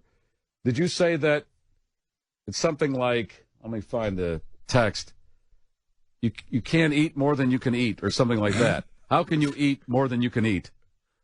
You did He's something eating like, more than he usually eats. Yeah, but you phrased it in a way really? Like Jumbotrons or Jumbo. How can you eat more than you can eat? Something like that. Oh, what I was meaning to say is that he's going in there and he's eating more than he would usually eat. Yeah, something like that. Now, you did this one. Is it naked? Yeah. Yes, I didn't know if they were nude or if they were scantily clad. Maybe they just had... That's nude women. All right. Well, but a lot of times when they say nude, they don't they're mean... not nude. They're not nude. They say that just because they want to throw you off. No, they say... They go, we're saying nude, but they got clothes on. Yeah, but a lot of times, when I'll go online, it says nude, and all of a sudden there's a bra there. I'm like, okay, that's not nude. Okay, and you wanted nude. Yeah. That's why you went on there. Hey, that's what you're advertising. Yeah, don't say nude if you're not nude. Because he's going to go looking for nude. I'm looking for nude. Jimi Hendrix has a postage stamp as well. The irony, it's a forever stamp. Yeah, that's true. Yeah. That's like the Janis Joplin one, too. Yeah. All right. The Olive Garden story. Guy says he hasn't gained any weight. Oh, good for him. He must be working out then, because there's no way you can eat 2 meals a day of pasta and bread and not gain weight, unless he's got an amazing metabolism. I'd pay money to see video of Bibble using a stump grinder. Yeah. Oh, no. I said, I like watching the guys do it. I don't think I'd be able to do it. And when will baby Jesus return? Yeah. Well, it's a little early for that. Right? After Thanksgiving. Yeah, around Thanksgiving. Oh, before, you think? I don't know. Oh, interesting. Yeah, well, we'll get some Christmas decorations in here for the holidays. Always have. The Showcase studio was tricked up, tricked out, or tricked in, or whatever you want to trick it with. Because I have a bin. You're going to be giving away a bin of stuff at the broadcast. But, I have a bin that I used to use when you had your other office, when it was the old, even before they, not in the first floor. office. Yeah. Because remember, we used to do the whole hallway and the floor. I remember I just brought those little houses and a tree. There was a whole big thing. But then the last couple of years. Well, I haven't had an office that big. Right. Got the corner office, and then the restaurant took over, so they moved us upstairs. Because I still have that little smaller office. And the one I have now is probably about the same size, but there's no room for you could never do little that. villages. No. But if we knew who trafficked in and out of here, and if they would mind their manners and not tamper with stuff, you never know. Well, there is a corner where we could possibly store stuff. Is that corner in the shot from the video stream? That's not. Okay. So maybe all right. They'll figure it out. Yeah. But there will be a baby Jesus. Is Old Media still decorating this? I think they are. Yeah. I can't remember where I put baby Jesus. I think it's in the cabinet, right? We got to look for that, Aaron, tomorrow. Oh, right. I think it used to be between the couch and the other thing, but right. I don't have it between the couch. Oh, maybe it's between. I don't know. I haven't looked. I know we talked about don't forget baby Jesus. I know. I remember seeing it in the old office. All right, we'll have our Savior, and that is a guarantee. You know what? Depending on the right back here, you could do a whole. Yeah, but you got to take it out of here every night. Yeah. Because I think Brandmeier, he's very animated. Oh, that's true. And he'll be jumping up and down and knocking things over. Yeah, your manger. I assume he's animated. By listening to him, I know there is no way he's standing still. No. Does he sit or stand? I don't know. But I'm going to say standing. Nobody knows. Standing. He's barely stays jumping. It's always jumping. I think he's jumping. Well, you can't see him do it, so that's why nobody knows what he's doing. Yeah, I just picture a lot of movement. So he'll be knocking stuff over. Naked is naked and boiling is boiling. I don't know how else to tell you that. That's what you've learned today, isn't it, Baba Schniffles? But see, the problem is, my questions make perfect sense because there's a degree of that. You said put boiling water. Somebody could say boiling water as a descriptive, not being specific that it really should be boiling. It could just be very hot. But then if very hot might not kill those plants. Naked, you said, hey, there's a naked lady over there. Okay, maybe she's got underwear on. Okay. Your definition of naked and mine are different. What if she has no top on, but she has bottoms on? Would you consider that naked or not? No, naked to me is naked. So then what would you consider someone who has no top but has underwear on? What do you describe that as? Party? It's a party. That's not naked. Naked is naked. All right, There's well, not a stitch on. Partially clothed. Scantily clad. Right. I know Okay. when you're trafficking on the internet at night, when it says nude, right, and you go there and they have underwear on, you're already registering a complaint. Yeah. This is false advertising. I looked for nude. I take my credit card and number. I didn't get it. I take my credit card number right back. ABC 7 wins election night ratings.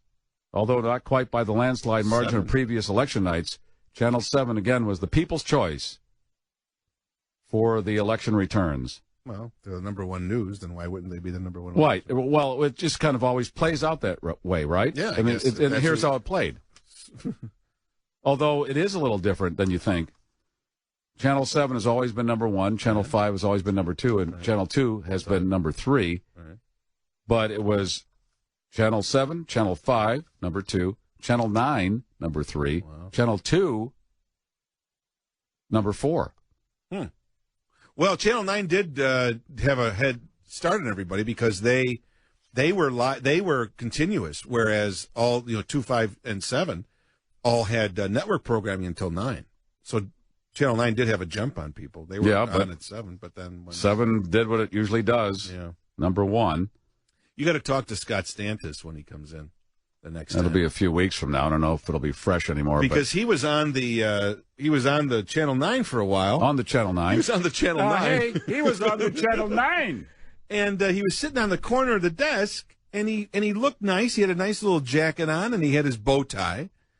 And but then he had jeans and gym shoes on. And it just, everyone else had Micah had this big, nice red dress on, and everybody else had suits and ties. And I know that Scott's an artist. So maybe he probably thought he'd be behind a desk. Yeah. So he wanted to go casual and be comfortable. It just looked a little. Oh, well. I know you're looking at ways to get back at him. By the way, dead last, and not even in the running, Fox 32, local. Really? Yeah. Are they still on? They might want to just save the electricity. I went around the horn on that one, and their female anchor, she needs a booster chair. Oh, because she sits there when there are other people on the set, and she looks like a little kid. So get her a booster chair so she can be up high with everybody else. And then you got that Flannery guy. Mike Flannery. Who grew the beard because all his hair is just about gone. So he's trying to do don't look up here, look down here. And now he's dyeing the whole shebang. Yeah. It's a weird orange. And he had a flag tie on, and one of the anchor people asked him about the tie, and it was his fathers or grandfathers from the war or something. They got into that. And yeah. Well, the anchor man there is a former stand-up comic. How do we know that? Because there's a commercial where the little booster seat girl says, and little booster should be little booster say, she goes, I don't know his name is Jeff. I don't even know his name is. They don't know how funny he is off camera. I'm like, why do we need to know that? He goes, because he was a stand-up comic, and then he says, well, I wasn't a very good stand-up. If I was a successful comic, I wouldn't be talking to you right now. And I'm like, yeah, so you were a failure as a comic. And now why are you talking to me? That makes you qualified to be a newsman. If you couldn't make people in Wichita laugh, why are you here in Chicago reading news? I mean, I don't get the correlation. Okay, well, that's my comment. Get a booster chair for the girl. Yeah. And sure, she's got her hair where the bang covers one of her eyes like on Futurama. Like the Phantom. Something like that. I don't understand that either. But that was Well, it doesn't matter. No one was watching. Well, that's true. Pretty much, that's a free pass to get your stuff together. Yeah. If anybody ever does watch, you should get the booster chair just in case. Yeah, that's just like practice. When you get that hairstyle, do you check to see where your part is based on which is your strong eye? Yeah, could you? So you leave that one out and the other one gets covered? That's got to be aggravating. Well, that guy is the guy that replaced Bob Surratt. Yeah. And I think what happened was he was in, I believe, Wichita. Yeah, that's where he's from. And they probably said, you want to come to Chicago? Oh, yeah, I want to get out of Wichita. And they gave him some rock bottom number. Plus, I can play Zadie's. Right. I can do my stand-up to make up for what I don't make in the anchor chair. And then Bob was toast. Yeah. Because they figured, we'll save some money. This guy's just going to read the teleprompter, too. Well, Bob had on the radio, because he did the election coverage on Old Media, and he had Walter on. No, wait a minute. He was on New Media first. First he was went on to New Old Media because the Hawks after played. the Hawks game. Yeah, because so first it was New Media. Then he went to Old Media after the Hawks were over. But he had Walter on. Walter Jacobson. Yeah, who's the size of a key ring. I'm surprised he can stay up that late anymore. Yeah, he needs a booster chair, right? For radio. He is just an inch taller than 7-inch Lincoln. By the way, I got a text earlier. What happened to 7-inch Lincoln? You don't see any of that. I think Ronner's going to have to goose that up again. Yeah, I mean, we could balance the budget with that alone if they were smart, because now he's got his cute little wife, too, and some of Who the does? 7-inch Lincoln's got a little He does? Mary Todd. Yeah, he got a Mary Todd. He carries her around. What? And they do like an officer and a gentleman moment. Yeah, he with her. carries her. Yeah. Oh, I didn't know they added the wife. Yeah. And so I'm thinking now you've got 2 collector's dolls that you're not selling. And we went on the website, and apparently there's a shop, a 7-inch Lincoln shop on the website for the state of Illinois, but it's all T-shirts. They're not selling the 7-inch Lincoln. Why do you roll that out and not sell it? See, well, there you go, Pat. I know the smart pill didn't kick in until about 4 this afternoon, but this has got to change. Get Bruce on the line. Right. And you know what? You laugh about that? I do. But it's those little details. Like if I was governor and they sat down with me and said, "Okay, here's our campaign," you'd go, I would say, naked. No. Is boiling? I would say, "Are you going to sell those little Lincolns?" And they would say, "Oh." Well, I thought that was just all part of the package. Right. That seems like a slam dunk. $3 on each one, and all of a sudden you've got how many $1 million? I would easily pay. I would pay $10 for a little Lincoln. What your actual profit is on something like that. You know, talk about the little things. My dad always used to say that about Illinois, and the difference when you'd cross the state line and you'd go to a rest stop in Wisconsin, or you'd go to a rest stop in Ohio or Iowa or any other place, and he said, they're kicking our butts with rest stops. We don't even have nice rest stops in this state. It's the same thing with the pavement. You cross into Wisconsin and it's smooth sailing. Yeah. What's going on? Well, again, Bruce, you said you're going to do something. Let's go. I know you pushed old ladies downstairs in wheelchairs. You killed a bunch of people in nursing homes. I know you did that, but we're going to let that go right now. Right, and you hassled a woman that you hired, right, a CEO or something. She ain't never going to work anymore. I will bury her. I know you did all that, according to the commercials. So how come it doesn't say murderer elected governor? Yeah. Abusive murderer. Right. Illinois elects murderer. Right. I know you have 6 failed companies, huh? But come on. Hey, he's not going to. What has he said? He's not going to take a salary. He's not going to take a pension. All right. Where does that money go? Do they put that in another fund? Who gets that? It must stay somewhere. Somebody should get that. It's going to go into the general fund, and we know what happens when things go into the general fund. There's actually a general fund that lives in Springfield and goes right to his house. Hello, I'm general fund. But now, what did they say? He spent $60 million of his own money? Something close Okay, now to wait a it. minute. What did Quinn spend? But not of his own money. He had I'm talking about his own money. Oh, okay, right. Okay, but still, whatever Quinn raised, there was a lot of money. It's that went down. $100 million total campaign. Yeah. Okay, so he'd spent 40. Quinn on donations and stuff. But here's what I'm saying: why can't, if Ronner has all this money, can't he just write Illinois a check and get us in the red? That would be sweet.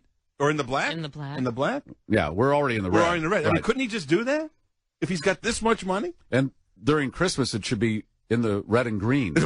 Exactly. Just we'll do it all in that Christmas color thing. But I mean, if he could spend 60 to get elected, why can't he spend 100? As we always hear, that's a drop in the bucket. It's finding structural ways to keep the state solvent. But that was part of the conversation last night. The amount of money spent on these campaigns has gotten obscene. Yeah. And these guys are doing all this spending, and then the state is in this situation it's in. Isn't there a way we can cut that off at the pass and maybe channel some funds elsewhere and make these elections a little more reasonable? I just think anybody thinking about that? Couldn't he just $60 million? Okay, to be governor that pays. What does that pay? $125,000. It's $60 million to create commercials that tick off the vast majority of the electorate. Right. How's that? Well, yeah, the first thing that Mitch McConnell said yesterday in his acceptance speech, he won the senator from Kentucky, and he said, well, the good news is no more political commercials. I'm like, yeah, but you put them on. Right. What are you saying they're for stupid about 6 months, and then the presidential thing's going to kick in. Oh, yeah. But can't he just give the state like $100 million loan at a low interest rate? and help us. All right. Well, he's got to have that money. If you could spend $60 million, He's you got to have already $1 billion. not taking a salary or a pension. All right, that's a What is that? start. What was that? $200,000? What could the governor make? That's about 100 and something, right? No. Doesn't the mayor make 2 or 3? I don't know. Yeah, Hey, Creef, find out what the gov makes, huh? Hello, I think governor. it's slightly more than the Governor. $10 minimum wage. Yeah. The governor makes 180 G's Oh. a year. He makes less than the mayor of Chicago? No, mayor doesn't make that much. Oh. I think so. I mean, Well- legitimately. And wait, How much does the mayor make, Creeper? Find out, please. I remember And Daley wasn't made... Karen Lewis making like $300,000 as the Yeah. head of the Chicago Teachers No, Union? come on. what I Can't be mean. making more than the governor. Yeah. Yes, I That's what believe I'm she saying. was. Wes Odell wouldn't steer us wrong, and here he is. Never would, guys. Hey, after hearing those commercials, I have no dog in the fight, of course, being a state over, but I listen to GN when you're not on, of course. When the .fm dials in, you're on. But they promoted this commercial about, they portrayed Rauner as this, like, evil, Satan-like person that, this woman died after her wheelchair fell down a flight of stairs. Well, was she in that wheelchair? Or did she die? Not after she later? fell down the stairs. Oh, no, but I mean... She should have had seatbelt realistically- on. She wasn't in the chair after she fell down the stairs, was she? I mean, bad news for them. It's bad news. All right, Jackie. But you know what I'm saying? Was she actually in the goddamn chair? I mean, did this really happen? I mean, come Well, on. they If that all guy's have... that bad... They all fling stuff at each other. So, as I've said, they're all scumbags if you are to believe these commercials. Are they not factual and they can get away with that then? We've elected a murderer as our governor then. Apparently, we have elected a There you murderer. go. My grandmother was murdered by Bruce Rauner. Murdered. Well, that's I mean- what he basically said.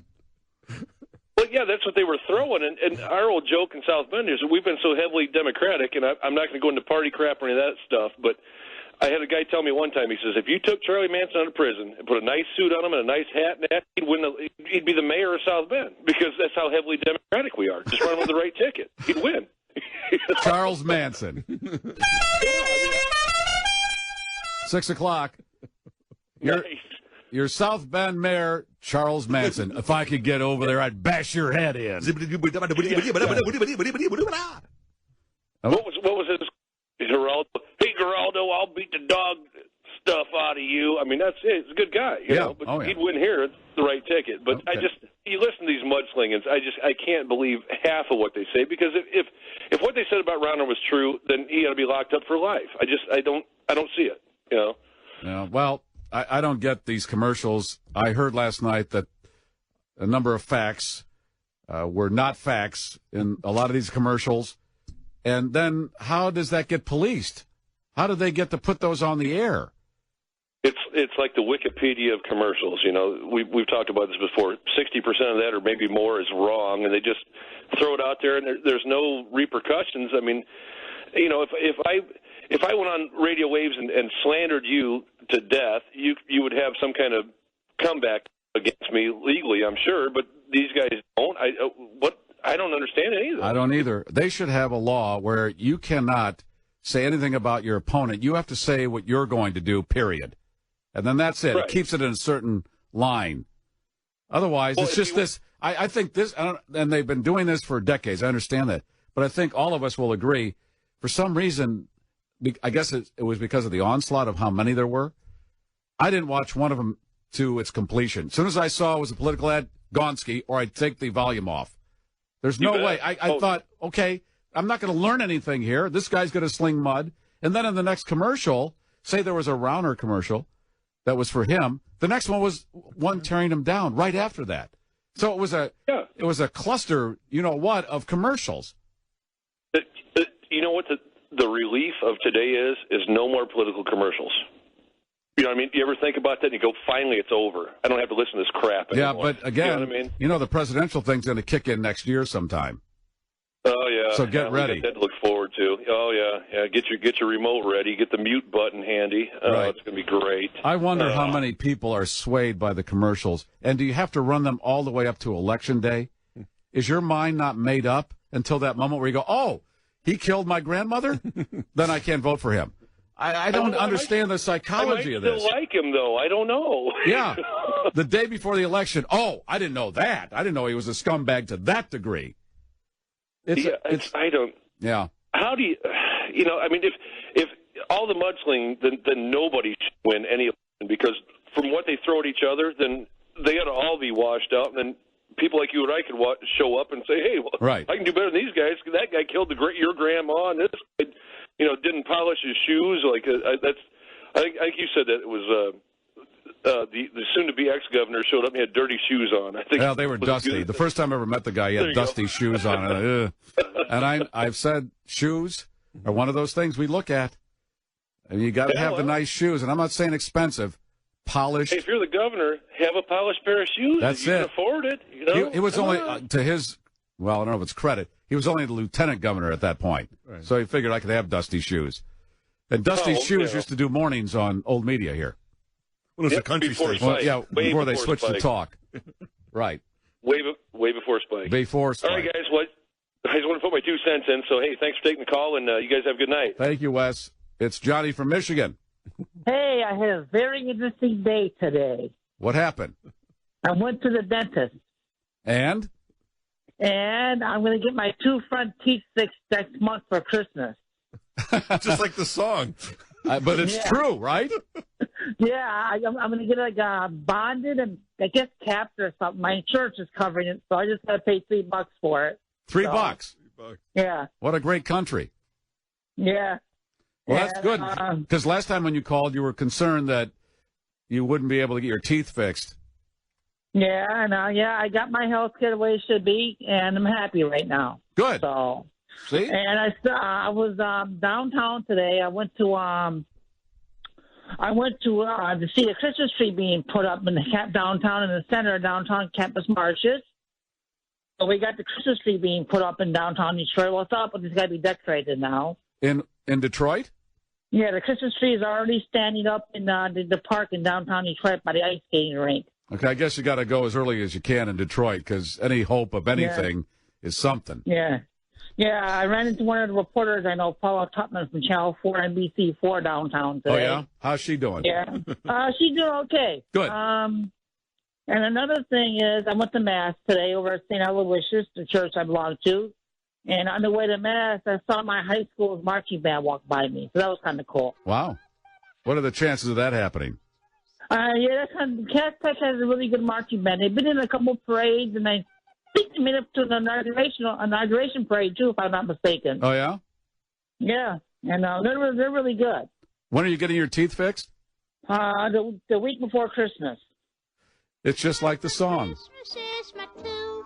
Yeah, hey. My 2 front teeth. See my 2 front teeth. All I want for Christmas. 2 front teeth. And it's only going to cost you $3. Yep. And you can't buy a Lucy cigarette for $3. $3. Nope. Hey, does that mean Jim Ramsey is on that line or something? He's going to be on. I got to play some commercials. Did you want to hang on? Yeah, and say hello? That time, but that's cool. That's cool, yeah. Yeah, all right, hang on. I'm going to play some commercials, and then I will get him on, and then we'll talk. Right before Christmas, he gets his 2 front teeth fixed. For Christmas is my 2 front teeth. My 2 front teeth. See my 2 front teeth. This great godly miracle of radio really gives me the... Testing now. Go. A man who is known far and wide for his after-dinner talk. Take that. It's the 6 o'clock hour. Good evening, Niagara Falls and Starved Rock. Breaking news. A 13-year-old girl in England wanted a tattoo. I'm in, guys. Her parents said no. She found a guy on Facebook who said he'd give her a neck tattoo for $32, so she had it done. I have a bad feeling about this. He cleaned the area with Jack Daniels before he started. She wanted the word believe on her neck. When it was done, he had spelled it Belleve. 100,000 sperm, and you were the fastest. Her parents are furious, and the 13-year-old is undergoing HIV and hepatitis testing. Okay. It makes me long for the days when the only thing you put on your neck was a hickey. That eventually healed on its own. even though it's pretty ugly in its day, too. A developing story. Funny story headline. A man tries to rob a bank with a cordless drill. Really? He didn't bring a drill in with a cord and plugged it in before trying to rob the bank?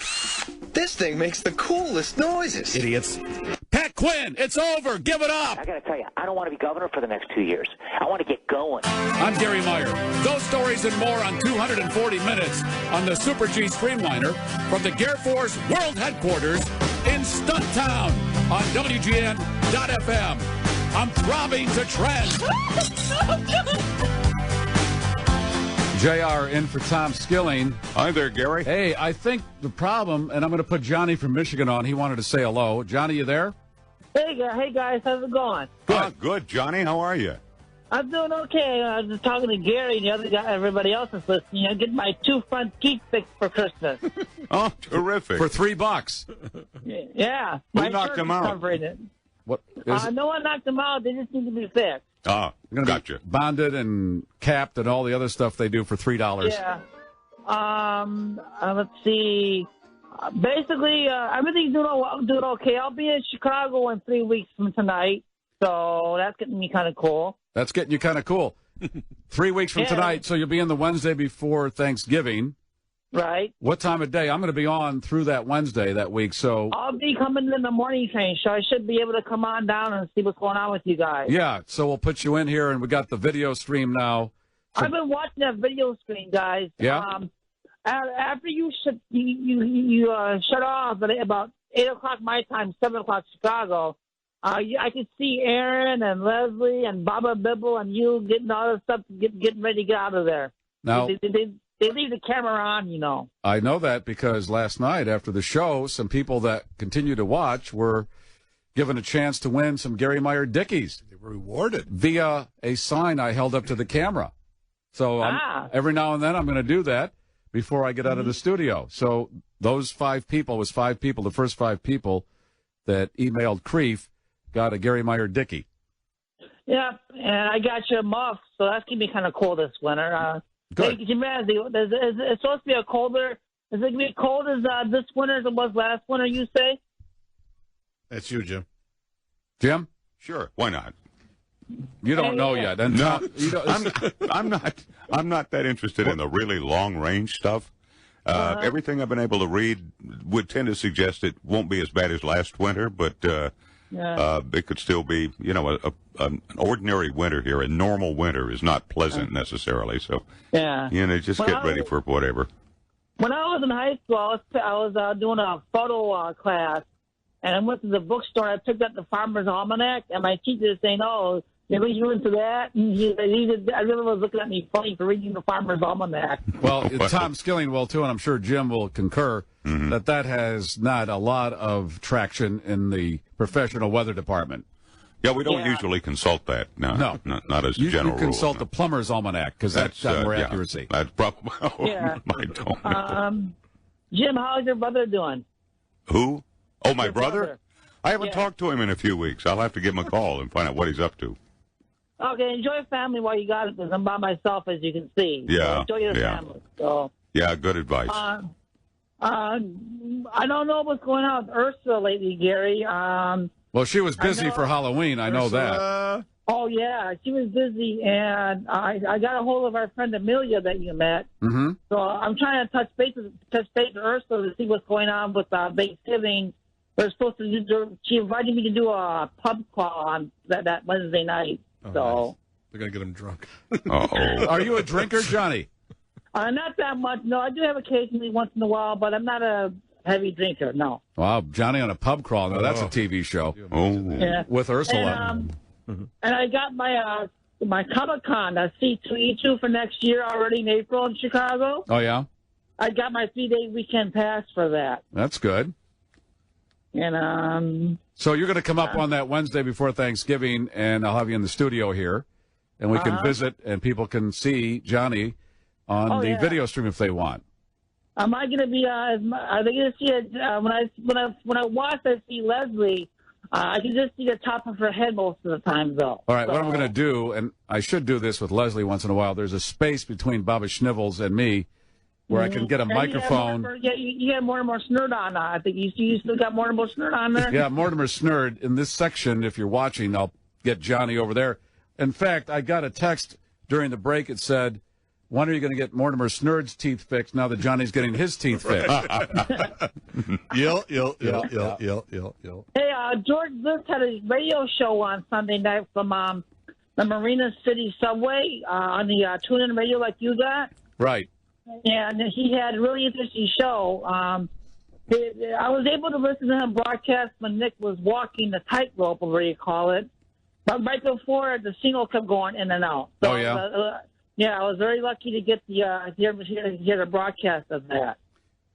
George Bliss, the friend of the show, he has a lot of technical knowledge where he can go and set up his own little radio show anywhere, and he did that on Sunday, as Johnny mentioned, and he was telling me that for the several hours going up to the stunt, he had, 25,000 listeners, and then as soon as the guy started to walk, it went down to 200 because people went to their TV set.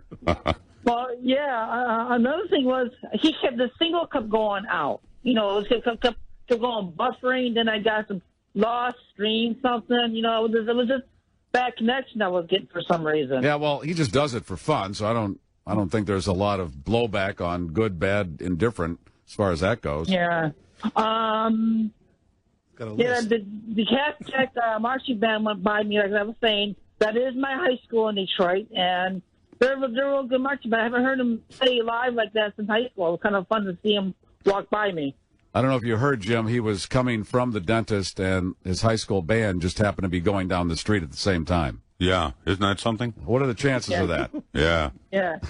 And I also went to Mass today. Jim, I was telling Gary, I went to Mass today, but my church is St. Aloysius in downtown Detroit, and we have a good church community I like down there. Good. All right, Johnny, 3 weeks from tonight, we'll see you here. Do I have to call Kevin from the Keith? Do I got to call Keith? Yeah, call the day before and let us know what time so we can make arrangements to get you up here. Okay. All right. Hey, Jim. Yeah. Hey, Jim. Hey, when are you going to start putting up what kind of smokes you smoke? Because Scott Kleinberg puts up what he drinks on. But tonight he just put up what he was drinking. Who? That's Scott Kleinberg. that Tribune guy he always follows. Remember he wanted to meet him? Okay. He's a Tribune and he puts social media guy. what he drinks? Yeah, he's putting up what he's drinking tonight at the bar. Okay. What is his function at the Tribune? What's his title? Social media. He's social media. Well, that's why. Guy. Social media. Very social. He's got to tell you what he's drinking. He's a cordial media. All right. I don't know if Jim wants to promote his ciggy butts. Nah. But someday. Jim, I tried smoking once when I was 8, and I didn't like it. At 8 years glad. old. Yeah, that's a good thing. That's when Jim started. Yeah. All right, Johnny, I got to go, but I'll talk to you soon. Yeah, see you in 3 weeks. 3 weeks. Johnny, Bye. Johnny from Michigan. He tried it at 8, didn't really warm to it. And you know how that goes. Yeah, I kind of understand. Oh, by the way, I talked to Tom just a few minutes ago, and he's out tomorrow, too. Oh. Okay, well, I'm glad you told me. Cause, you have to endure me at he's least upset another day. about the Quinn loss.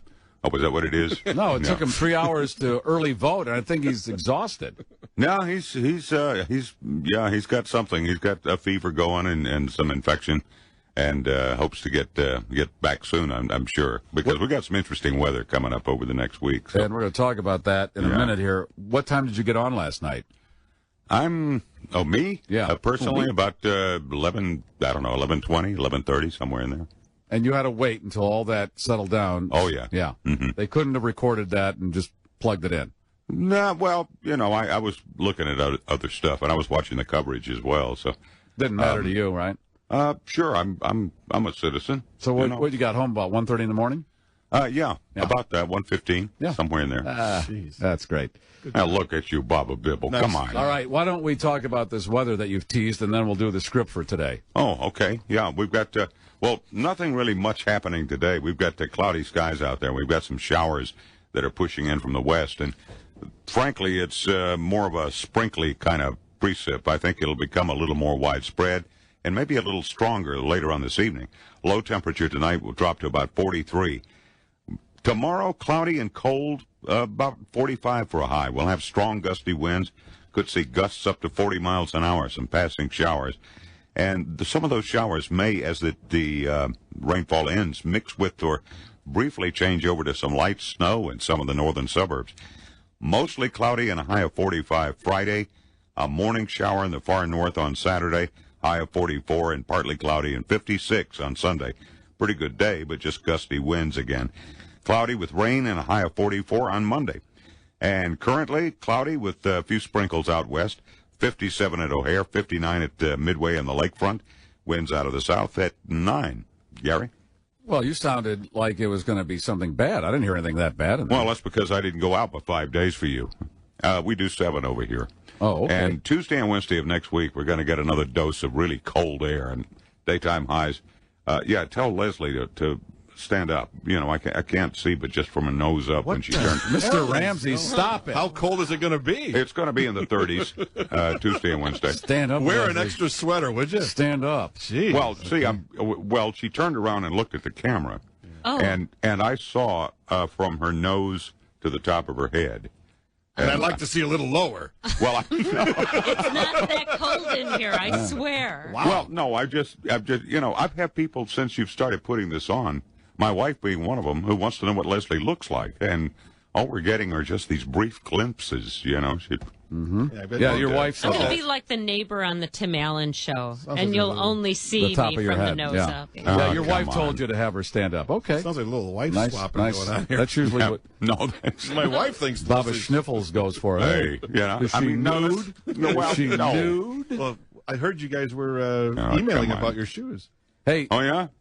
Yeah, having a little fun there on the email there. Got a little time crunch. Are you ready to do your script? Yeah, I guess I could do that. Sure. Thank you. All right, this is November 5th, 2014, script 2. I love the place, but I call it like I see it. Jim Ramsey, 3, 2, 1. As you know, if you've heard more than one of these pieces, I'm a big lover of Chicago. However, I am not a homer for the city. I call it like I see it, Charlie. I will not sugarcoat things just to coax a few people who might be on the fence about visiting here to book their next vacation in Stunt Town. Yeah, Stunt Town, I said it. While there are a lot of obvious things I could highlight in the city that Daniel Burnham built, I hope a few events I have witnessed don't become a pattern. Are we so desperate for commerce or attention that we will do or build anything? A few examples.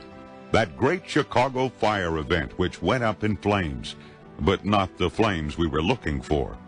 Nick Walinda tightrope walking between buildings, a stunt that was rejected by New York. And the George Lucas Museum the mayor wants to see erected on valuable lakefront property. The architect released a rendering of the museum, and it looks like a giant souffle with a glass donut on top. A different design was rejected by San Francisco. The architect probably didn't even have the nads to show them the puff pastry building he dropped on us. Come on, folks, this isn't Gary, Indiana. We don't have to accept everything coming down the pike. Every time I drive by Soldier Field and see those two radically different types of architecture clashing, I cringe. We're Chicago, damn it. Leave the stunts to the professionals. Radio people. Let them blow up disco records at White Sox Park. They're animals.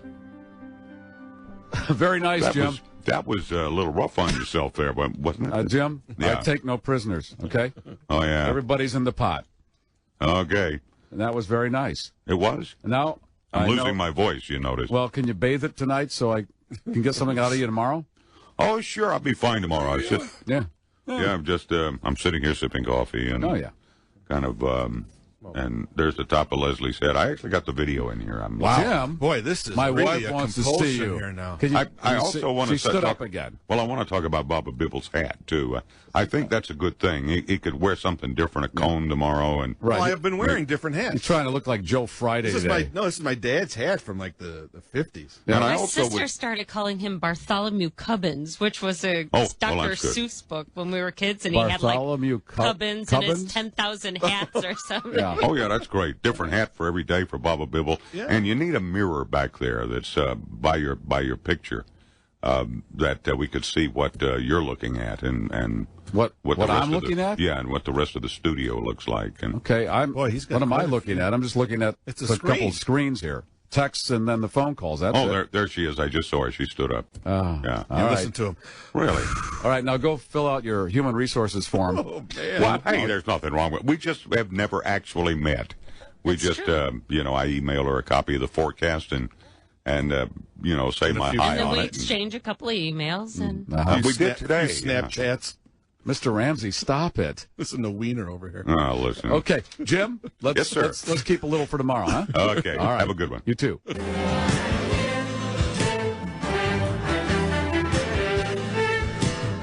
Garry Meier on .fm, 312-521-8600. That's the phone number and the text number. Tomorrow at 5 o'clock, Eric Childress reviews Interstellar and Big Hero 6. That Interstellar movie is the Matthew McConaughey movie, and the few reviews I've seen, it's getting real good reviews, and I'm thinking Eric's going to be in that camp. He seems like the kind of guy that would like a movie like that. I thought it was Gravity-like, but I guess it's more than that. No. This is the whole thing. It's a whole thing. Going to different worlds. And Yeah.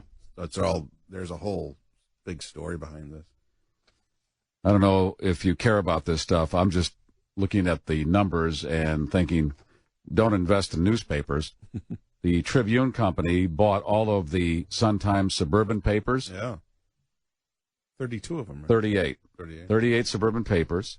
How much you think they paid for all 38? Oh, wow. Is it a really low number? Well, by that tone, I guess you could guess.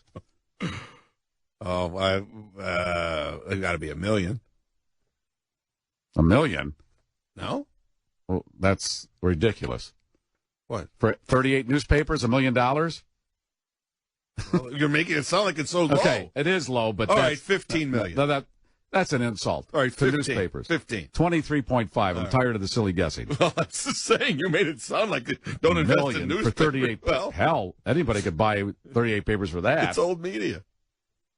But here's the rub. In 2000, Hollinger International, then owner of the Sun-Times, paid between $120 and $150 million for just 4 of them. Wow. What year?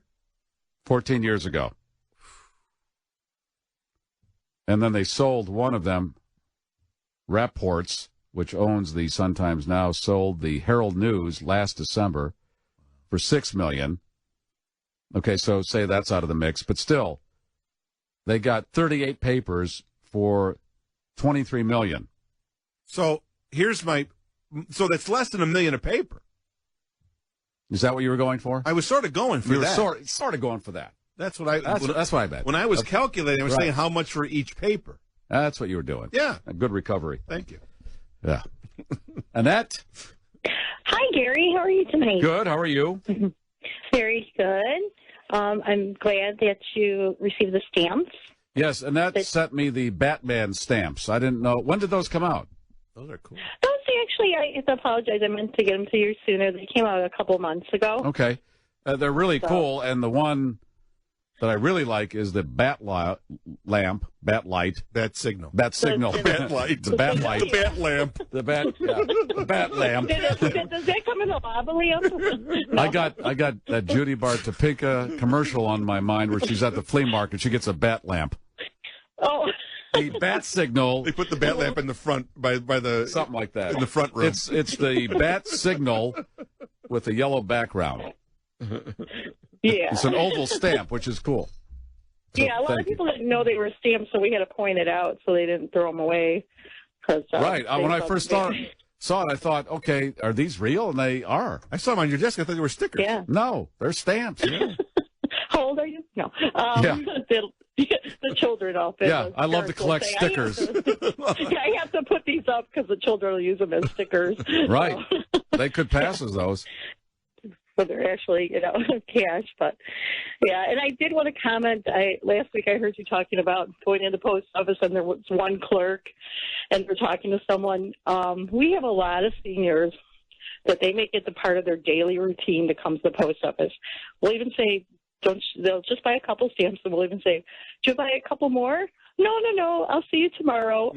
That's their routine, to go to the post office and buy 2 stamps every day? It's part of their social getting out for the day. And Well, I did mention a father of a friend of mine who went to Taco Bell every day at the same time. They had his order ready as soon as they saw him pull in the parking lot. Every day. Yeah. Well, Dean Martin went to the same restaurant every night, sat in the same booth, and did that for years. And that's Dean Martin, if you know who that is. Oh, of course. Well, of course, don't say of course, because some people don't. Oh. I found that out one Christmas when my wife's niece was sitting there. She was, I don't know, 20, just a couple of years ago. I said Martin and Lewis. She goes, "Who's that?" So I don't assume. Well, we have a tradition in our family with Christmas. We don't give actual presents. We give white elephant gifts, so it's a lot more fun. And because with my huge family, brothers and sisters, one of 11, we found out years ago it's better to do that. And one of the gifts that we received years ago in the white elephant was an ornament with a picture of Dean Martin, who was one of my dad's favorites, being Italian, of course. And it sings, when you press a button, it plays "Everybody Loves Somebody Sometime." And my granddaughters love that ornament. So it's kind of kept the Dean Martin, my dad's passed, but it's kind of kept the Dean Martin tradition going in the family. So. All right, let's crunch these numbers. You were one of 11. Right. So 13 people in the house. How many bathrooms? Oh, there was 1.5. 1.5 bathrooms. How much square footage? Dad kept adding on to. You'd have to. So it probably started out originally, it was probably around 1,200 square feet. And then by the time he added on, maybe 1,600. Oh, up to 1,600 square feet, because I was a part of 6 kids. So you got 8 people in the house, 1,800 square feet, 2 bathrooms. You had more than she did. Yeah. And you had less, and they had more people. And I don't know, 11 kids. I know how it was with 6, and I can't imagine with 5 more. It's more than a baseball team. It's ridiculous. What's wrong with birth control? Wasn't there? Well, this was my dad's, plan. Him and my mom, when they started out, they wanted a large family. They both agreed, and my dad one time said he would have had more. Oh, jeez. Yeah, so besides being a cobbler, he was a carpenter. We owned a restaurant in Franklin Park for a while. Right, he was a lover, too. Oh yeah, of course. Cobbler, carpenter, lover. Love that rhythm method. Lothario. Oh, well, you know what you call parents that practice rhythm, right? What? Mom and dad. Yeah, that's true. Couples that practice rhythm were called mom and dad. Sure. Old over and over again. Right. Yeah. Remember, it's a vagina, not a clown car. Okay? That's what my bumper sticker says. Right. All right. Just bring that up during Christmas, see where that goes. Right. And I apologize for the one clerk at the counter, but that's what higher up to your decided. original statement there, I was in the post office. Yeah, that's what 6 people waiting in line, one person. It's fine. Yeah. One person behind the counter, and this is downtown. This is not out in the middle of nowhere. And this place is always pretty busy, and I never see more than 2 people behind the counter anymore. There used to be 4 or 5. Oh, no, never again. Well, this started like about 4 or 5 years ago when I started out. I've been working at the front counter for about 20 years, but when I came to Belvedere, they always had 3 people all the time. I'd come, or at least 2 people. I'd come and cover lunches. Now, nobody covers lunches anymore. They can be out the door. That automatic postal center is supposed to be the end all, What about the holiday rush? You're not going to add any more people? Oh, no. Oh, my God. That's going to be a total nightmare. So I figure I have a captive audience most of the time. So. Well, the fact that they have 5 to 6 counters lets you know that there used to be all full. Well, then you wonder, or not wonder, why this whole operation is not making any money and is, in fact, in debt. Yeah, I'm just glad you didn't heckle them, because we did have a heckler when I worked in Wheeling, and we tell him to take his act down the street to Zany's, because he would be in the back of the line. And yeah, well, it's catch-22. Prospect, If I say anything, she's going to take my envelope and throw it away after I get to the counter. I can't say anything. They'll they'll be left in supposedly empty equipment and then be found 20 years later. Who knows? But one of those. All right. Found a train car. Yeah. Okay. All right, Annette, thank you again for the stamps. Oh, you're very welcome and enjoy. Thank you. Have a nice evening. You too. Thank you. Yeah, she sent me a sheet of Batman stamps. Milt Rosenberg, Dr. Rosenberg, has entered the studio, and I don't know how much mail you send out, or when you go to the post office anymore, but it is not manned properly. I do not go to the post office. You have somebody do it for you? Of course. One of my many servitors. One of his minions. His servitors. But I must tell you, I am stunned by this beautiful art that I see for the first time. It is clearly a portrait of Garry Meier. Is it a Da Vinci or is it a Modigliani? It's a Modigliani. Yeah. Looks more like his style. Yeah, I pretty much went Modig on this one. Yeah. Thank you for... You can tell by the brushstrokes. Thank you for your compliment. Is this a new piece? I had it for a while downstairs, and we decided, well, might as well get some use out of it, so we set it up here as soon as we started the video stream last week. We thought, might as well put some visuals in. Well, now that I'm on the video stream on Wednesday nights... You're not, then, huh? Directly after you, I have to get my painting done. Okay. Do you sit where Baba Bibble sits? No, he sits I sit where you You sit where I sit. I sit in the master seat. Okay, and you're just taping. We're taping our podcast, which should be up on the GN site by tomorrow, on the website, and on miltrosenberg.com by late tomorrow, and at ricochet.com by late tomorrow. There's no audio. The Vatican podcast is not yet. The Vatican? prepared, The Vatican podcast is still in some kind of building process. You don't have any audio component with the video, though. Sure. You do? Yes, sir. While you're taping the podcast. Well, what would be the point otherwise? Well, no, my point is, because you're taping, I thought, well, maybe they don't run that through with the video stream. I presume they do. Well, this is running. When he's in here, it's on. Okay, I thought it was just the video that kept going. No, I don't know. Are you heard over the video? Yes. Yeah. Yeah, but I thought at 7 it was just the video, and you're just taping so they would go to something else. The lords of WGN have made this arrangement so that... Okay, and I know how much you love them. Well, as much as they love me. Yeah. Wow. Will you be covering the election results? Of course. Yeah. Of course. And with you're some of the good people. Among them, Scott Stantis, the cartoonist for the this paper, whatever his name is. Yeah. Yes, he's the award-winning cartoonist. I have him on once a month now. Scott's a great guy. Yeah, very good. And you'll be doing that the entire podcast? Well, about an hour and 15 minutes with 2 other people, plus Scott. Okay. And the basic question will be not only who won, we know that, but how did they do it, and what do they do now? Well, that's everybody's question in this state. Can anything be done?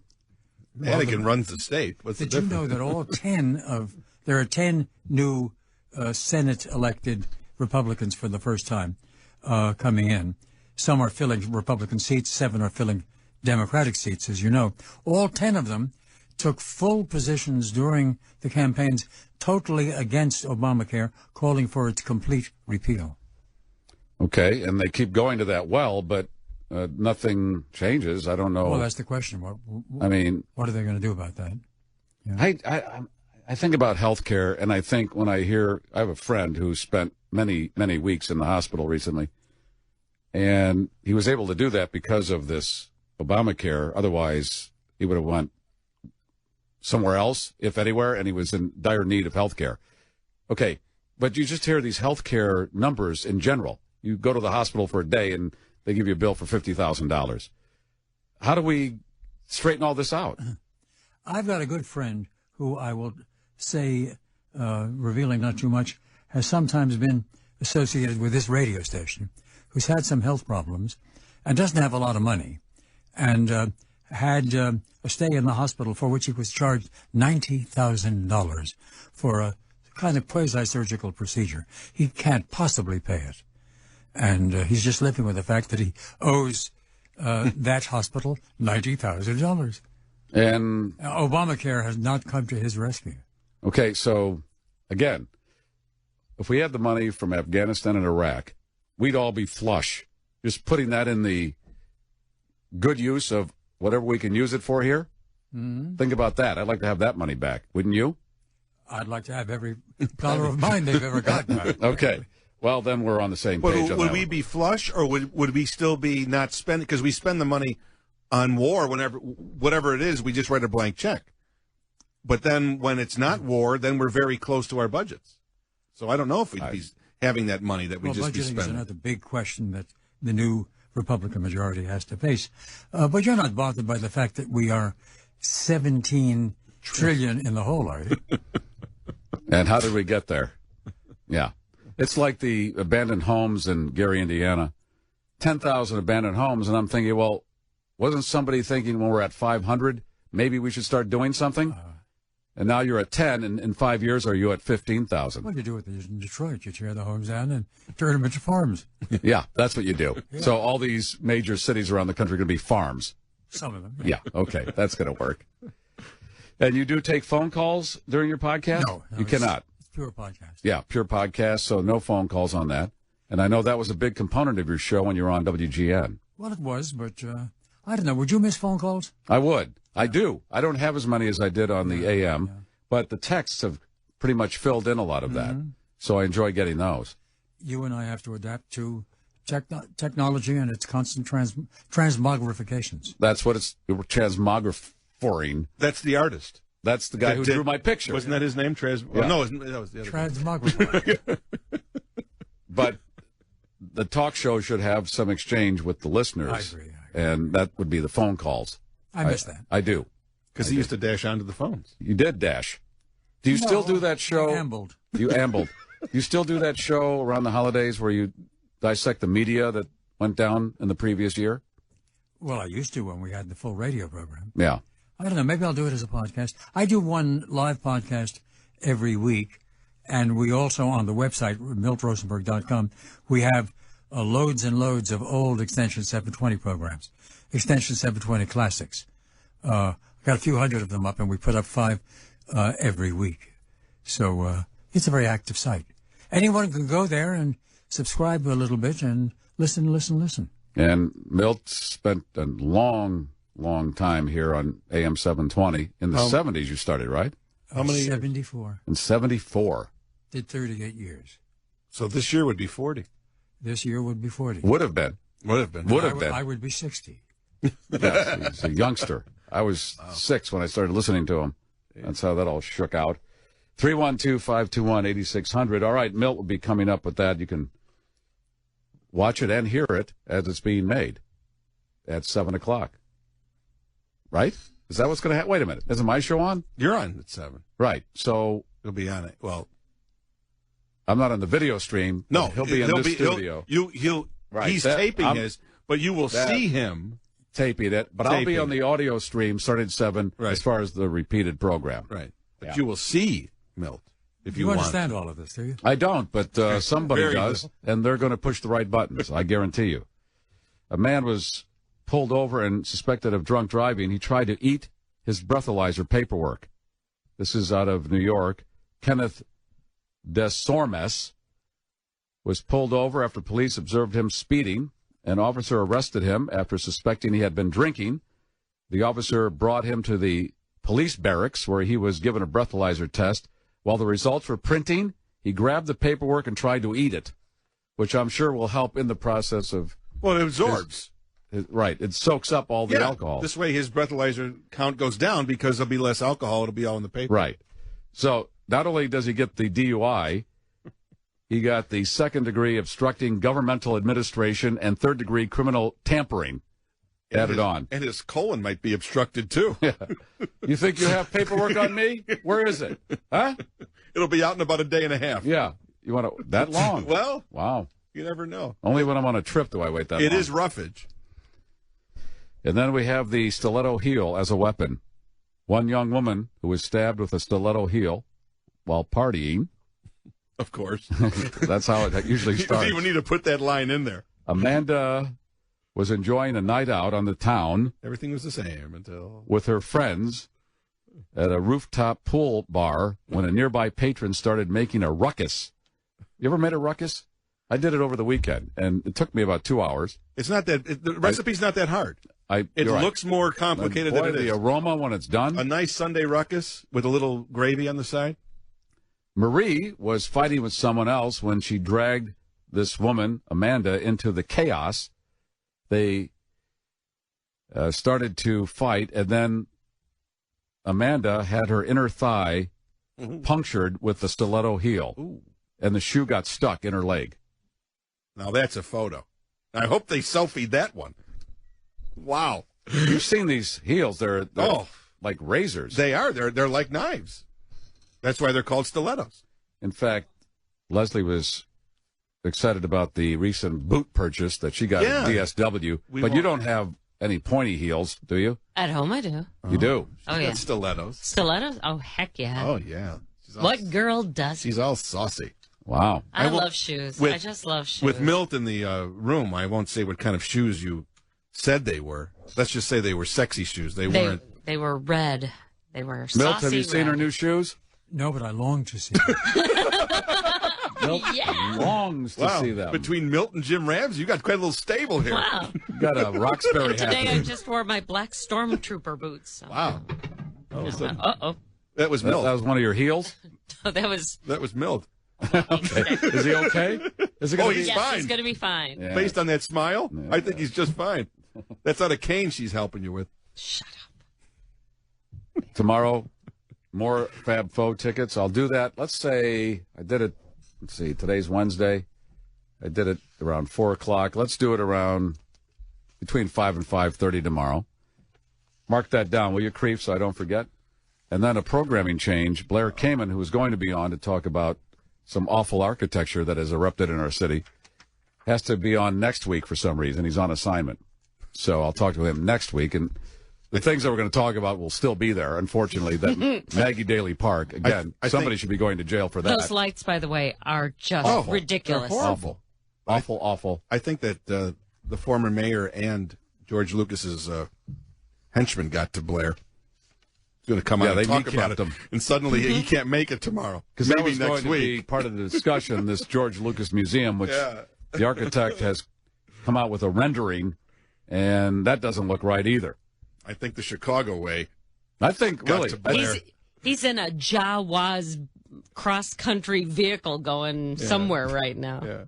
As I said in the Jim Ramsey script, we have become stunt town where people come here and think they can do anything because we do allow them to do anything. It's Ringling Why do you think you get a Nick Wallenda or a George Lucas Museum? We're pretty desperate, apparently, for this kind of attention. We've just and yet you keep trying to give it to Gary, and they won't take it. Right. Pyramids, zip lines, all that stuff. Yeah, they can't do anything. So is where the Lucas thing, is that part of the Burnham plan? Well, the Burnham plan was the lakefront shall remain pristine. Right. So now, when you start for public use. Right. Now, when you think about that, you've got that McCormick Place, that flat black building. Right. That's where it shouldn't be, according to this plan. You've got Soldier Field plopped over there. It's all this stuff that's going east of Lakeshore Drive that shouldn't be there. Well, and I could understand the museums because the museums used to be open to the public more often than they are now. I mean, there were free days all the time. So an underprivileged family could take their kids there. Anymore, you have to have some coin to visit any of those places. Well, how much land is available now, say, as it goes that direction, where the museums are? Is there any more land there? Yeah, there's land. They could start to... You've got that chunk of land that used to be Meg's Field. Right. And they're developing that into some kind of nature... Preserve, right. Preserve. Was it and a venue, and a part-time venue. Right. Well, it'll start off as a nature thing, and then somewhere down the line, something's going to pop up there of a building. But this Lucas Museum, and again, this Maggie Daly Park, if you've been down Lakeshore Drive, it looks like something from Great America that got plopped down in Grant Park. And they wanted to put this children's museum there several years ago. They got turned down. It looks like they got it anyway, because that's what it is. It's a bunch of merry-go-rounds and... Isn't there a climbing wall? Climbing wall and a skating ribbon, even though they've got this Millennium Park ice rink. It's right there. On Michigan Avenue, a block or two away.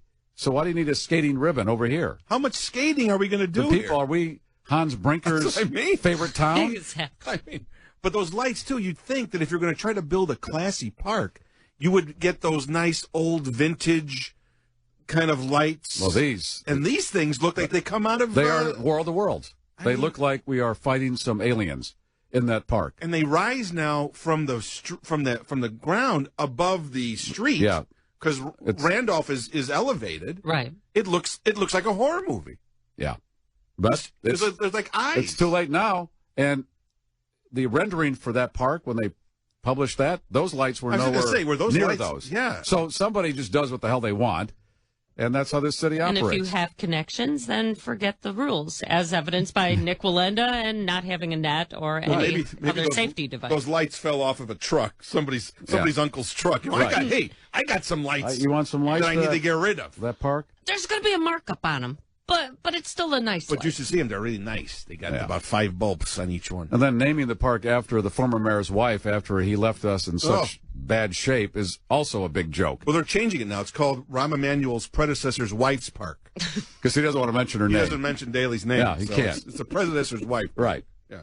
It's a big sign, but what are you going to do? But he just can't mention that name. No. Because we won't remember if he doesn't say anything. Well, think about it. So Rahm left. William Daley went in as chief of staff.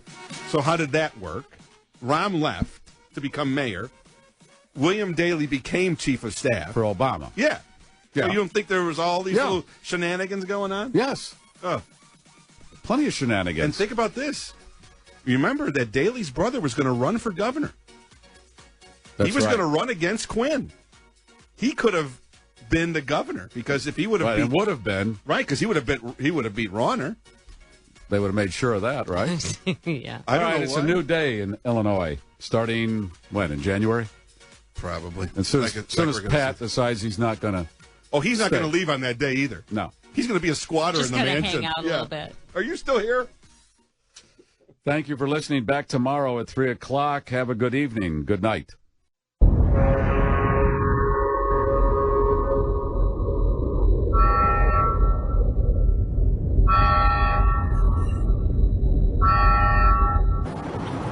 Spartans! What is your profession?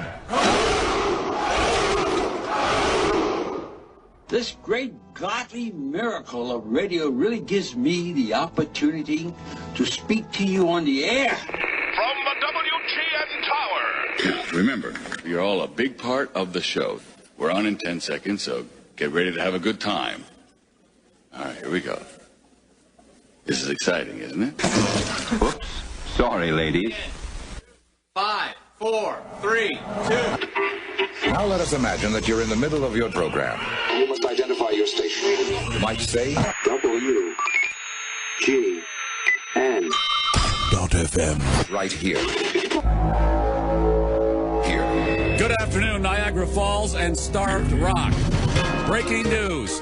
A 13-year-old girl in England wanted a tattoo.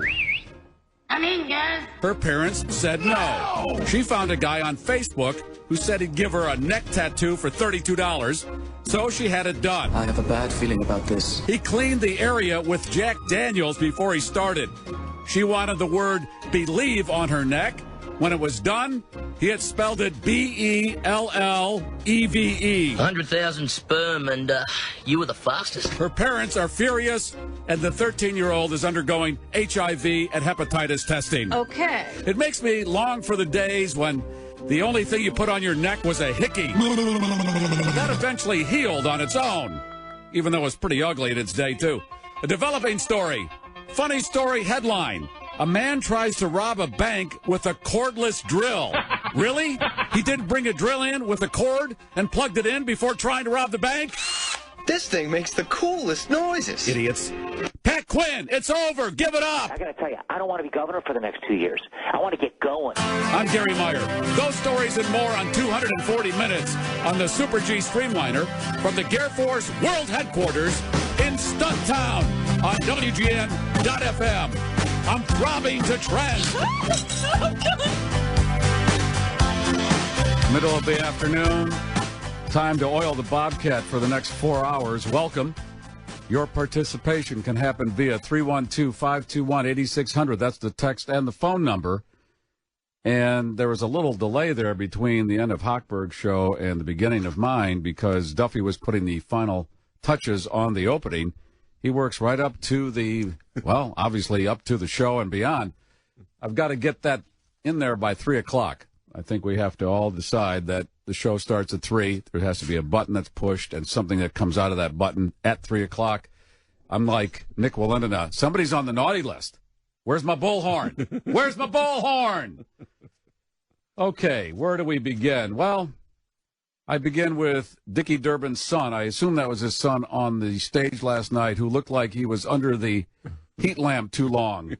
He had a real red face, if that's his son. Some guy was there, young guy, red face, but his neck was real white. And I'm bringing up a couple things from when I was a youngster. The hickey in the opening, I never got the value, the pleasure of the hickey. I never got one. But when I first saw it, I asked somebody, what is that? Why is that on that guy's neck? Oh, that's a hickey. You get it by sucking on somebody's neck, and I thought, that doesn't seem like it would be very pleasurable. And then it leaves that ugly mark. That purple. But I saw a number of people back in the day that had that. But, as I stated, it's not permanent like a tattoo. The neck tattoo to me, unless you're a rock star or a badass motorcyclist, I don't know why anybody would want a neck tattoo, especially a 13-year-old girl who, as I mentioned, got it from this guy she found on Facebook, and now the parents are out of their mind. I can't imagine if my daughter would come home with a neck tattoo, no matter what age. I don't think I'd be very happy, but certainly at 13, that wouldn't fly. So my take on the returns last night, and every time I looked at somebody's headquarters when there are people on stage, it to me always looked like a surreal Sgt. Pepper's cover.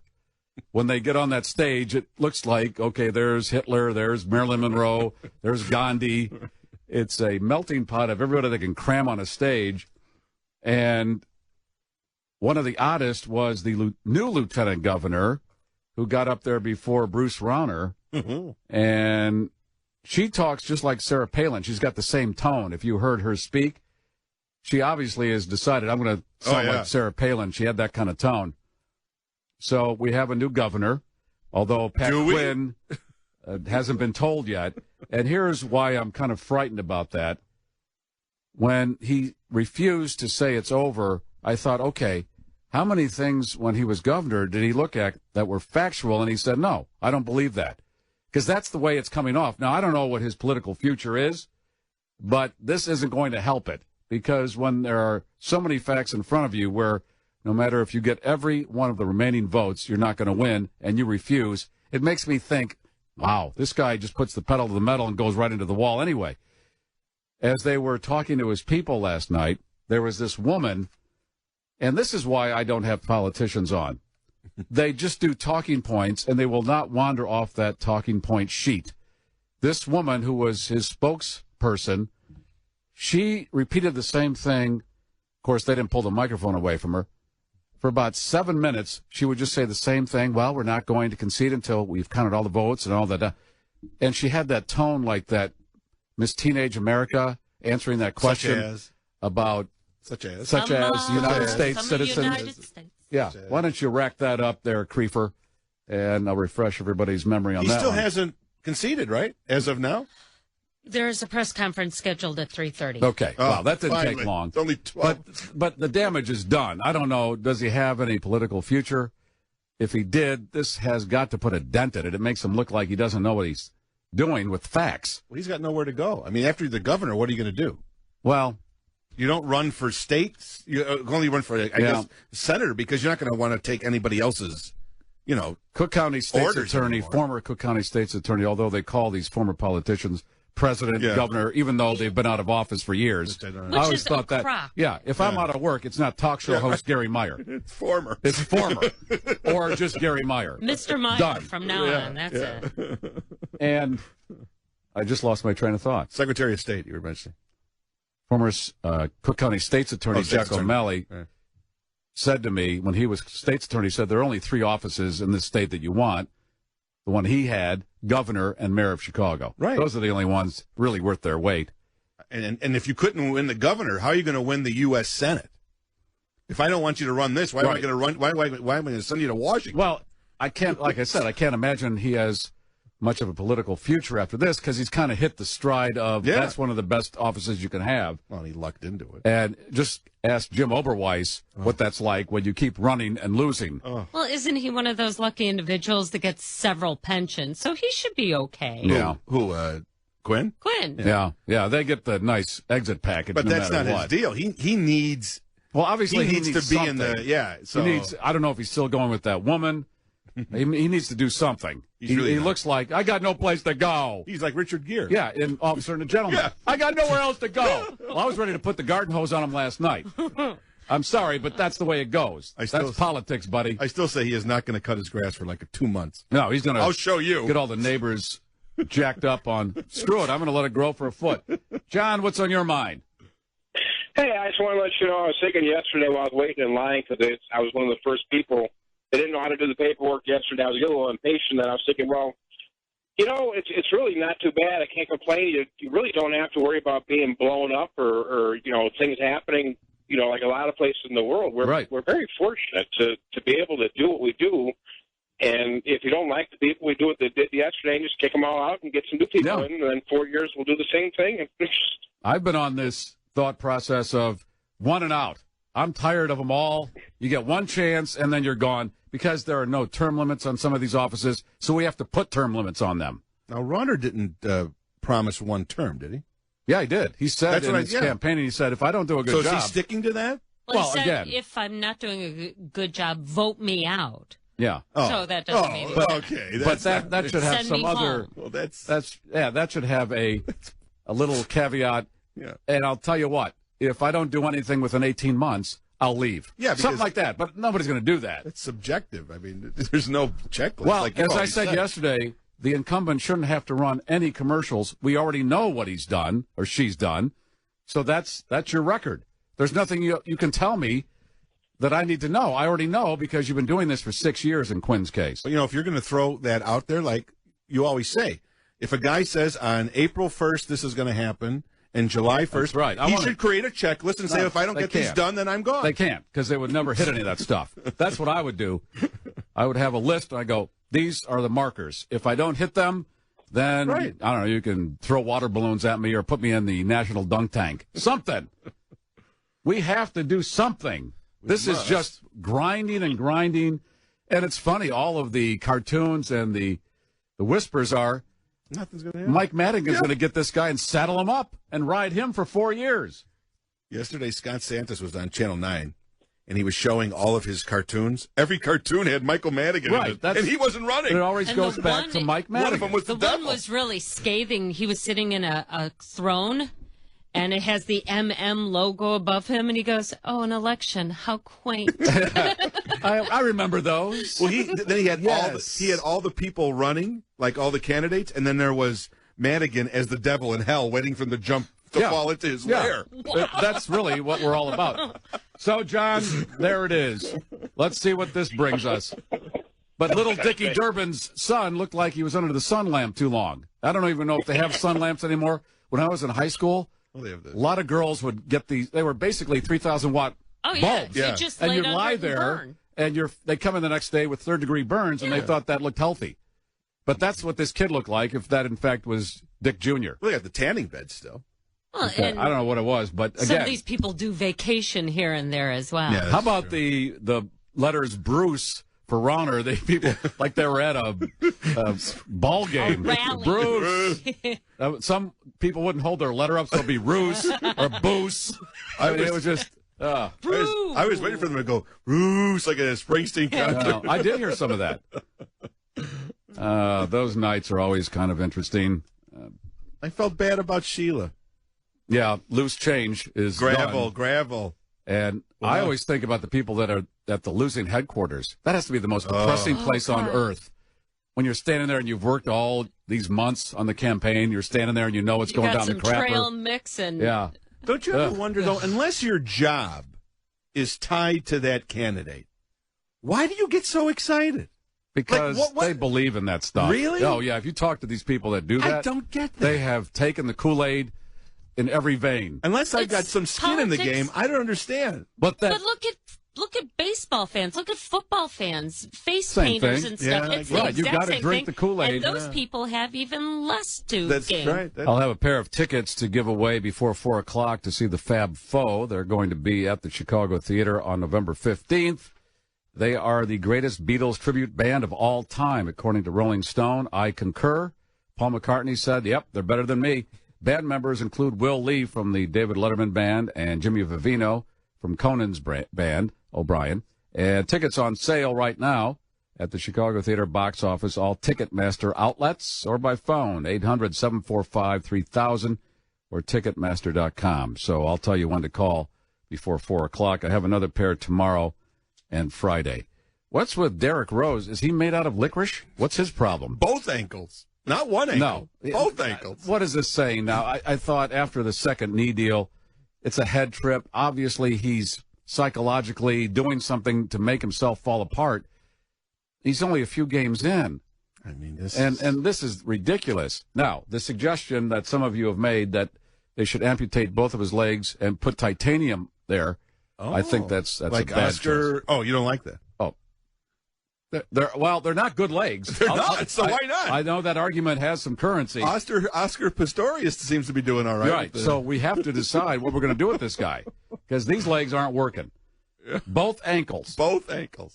It's like that guy on the Bears that jumped a foot up in the air and Houston celebrating and broke his knee. Yeah. I mean, come on, these are athletes. They should be able to withstand a little of that. Well, but you know that he's compensating, and he's unsure because he's afraid of these. Don't forget, it's All not. right, It's both knees too. Okay. So he doesn't know how He's to had run them all anymore. reworked. What is the excuse?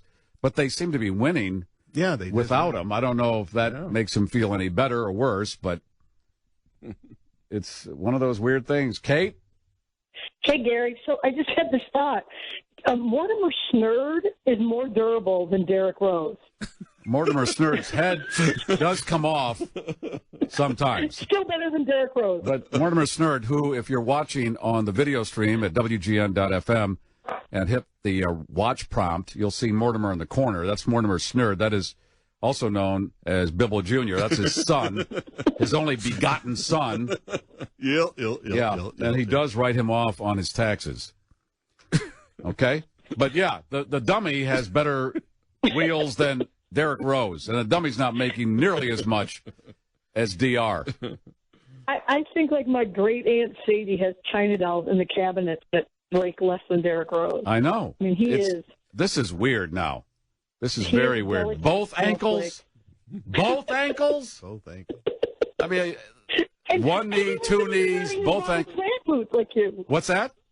He wasn't even wearing Robert Plant boots like you were when Right. you sprained your ankle. When I slid or stepped off the curb in Yosemite looking at my postcards and fell. Yeah, those are big heels. I had an excuse. He's got gym shoes on. Thank you, Kate. He's got gym shoes on. One of the other things I did in Yosemite, we were walking across this stream, and of course there's moss and stuff, and I've got these heels, and those things are slippery as ice when they're covered with moss. Even on anything. Here I am. I didn't think we were going to Yosemite. I went to my brother's house. Oh, that's not how you dress for a in national San park? Jose. And he goes, let's go to Yosemite. It's only about a 45-minute drive. It was 3 hours.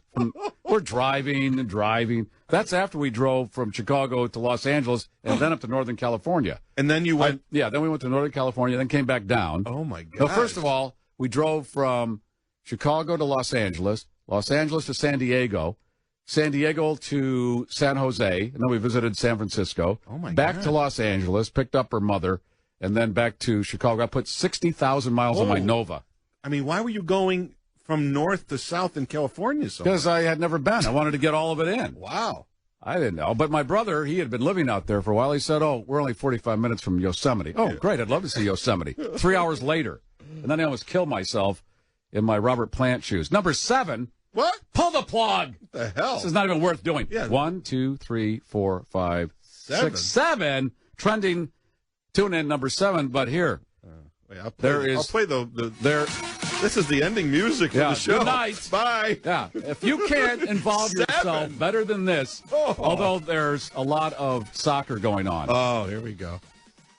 I think no. BBC World Service News is 6th. Kyle and Jackie, 106.5. I don't think that's soccer. Kyle and Jackie. But Where'd they come from? the top 4 shows are soccer or sports. I don't know who Kyle and Jackie are. Wow. But, geez, come on. 7. Come on, man. Jeez. Well, because we're talking about Illinois politics. Yeah, that make any sense. As my father would say, it makes my ass tired. I don't blame you. I don't blame you. Yeah.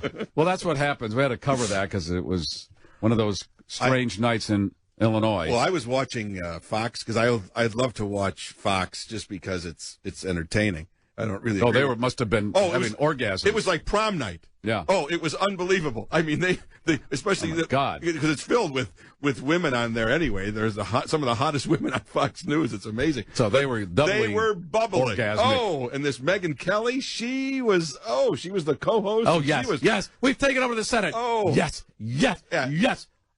Every time they showed a new return, they had a big clock, like the next polling place, the next state closes in 3 minutes. 3 minutes. They're all fascinated with their electronics, like it just was loaded into the studio. They make us think. I guess they want us to think that we're very 21st century here because we have all these electronic screens and things. They've been around for a while. It's not that big of a deal. I saw some woman at a screen. She was reading text. It was my first time in the voting booth. I just wanted to tell you guys that. Okay. I don't care. Well, the funny thing is, I was watching, I believe, either MSNBC or Fox. It was like 10 o'clock when they called the governor's race in Illinois. Yeah. So for him to have a right, they press were talking like it was going to go well into the night. But the spokesperson, I don't know, is that anywhere to be found? I know I should have told Creef before the show, but I just thought, oh, okay. But we have the Miss Teenage America contestant. It sounded something like this. Recent polls have shown a fifth of Americans can't locate the U.S. on a world map. Why do you think this is? I personally believe that U.S. Americans are unable to do so because some people out there in our nation don't have maps, and I believe that our education, like such as in South Africa and the Iraq, everywhere like such as, and the Iraq, I believe that they should, our education over here in the U.S. should help the U.S. Or should help South Africa and should help the Iraq and the Asian countries, so we will be able to build up our future. Thank you very much. Yeah, thank you. Whatever that was on the Soul Train scramble board. She thought the Iraq was like the Ukraine. The Iraq. The Iraq. Creef, see if you can find this spokeswoman for Quinn last night who just went on and said the same thing, but she managed to get about 8 minutes of screen time by saying the same thing over and over again. She had that same tonal quality as that contestant right there.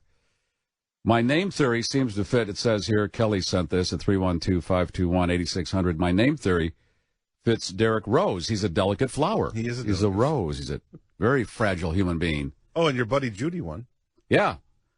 JBT. JBT. I'm glad to see that. I know. We aren't getting Carpeting and Drapes that match, but we're getting Judy. Judy. She should take that lamp from the commercial and just put it in her office. Oh, yeah. That should be the shining light from centerpiece. Her win. Although I tell you, you can laugh about her, but she's been around a long time, and Who's laughing? No, I'm just saying. I'm laughing with her. Right? She not wins at her. She wins elections. All right. I have nothing against her. No, I'm not saying. I'm just saying, she's kind of a butt of jokes, but at the same time, she's always around. She's Judy Barr. Yeah. Got a new color, Topinka, that I'm going to do our kitchen in. Did you get a swatch? I got a swatch. It always looks different from that 1-inch swatch when it goes on a wall, but I'm going to bank on it. Every time. Be bold. Huh? I said be bold. Go with the Topinka. Oh, yeah. Hey, one person won the Mega last night in New York. New York.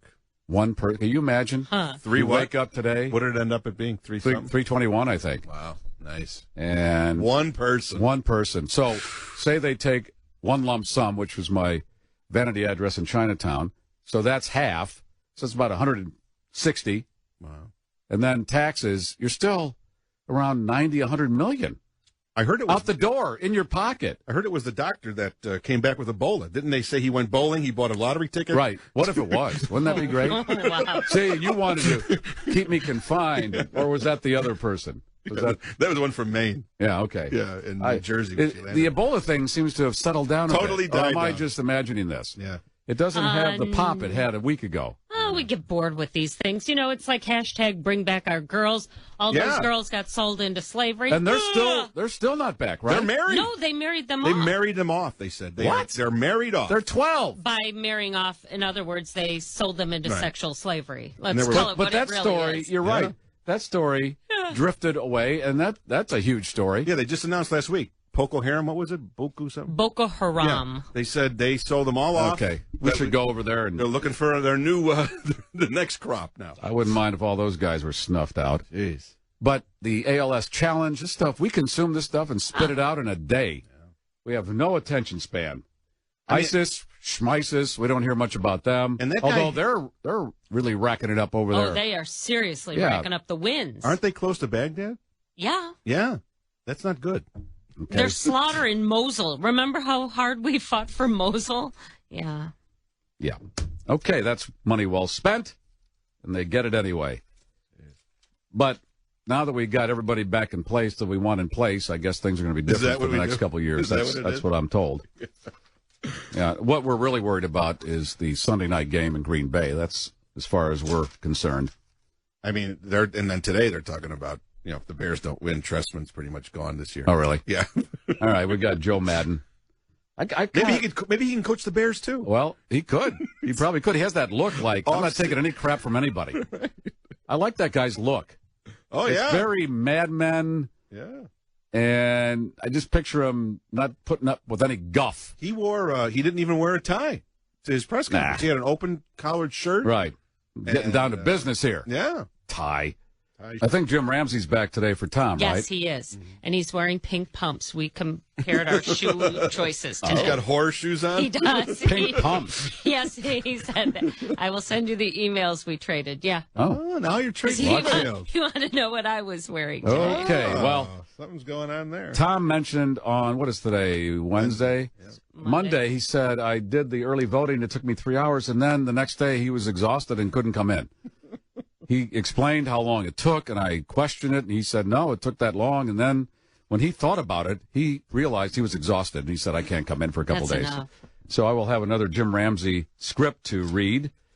He'll read it. I wrote it, and we'll sell this city one way or another. Tomorrow, Blair Kamen, the architecture critic for the Tribune, will be in to talk about, well, originally I wanted to talk about this Maggie Daley Park, which is atrocious, but he has written about the Lucas Museum. Now, what he wrote, he didn't really get into his thoughts about it. He just gave the facts for the most part. I'm kind of curious. Because a lot of people think that's atrocious squared now. I think we have got to start looking at what's going on here and put a stop to some of this nonsense. It's just a mess. They're gonna. Well, the park it's mostly done. Right, but George Lucas will pull that then. Okay, pull it. But we love George Lucas. We give him. All right, that will be discussed tomorrow with Blair Kamen. Also tomorrow, 5 o'clock, Eric Childress reviews Interstellar, the Matthew McConaughey movie, which is getting rave reviews from everybody else. We'll see what Eric thinks. And Big Hero 6. 312-521-8600. More to come. GM on .fm, 312-521-8600. Here's a text. ALS challenge, ISIS, Ebola may be a thing of the past, but JRW still stands strong on their tour schedule. I think I saw them on several stages last night for concession and victory speeches. They just kept going from the Allegro to whatever other hotels these people were at. Well, they're not happy. They're not happy today because if you remember at the big rally, the coach said that his new best friend was Pat Quinn. Oops. That's the way it goes. I guess that guy's job is gone. Oh, good news. Trending at number 3 now. Hey! From number 7. I think what's happening with the video stream, it's taking something away from the tune-in people. Yeah. It's your choice, and I'm just having fun with this and putting all of these in my desk drawer for negotiation purposes. But it looks better when it's number 1. But there's a soccer game at number 1, Maribor versus Chelsea. It sounds like important teams. And then BBC Radio 5 Live, that's sports, too. Chelsea is a big game. Yeah, so I don't figure I'm going to beat that worldwide. But thank you for making it number 3. It's a beautiful game. And these texts have also come in about Quinn, who has conceded finally, are you going to carry the press conference? And aren't you glad you don't have a news director to come in and say, carry the news conference? Yes, I am glad, because it's a waste of time. What are they going to say? And the last time I got forced in was that Blago speech in front of his house when he was getting ready to go to prison. The program director came to me and he said, would you like to carry that press conference? And I said, no, you know what he's going to say. He's going to say nothing. He's going to be a big bag of wind like he's always been. He goes, okay. And then I got on the air and I said to the listeners, all right, I'll tell you what. You tell me, do you want me to carry this?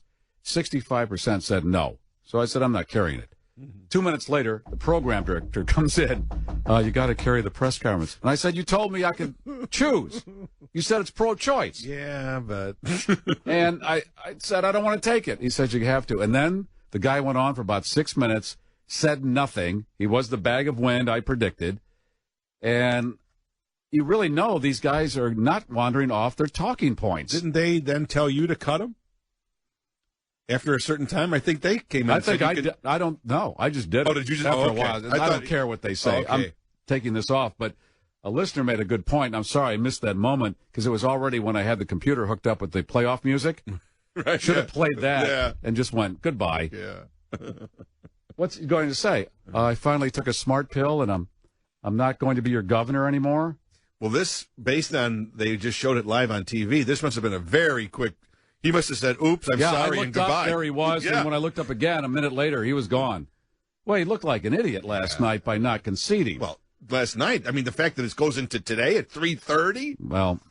I mean, talk about denial.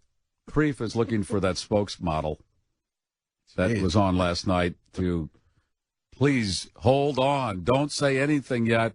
We're going to count the remaining ballots if it takes 2 or 3 days. Meanwhile, Rauner's already measuring for drapes and moved in. Yeah, he's got this. There's big moving vans at the mansion. He's bringing in all his nice furniture. I wonder if you saw the coverage last night at the Rauner headquarters. I wonder who the person was who said, here's what we're going to do. We're going to have 5 people hold up his first name in big red letters. Right. Okay? UBB, URR, UCE. All right? Let's go get those big letters. All right? Now, make sure when you're on stage that you're in the right position. Right. Son of a gun, if the B wasn't up half the time or the U. Well, it's not easy to hold those signs up that long. Yeah. You know, I mean, these are volunteers. They've been ringing doorbells all day. They save money because they didn't do the lieutenant governor. Her name is Serengeti. You can't even. Serengeti on the plains. Can't even say that. Where? What? How do you spell this name? Oh, I'm over here. Where's the I go? Yeah. So just be glad you didn't have to do that. Well, Paul Vallis was standing next to Quinn, and you could see he's like, oh, jeez. I just came back to Chicago. I thought I was going to wind up being. Hey, it's the way it goes. And this Oberweis guy, if I put out the products that this guy's put out, the ice cream, and I'm right now enjoying the Oberweis iced tea, and he has the Arnold Palmer. I've got Arnold Palmer at home. And all that stuff that the Oberweis dairy sells, I'd be happy with that. I mean, here you make amazing eggnog, amazing chocolate milk. If you never tasted the chocolate milk, it's nirvana. And he's run a dozen times for different things and lost most of them. Yeah. Maybe if he set up a table at a train station with all his products and went, here, is the guy who invented this worth your vote? Take a sip of this. What do you want? Eggnog? You want ice cream? What do you want? That's how you do it. And he's not using his tools.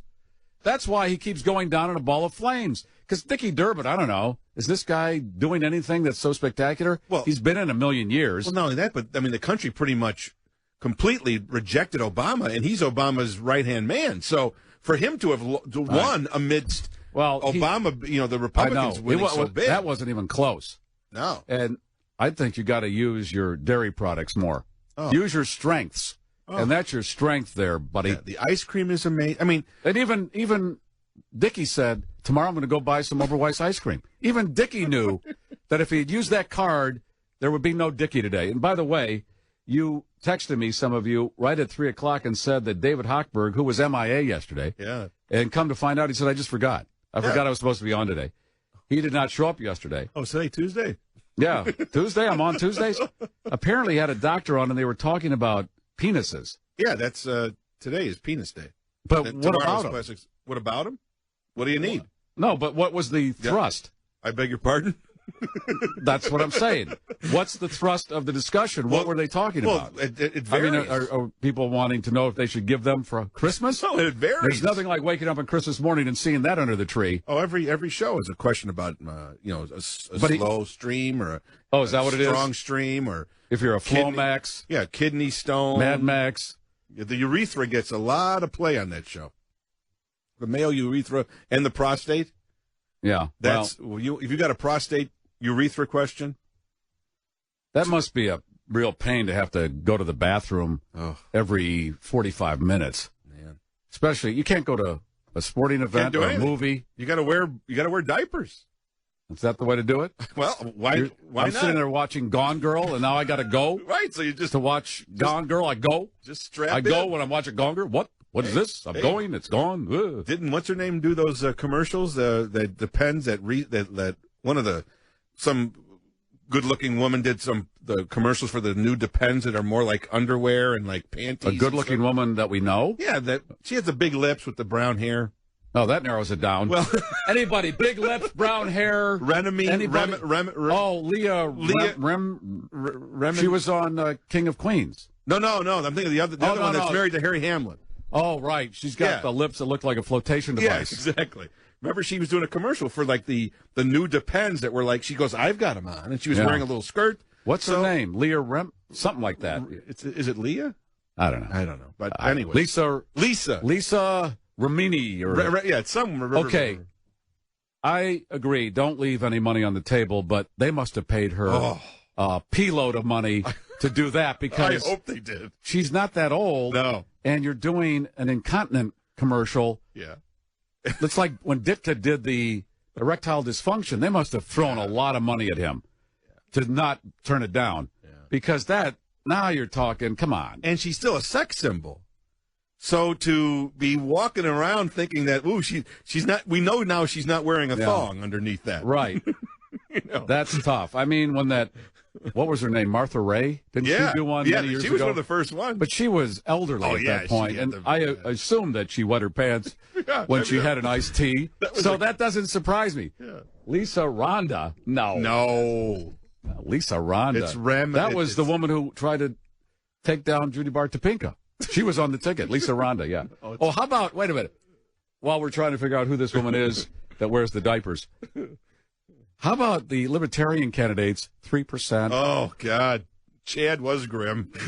Why I know bother? There must be a strategy of why they do it, because they know they're not going to win, although their ideology is probably in tune to a lot of what we think. But 3%, hey, what do you, they didn't run any commercials, so they just throw their name on there. So I guess no harm, no foul. But some people like to see their name on a ballot. They get to go and have some little luncheons. They give you speeches. Did Grimm have a headquarters? I think he was on the corner. Yeah. Where is the Grimm headquarters? And didn't you I loved the choices of the headquarters or where they're going to have these at these, like I saw one guy was at the Bolingbrook Holiday Inn. I'm like, I wonder, Bolingbrook. Like, now, Oberweis was at one of his places. See, now he kicks in. Yeah, now he does. I'm going to go to one of my dairy places because it was all Oberweis signage of shakes and whatever else he sells. But to me, you could sort of tell the caliber of the candidate by which ballroom he chooses. If you're at the Drake, okay. That must have been the district he was representing to be out in Bolingbrook. Yeah, I understand that, but when it said Bolingbrook Holiday Inn, it's all like, right, okay. well, maybe he's repaying a favor to somebody that he knows. Lisa Rinna. Rinna? Okay. Rinna. Some of them were at, I think Quinn was at the Hotel Allegro. He was at the Bismarck there. Yeah. No, is it the Hotel Allegro? Or is that part of the Bismarck Hotel? Where is the Allegro? I don't know. It's right by the, what's the theater there? The Cadillac Palace? Yeah, that's the Bismarck, right? No, I think that's the Allegro. Okay. Well, anyway. Whatever. Doesn't matter. He lost. Officially. Well, not until about 10 minutes ago. So now what does he do? I don't know. Poor Pat Quinn. Is he a lawyer? Is that his background? I don't know. Although he's got to be in his 60s, right? Well, if he's not, then he's not aging well. That's all I can say. So, I mean, can't you just retire? He doesn't look like the type. No, he needs to be amongst the people. What I love, too, is, do you ever see these politicians when they go to the train station and they just shake indiscriminate people's hands? Right. Why do I want to? They make you shake their hand. I don't want to shake your hand. All right, then go the other way. But I mean, isn't it arrogant for you to think that they want? I saw that clip last night. My thought was, I hope you have a lot of Purell. I figured that's what you. How many hands? And they were just on a train. Right. They've been on a train, and that's dirty. They were touching every. Yeah. But I just think it's so funny that these politicians come up to people indiscriminately and they put their hand up to shake it. What are you going to do? They don't know if the person hates them. They don't know if the person knows who they try are. To win them over. Wow. Here's what I would do if I was running. That's ballsy. You know those gloves that go into hold uranium or plutonium? Yeah. I'd have one of those shields, and then I put my hand in that glove as they walk by. I don't see you kissing babies either. Well, how many babies are riding the train at 7 in the morning? No, but I'm just saying. I mean, think about all the germs. I don't think they do that as much anymore. No, but think of all the germs that they do encounter on a daily basis. Well, a lot of good it did them. No. Lisa is 51. Wow, she looks good. Now, is she really leaking, or is this just for the money? Yeah, could you be leaking at 51? You could be leaking on any age. Oh, yeah. I mean, who knows how the plumbing works, but I hope she made a lot of money on that one. Yeah. Because that one. Because I don't but care. I bet those companies make, and I don't mean this is a pun, a crap load of money. Because you know how many people probably need them, and the markup must be huge. Think about the nursing homes. But I would have loved to have been in the office when her agent called her. Lisa, okay, here's what I have for you. I got a couple of reality shows that are pending. Anything for L'Oreal? But this one, and I don't want you to react right away because it's a lot of money. Diapers. They're not. No, don't react. I said don't react. It's a lot of money. They're not your grandma's diapers. No, these are slim. These are thong diapers. Yeah. They have developed a thong now that can collect all kinds of bodily functions. It's just wide enough. And you won't feel any leakage. To be sexy as well as absorbent. Oh, that call. Oh, and you know what the best call is? I'll take it. Well, the call back. Because she went to Harry Hamlin, and she said, Harry. Yeah. And he said, how much? I don't care. I can't live off our Mad Men money, so I guess you can take it. Yeah, my L.A. law residuals aren't that much from 1980s. Risa, is that how you say it? No, Risa. How you doing? That's what I said. R-E-A-S-A, Risa. Yes. How you doing? We got a Quinn sighting here. Where? He's going down the Kennedy Expressway with his push lawnmower. He's trying. He'll be downtown pretty soon. So, is that okay? Yeah, that's going to be his next job: cutting lawns and trafficking people in vans to their workplace. I'm driving. Yeah, you are now. I heard he's going to be an Uber guy. I hope he made a lot of friends at that factory because he's going to have to apply there. He's going to drive for Uber.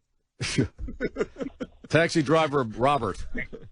Yeah, well, what are we worried about him with the pension? What does an ex-governor get as a pension? Yeah, I'll bet it's pretty good. Let's look that up.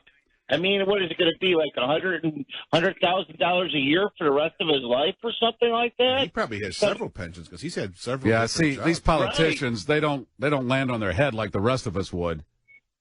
No, there's nowhere to cry for this guy. No, nobody's and crying. Speaking engagements and well, maybe not him with the speaking engagements. He's not too enthralling with his conversations, but we don't have to cry for him. No, I mean, nobody's crying. It's just funny that he didn't want to let go. And, I thought it was a great night. Finally, everybody in the state of Illinois woke up and thought to themselves, where has the state gotten us with all the Democrats that were in office? Nowhere. We went right into the toilet. Finally, everybody woke up, and I mean, not that the Democrats are going to come in and be the great messiah or part the Red Sea or you mean whatever, the Republicans? The Republicans. I'm sorry. That they're going to be the miracle workers or anything like that. But I mean, everybody was so sick and tired of what was going on in the state, and I think that they came out and said, we're gonna see what the Republicans can do. But when you think about it, it wasn't a landslide, so everybody wasn't thinking that. It was a close race. I mean, not by 10, 20 votes, but it was not a runaway for Bruce. B-R-U-C-E. But the fact is, I think there are other log jams that I don't know if anybody can break them up down in Springfield. And the odd thing is, Lincoln was a rail splitter, and we can't break logs, we can't split anything. Thank you, Taxi. And Joe, checking in early. Yeah, checking in early. All right, what up? I just wanted to say that Pat Quinn does have a law firm. He does? Yeah, unless he doesn't have any, but he did. Because he does tax appeals. Okay. Then Yeah. he can do that with his fat pension. Well, he didn't do well at doing that either. How do you know? Because I work for the Cook County Board of Review for tax appeals. Okay. And Cook County came to us with their tax appeals. And when it came from his law firm, they weren't even done right. Well, that's your opinion, Joe. Okay? Well, no, you always have to have one original and two copies.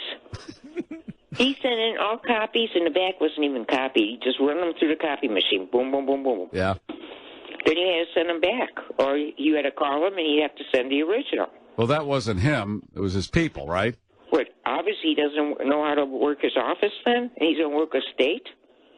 Well, he already did. He did 6 years. We know obviously he didn't do well.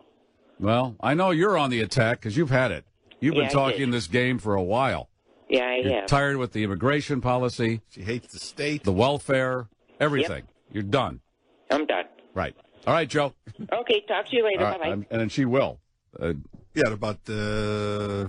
2 hours. 6:15. Right before she goes to bed at 7. You found this spokesmodel from last night for Quinn? Listen to this. We have Brooke Anderson, who's a spokesperson for the Quinn campaign, who's breaking some news right now. Brooke, you say the governor will not concede tonight? What I'm saying, Dane, is that it's so important for every single vote to be counted. The governor feels very strongly that it is important to make sure that everybody has the opportunity to make their voices heard. We're talking about thousands, potentially hundreds of thousands of votes in Cook County and in Chicago that have not yet been tallied up and counted.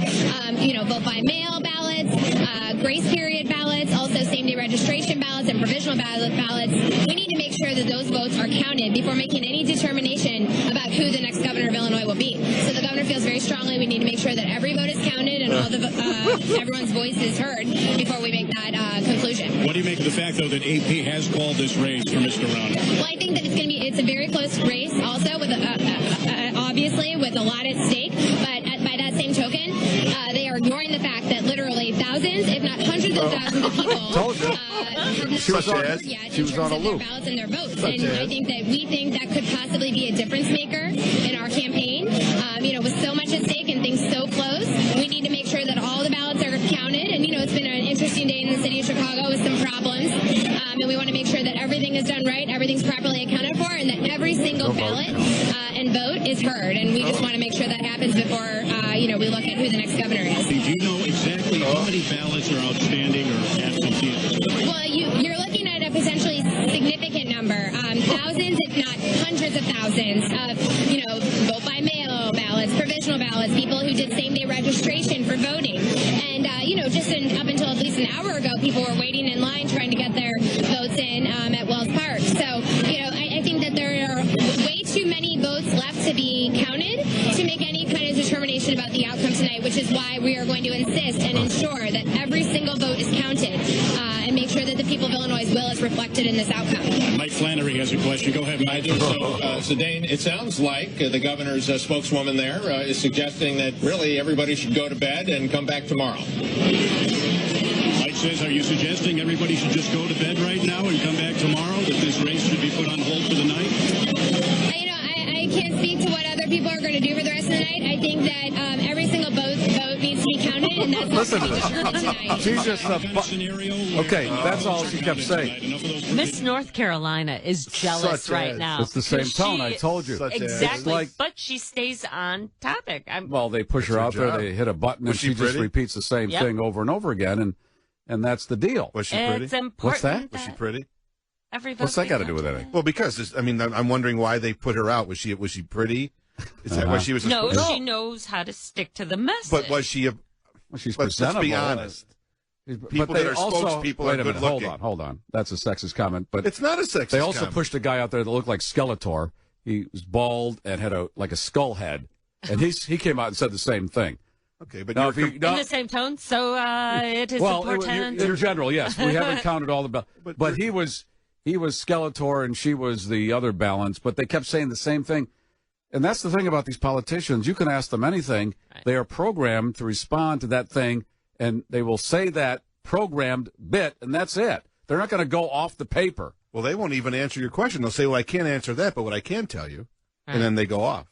Lisa. Have we created that, though? I mean, when you think about it, because every little slip-off, anytime someone goes off script, they're really we not. Jump on it like a bunch of hyenas. Well, that's what we do. Yeah, that's true. Yeah. Don't like the water, stay out. They're just going to stay with the talking points. Yeah. And that Lisa Rinna that did the diaper commercial or Depends or whatever, it says in this one message, by the way, Robert says JRW is going to do those commercials too. In 40 years. We'll be seeing them or sooner. It says in this text that in the commercial, she says she doesn't use them. Oh, but if I did? Something about I got to find it. Do the news. I got to find this one where she did it for a charity event or something. Really? Huh. That might make a difference here in the presentation. Go 25th caller at 312-521-8600. We'll get a pair of tickets to see the Fab Four at the Chicago Theater on November 15th. Rolling Stone says greatest Beatles tribute band of all time. I concur. 25th caller, 312-521-8600. 25th caller gets them. Linda, you are the winner of the Fab Four tickets. Oh, I'm so excited. That's so great. Congratulations. Have you ever seen them? Thank you very much. Have you ever seen them? I have not. I've just heard you raving about them. I'm a huge Beatles fan, and I can't believe I won. Thank you so much. You will not be disappointed, and it's nice that all the tickets I've given away so far are to people that have never seen these guys, so I'm glad to hear that. Yeah, no, I'm very excited to see them, and thanks so much. I'm a huge fan. I listen every day at work, on my computer, and it's just great. Thank you so much. Thanks, Gary. Linda. I'll see you there. All right, thank you. Okay. Bye-bye. I'll have another pair tomorrow and on Friday. And Jim Batch, I'm sorry, it's spelled Bachor, so I got to be careful because he told me the pronunciation phonetically. Jim Bakor. Bacher. Or Bakar. Like Bach. Or Bakar. Like Bach, like the composer O-R. Yep. Bakor. Bacher. How do you do it? Like Fokker. Bacher. There you go. Like Fokker. Yeah. Fokker like Fokker. Right. Bingo. All right. Because it's spelled, like I said, Bachor, and then somebody phonetically had Bacor next to the name, so I went with that. Then he walks in, and then he goes, no, it's Bacher. Yeah, I don't know where that came from. Anyway, he's a local artist, and you're saying, okay, so what? He's a local artist. We've got tons of these guys. What's the deal? Well, he's actually doing something with his artistic talent that's helping us by turning potholes into tile mosaics. Oh, my gosh. That's right. And how many have you done? I've done about a dozen. A dozen so far? Yeah. Well, you only have 3 million left, so you better get cracking right after the show. Where have you done these dozens? They started up on the north side, the far north side, where I live with my wife and 2 kids. And then I've just kind of I've gotten a little more confident. I used to do them at night because I was worried about getting in trouble, and I was too old to be getting arrested. So I started around my house and then kind of got comfortable with it. And as I've done more and more, I've gotten better and better at it. I've perfected the technique, and I've also realized people don't really care that much. So I do it during the middle of the day now. Okay. Let's take it from the first step here. You start with the ones that are close to your house. Yes. And you go out there, and you obviously have to wait till there are no cars. These streets are side streets, so they're not that well trafficked for the most part, right? Right. But still, so you're working on this thing. You fill in the pothole with what first before you put the mosaic tile over it? Well, I have my 05 Honda Odyssey packed up with everything I need to go. So I show up, so I mix the concrete right on site. And so I've got buckets, I've got water, I've got everything. And so I mix the concrete to the right consistency, fill the pothole. The artwork, which has to be done a couple days ahead of time, is all attached together with cheesecloth. And I slide that artwork on top of the wet mortar. pack it in pretty good, and then I pour hot water over that cheesecloth to loosen it, leaving the glass marble artwork in the pothole. So then I work on it for, about 45 minutes or so, get it as clean as possible. I've got industrial traffic cones. I wear an orange vest, so people think that I either work for the city. Yeah, it's beautiful. And so I kind of get it as good as I can, put the traffic cones around it. Until it dries. Right. And I come back in about 8 hours, and the next day, depending on what time of day I did that. And then I come back for a final cleaning with wire brushes and all that kind of fun stuff. Yeah. If somebody runs over these tiles, it won't damage them? It won't break tile and stick into their tire? No, it's pretty flush. It's if you ran your hand over one of these pieces of art, it would be the same thing as running it over asphalt. Yeah, but the tiles are not that fragile. No. Okay. They're sunk in pretty good with the concrete, so they're relatively flush. And you've done around a dozen, you said, and they're all different designs. Right. I've got a couple. I started off, my background is in design and advertising, so I've got a lot of brand identity experience. So the first ones just said pothole in black marble letters on white with the Chicago flag above and below it. Just kind of branding, this is a Chicago pothole. And then from there, I've gone to giving them serial numbers, kind of making fun about the sheer quantity, 350,602, and that's it with the Chicago flag on it. And then I've also done ones where they have local car repair shop phone numbers on them. Nice. And this last series, which has really gotten a lot of press, is I'm calling the flower pot hole series. And all they are, it's on white marble, and I've rendered flowers in colored glass. And I've done a series of those in the West Loop. All of your artwork is done with mosaic tiles. Is that your deal? Yep, that's my deal. You gave me a postcard. You have a show coming up. Yeah, I've got a show opening up this Friday at Packer Shop Gallery on Lake Street, just west of Halstead. And is it on Lake Street? It's on Lake Street. Literally in the street. Not literally on the stuff. street. You just walk down the street. Oh, there's a Jim That's right. Bacher piece. It's funny you mention that, because not only do I've got a show with about a dozen pieces opening up there on Friday, is there's also 4 flower pot hole pieces of art that you can that are walkable distance from the gallery. So you can have a whole themed evening if you want. And all those addresses are on the homepage of my website. If you were to be caught, what would you be charged with? Good. People have asked it. I don't, I'm helping out in the most minuscule you're doing us way. a favor. I don't think there's a problem, he says. Your Honor. Right. I don't know what the problem is. I'm not, I make sure you'd think that it would be easy to find the correct pothole to fill, but really there's probably 24 characteristics that it needs to have for it to work, because they cost me $50 to $75 a piece to do for materials and whatnot. So when I pick one, I got to make sure that it's going to last, hopefully. But the street itself needs to be stable, it needs to be the right size, right in shape and whatnot. But it can't be in the center of the street. It has to be off to the side, and I can't draw too much attention to myself. You did over a dozen over what amount of time? About a year and a half. Yeah. And what is your goal? Do you have a goal? You just I don't have a goal. You're motivated to go out and do one, you do one. Right. I mean, basically what I do, what keeps me busy is I do 3 things. I do the fine art mosaic stuff, which is like that show that I was talking about this Friday. Public art commissions. I just had one installed at the Thorndale Red Line stop up on the far north side. It's 700 plus square feet of mosaic, so that turned out really cool. And then what fills in the gaps, so to speak, are these little pothole projects, just to kind of keep my mind occupied by just having multiple projects going on at the same time. So if I find myself with a day or two to spare, I'll go scout pothole or something like that. And the funny thing about it too is that you gotta act when you find like the correct pothole. You really gotta act quickly, because sometimes they actually do get filled, and then you're disappointed. Right. You want to fill it and put some artwork on top That's of it. Right. How much do your pieces go for it?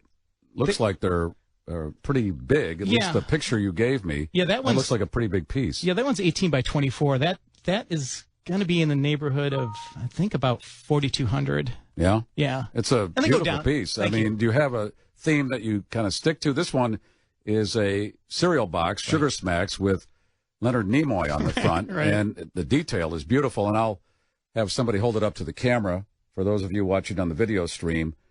And then I'll post it on my Facebook page. But that's 4,200 right there? Yeah. And they go down. That's on the high end. They go down, to $2,000 and $1,500. But basically, what my work, a lot of my work, it's a mashup of my background in advertising and the fact that this ancient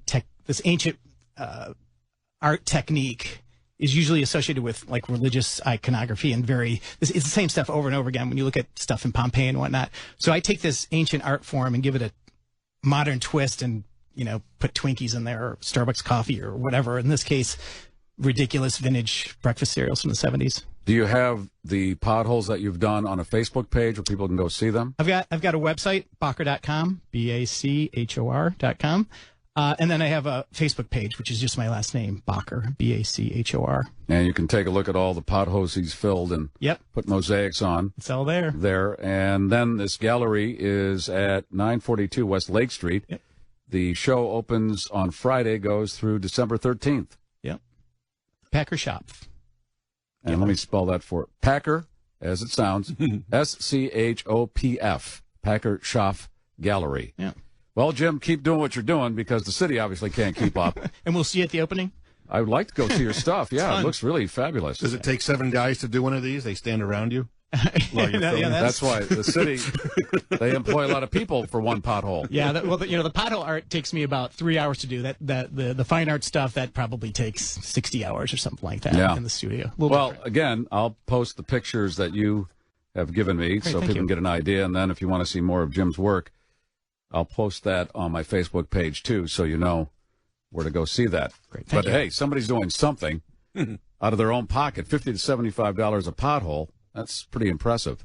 I wonder what it costs the city when you consider the man hours and what they throw in there, and it pops right out after about 3 cars run over it. Right. How durable? This will last forever, right? But, it's funny. With concrete. They're very durable. The problem, if I have problems with a piece of pothole art, it's the asphalt around it fails. Yeah, because concrete. It's serious I've stuff. asked that question. Why don't we do all streets in concrete? Because that seems to last longer. It's the cost. Yep. It's much more expensive than asphalt, and I'm sure somebody has a friend at City Hall that has an asphalt company, if you know what I mean, and that's how that works. And it's an unsolvable problem, right? I mean, it's every year they come down the street a couple times a year, and it's never going to be solved. It's asphalt. Well, it can be, but it'd be too costly because I always say, well, why don't they do the same thing they do with airport runways? Those things don't have potholes, but the concrete is about 10 feet deep. Yeah. And to do every street like that would be billions of dollars, so that's not going to happen. True. So he looks forward to all the snow and shoveling, the plows and all the cold and the warm and the way the concrete. They never got everything done from last winter. There are still main streets that have a lot of potholes, and we're going right back into winter, so they probably figure we'll put it on next year's tab. That's right. It's funny you mentioned that the cost. I had some free time. I multiplied, I think, $75 times, I think, 600,000 potholes, which I had heard a number at some point. I think it came out to $30 million or so to do. Really?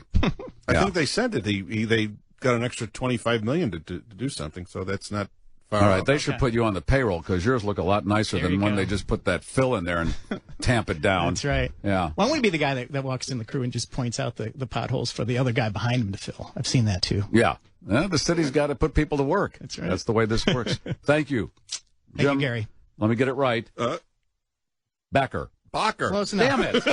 Bach like the composer. Bach like the composer or. Bacher. Mozart. But it's one of those composers. See, what happened was, again, the spelling, and then somebody broke it down to Bacor, and now I'm all over the map. Yeah, no one's got it right the I first should have time. gotten that out of my head before you got here.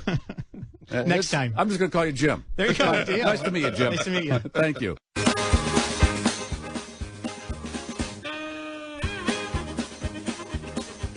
Three 312-521-8600, G. Meier on .fm. Just glad to see some people are taking the situation in their own hands. You got a guy filling potholes and actually making some art out of them. So it sounds like he does the mosaic at home. Yeah, he has it in that mesh. If you've ever had mosaic, any kind of tile put in, the small tile, that's how it is. It's on that mesh. Yeah, and so they put it up there. So he's not actually sitting in the street and placing these tiles. No, not that, but he is filling the hole with cement. With cement and everything, and all that. So there is that, but... That is funny, though, that people think he's just a city worker or something. Yeah, you put on a vest, you look official. You can go anywhere. Who's to know? Hey, if you give a walkie-talkie, you can go anywhere in the city. Last night, somebody won the Mega Millions in New York. One winner. Wow. 3-2-1. That was the total. 3-2-1. Wow. And I saw this story. $2 billion in lottery winnings unclaimed last year. Nationwide? Yeah. $2 billion. $2 billion. Lotto creator Brett Jacobson said that he filed public records requests around the country and found that just over $2 billion in lottery winnings went uncollected last year, which works out to more than $38 million a week, or enough to create 5 new millionaires every day. The app records the numbers when a user takes a photo of a lottery ticket, lets them know which old ones are winners, and alerts them when a ticket wins. Some huge prizes go unclaimed. Somebody missed out on a $16.6 million Powerball jackpot in Florida last year, but most of the unclaimed winnings are amounts as low as $2 or $4. I assume that people, when they hear the jackpot is gone and they realize it's not them, they just go, oh, hell with it.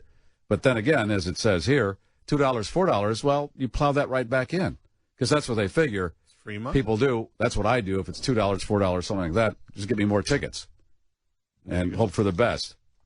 Well, that was a waste of $1,000 last night. Right. That's a reasonable amount. So, today. what was it, like at 20 to 7, you said in 3 hours? I'm not a millionaire today, or I'm going to wake up one. Yeah. Now, did you have an interesting story for this ticket? No. See, so that's why you didn't win. Right, because the ones I've had interesting stories wrapped around. That worked so well. Yeah, that went well, too. Tell us more, Charlie Bucket. Yeah. I'd love no to golden hear ticket for you. From the person who won, and if people said to them, don't buy a lottery ticket, it's a waste of money. I wonder if they heard that many times in their life.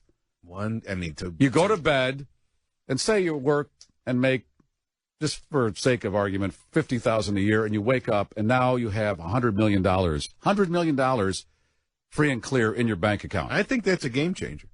That is. That's a game changer. That is. It depends on what you buy. But I think that could change your lifestyle. Getting back to Lisa Rinna. Yeah. I didn't finish all that. Yeah, that's what we're saying. Now, this text said, we were talking about adult diapers, and she did a commercial for one. And this text says that she wore a Depends under a tight-fitting evening gown to benefit the charity Dress for Success. So maybe she did it for that, and she doesn't. And it says in one of the other texts, I can't confirm, that in the commercial it says that she doesn't wear these adult diapers. She's doing it. That's what it says in the text. I don't know. She's just doing it for a charity. Now, that's what I would say. I'd take the money and go, I don't really need these. Right. Did June Allison ever used to talk about needing Depends? Did who? June. Was do you she remember? the one? I thought was it Martha Ray? Early it was. Oh, no, Martha Ray was dentures. Yeah. That's right. Yeah, Martha Ray was June dentures. Allison. That's right. She would come on camera and she'd have a giant drink, and as she's drinking, she goes, I'm wetting my pants now, and I don't care. That was the commercial. I don't recall it quite that way, but yeah, if you say so, absolutely. And then what was Rosemary Clooney? Oh, she did. Extra value is what you get when you buy Coronet. Right. Yeah. Oh, I don't remember that one. Yeah. And it says that she was on Dancing with the Stars, and how would she dance with Depend on? Well, if in fact that was their product. All the time. Don't you just wear them at certain times? No. Your bladder goes, I only have to go Monday through Friday between 9 and 5. I know, but at any given moment. But if you're going to wear a dancing outfit, you obviously can't wear it. Well, that's why, the whole idea. That's why maybe she didn't really need them. She did it for the charity. And she did it to show that people who use those do have to wear clothing and go to functions and go to work and have a life. It was still a gutsy move. Well, because she's a sexy gal. Yeah. She's a sexy gal. There are people who promote all sorts of things that, Well, those aren't, with the how baby many boomer... radio personalities have done Bunyan commercials? And as a woman, that's not something I would generally think I'd want to be sharing with people. I have bunions. Yeah, there are some radio people that are selling out all of their ailments. All sorts of what we would consider very personal aspects. Well, again, Daddy needs a new pair of shoes. Right. Suddenly you don't care if people know you have bunions. But, the diaper thing, I think the stigma is going to leave, though. Because as the baby boomer generation gets older, they're going to need them. And then they're going to be cool looking. It's one, right, but the fact is, nobody knows for the most part who's wearing them. Oh. When you get on a TV commercial. I think you can tell. Really? Everybody looks they always look a little wider. I don't know. I'm not looking for that depend line. I just remember seeing Bob Hope on one of his last TV specials, and the poor guy should not have been. He couldn't even read anymore. He looked very confused. He was trying to read and he looked so wide around his hips that I think he was strapped in, with a big diaper because his pants looked way big. Because these were before probably didn't even know. Yeah, he wasn't even aware. And somebody just said, "Put these on, Bob." Yeah, I'll tell you, it's wild. Okay, that's wild. But I think that's the whole idea is that they're trying to realize that as the baby boomer generation, you're going to need. They're going to be wetting their pants more. Great. No, there's more baby boomers. Yeah, well, so they're going to become more prevalent. And then there's the shy bladder group that's upset with the Rob Lowe commercial. Right. You got shy bladder. Pyorrhesis groups. You got a very aggressive bladder. That damn bladder. Just does what it wants to do. Come on, don't be shy. Let's go. Now, it doesn't, after you have a baby, don't you have bladder Some problems? people do. Yeah. Yeah, not everybody. I mean, I just hear about leaking. Mm-hmm. All right. From what? Some you just group at a Starbucks? You just hear women had a baby, like, oh my God, I go all the time. I just had a baby. I'm leaking. Or they laugh a little hard. And all of a sudden, irritable bladders are very He happens common. to be standing nearby taking notes. I just hear these things and I catalog them. Terrific. Did you see, and Aaron, if you want to hold this up to the camera for the people watching on the video stream, this is the guy who does the mosaic work. It's very intricate stuff. Wow. So what is that, a picture of... That's a cereal box with Leonard Nimoy, Sugar Smacks. So that's a legitimate... Was that a real... I'm sure Leonard Nimoy was on a cereal box. It's on a pedestal, all in mosaic tile. But that's not in a... That one isn't in a pothole. No. That's just his... No, this is... what was did you see some of the $4,200 one in the that potholes? he sells? Like what are the... It's a flower pot. It's one of the flower pot ones he was talking about. Is it as detailed? Well, I mean, for a pothole, it's pretty impressive. Yeah. I mean, it's better than looking at just a clump of asphalt. It's better than losing It's your on my suspension. Facebook page, The Garry Meier Show, so you can check it out there. 312-521-8600. Phone number and telephone number. One of the stories I opened up with was the guy who robbed the bank in New Jersey using and they had to specify this. I thought this was odd, a cordless drill. Oh. Okay. You mean the cord wasn't dangling from the drill? Well, because it's hard to plug it in and still seem menacing. Right. And rob. Is there an outlet somewhere? The drill was wrapped in a towel in an attempt to pass it off as a handgun. Oh? That's what caught my eye. It was cordless. It's cordless. Don't think he went in there with a cord. He's not that stupid. And I'm sure he definitely charged the batteries beforehand so that you have maximum import with that. And there was a guy that got caught. He was trying to steal a chainsaw, and he hid it under his shirt. And I thought, okay, I don't know what kind of shirt you wear, but a chainsaw wouldn't fit in any of the shirts that I wear. How do you pass that one off? Don't pay attention to that giant... Yeah. Hopefully it was a flannel, because then you might be able to pull it off as being Canadian. It's a little blousy. He got out of the store, and he jumped on a stolen bicycle, and then he threw the chainsaw in a parking lot, but they caught him. But... Man, do you want a chainsaw anywhere close to your body like that? I think I'll conceal it under my shirt. I was in a store once, and I saw a guy shoving cans of soup in his pants. Yeah. Wow. That you can kind of get away with. He saw me catch him. Did you tell him on? Caught his eye. Did you tell on him? By the time he was gone, and I thought, okay, now what? Now what do I do? That guy stole some pork and beans. When I worked at Sears, I caught a woman wearing a trench coat, and she was just jamming sheets and towels and all this stuff in there, and it was so obvious, and I had to call security, and obviously had to go and tell security what I had seen, and they came back a little while later, and she had a black eye beside, and she was saying that it was her, what do you call that, her hope chest? She was putting it together because she was going to get married soon. Nice. Who gave you the black eye? My fiance. Good. Oh, great. All right, and I don't know if you were watching MSNBC last night, but apparently Tom Brokaw's phone went off. Yeah, I saw that. You saw it? And he started doing shtick. My wife. Yeah, he said it. He goes, "I'll get the milk." I'll get the milk, honey. I'm sorry, I didn't turn my phone off. The funny thing was they showed before that happened. They showed him. They said, "And when we come back from this break, we'll have Tom Brokaw," and he looked like he didn't even know where he was. He's really? He's not aged. I don't know if something's wrong with him.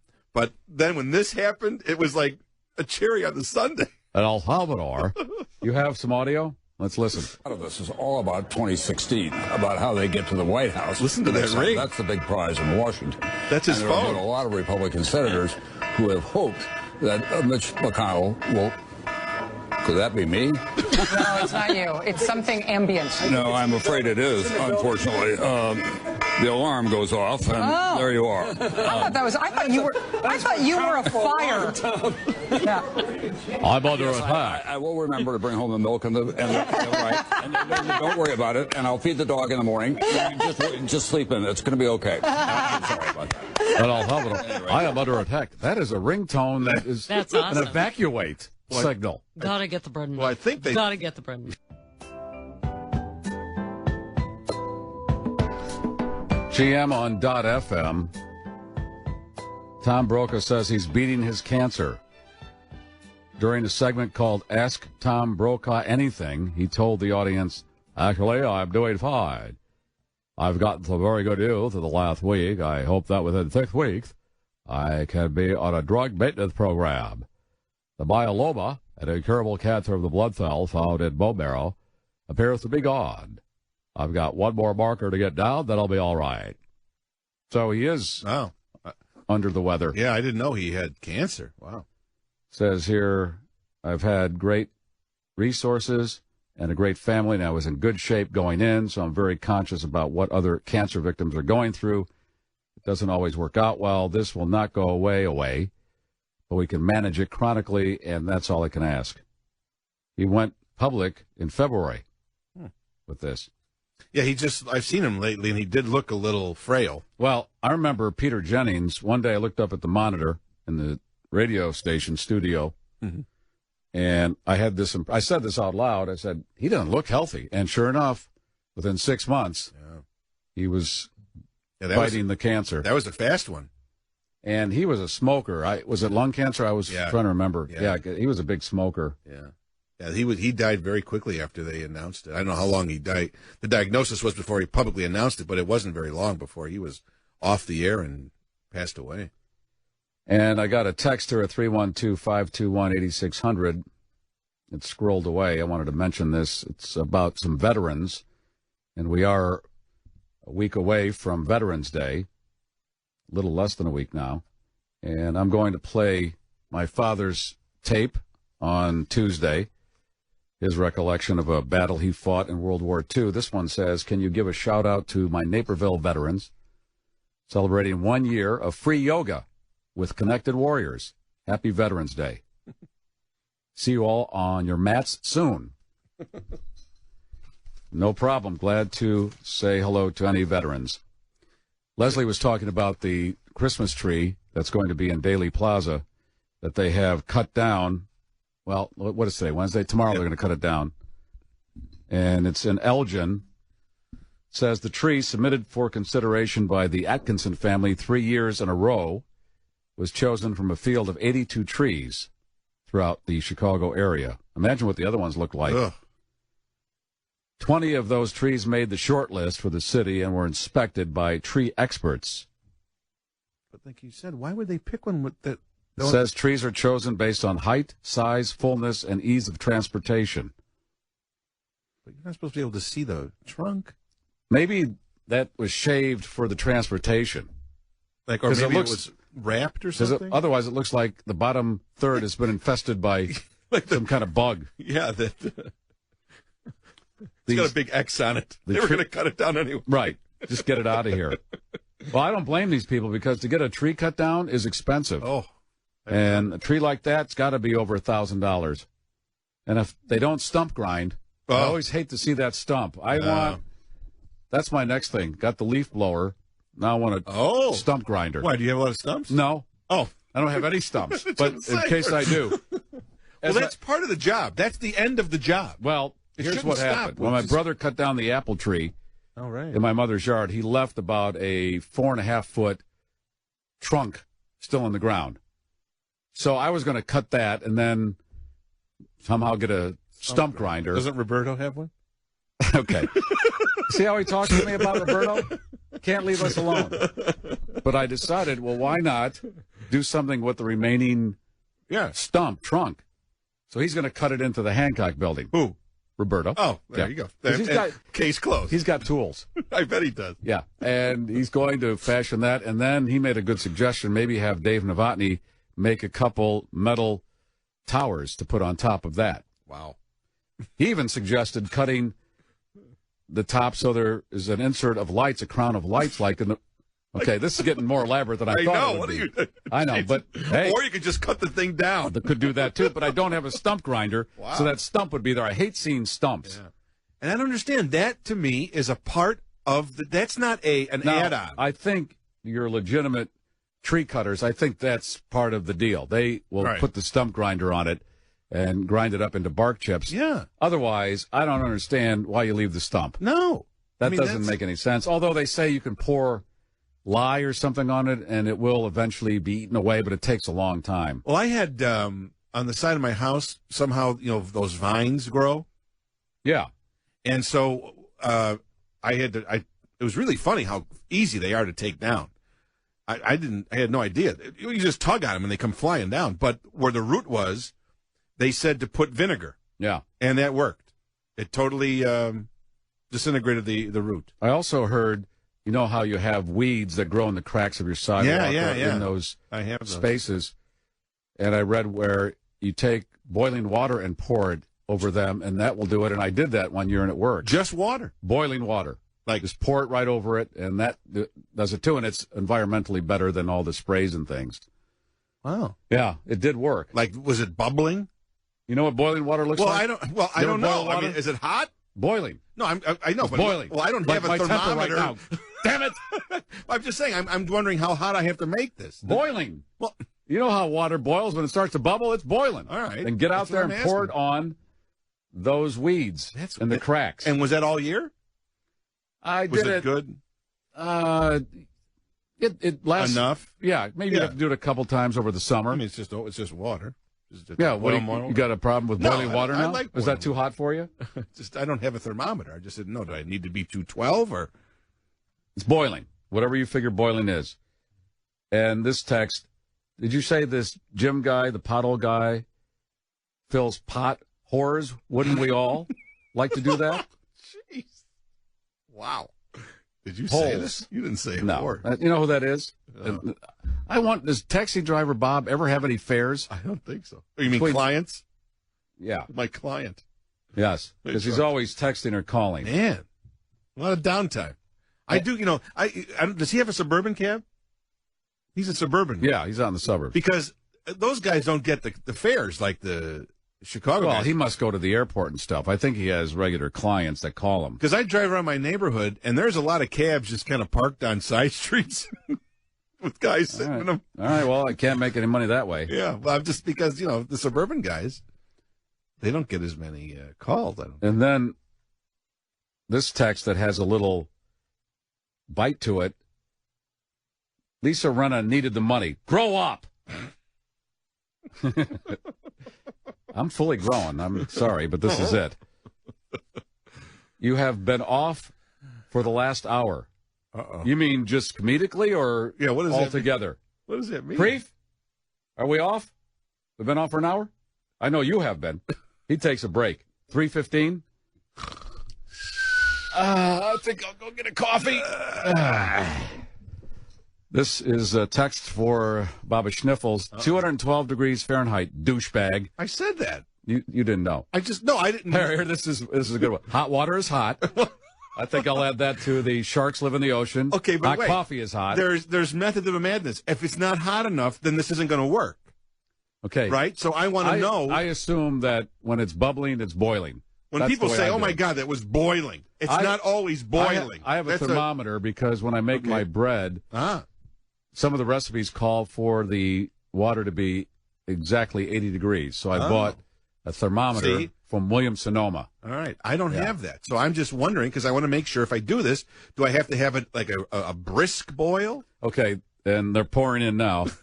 Another biblical quote you can put in the book, boiling water is hot. No. That's going to go right below Jumbotrons or Jumbo. What? Yeah. But boiling water and hot water are two different things.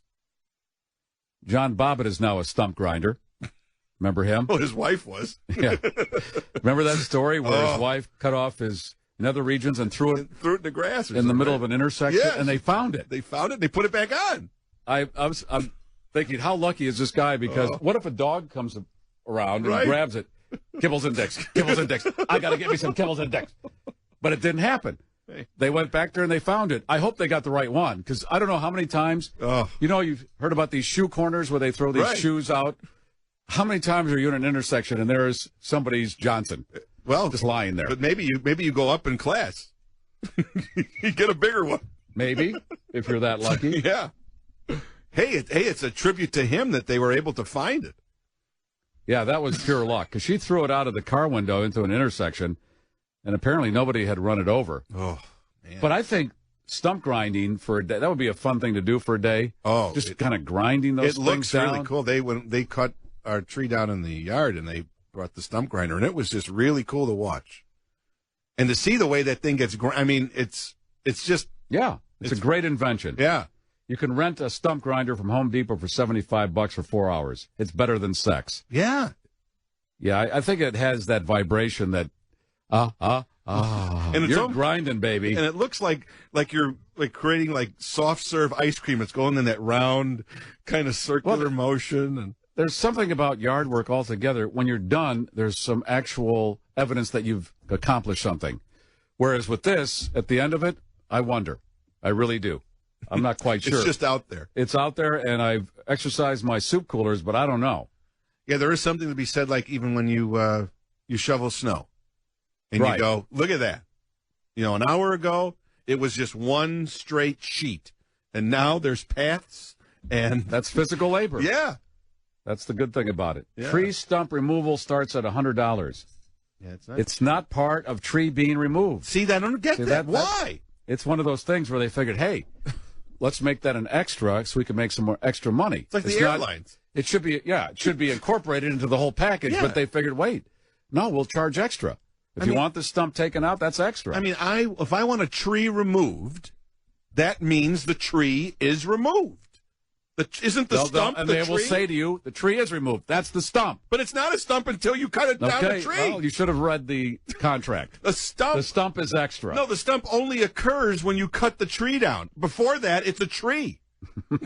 It's only a stump. All right. After you cut it. All right, that's your argument when they've completed and walked away. Well, that's you. Now, he created the stump. I didn't. I want to get a hold of the Atkinsons and Elgin because I think they're going to be faced with the same thing tomorrow. Hey, wait a minute. Hey. I got a stump in my yard, and it's in the front, too. It's in the front of their house. And then, the city's going to go, we don't do the stump. Yeah. They're going to get dinged for $100. Well, it's a lot cheaper than getting that big tree taken down altogether.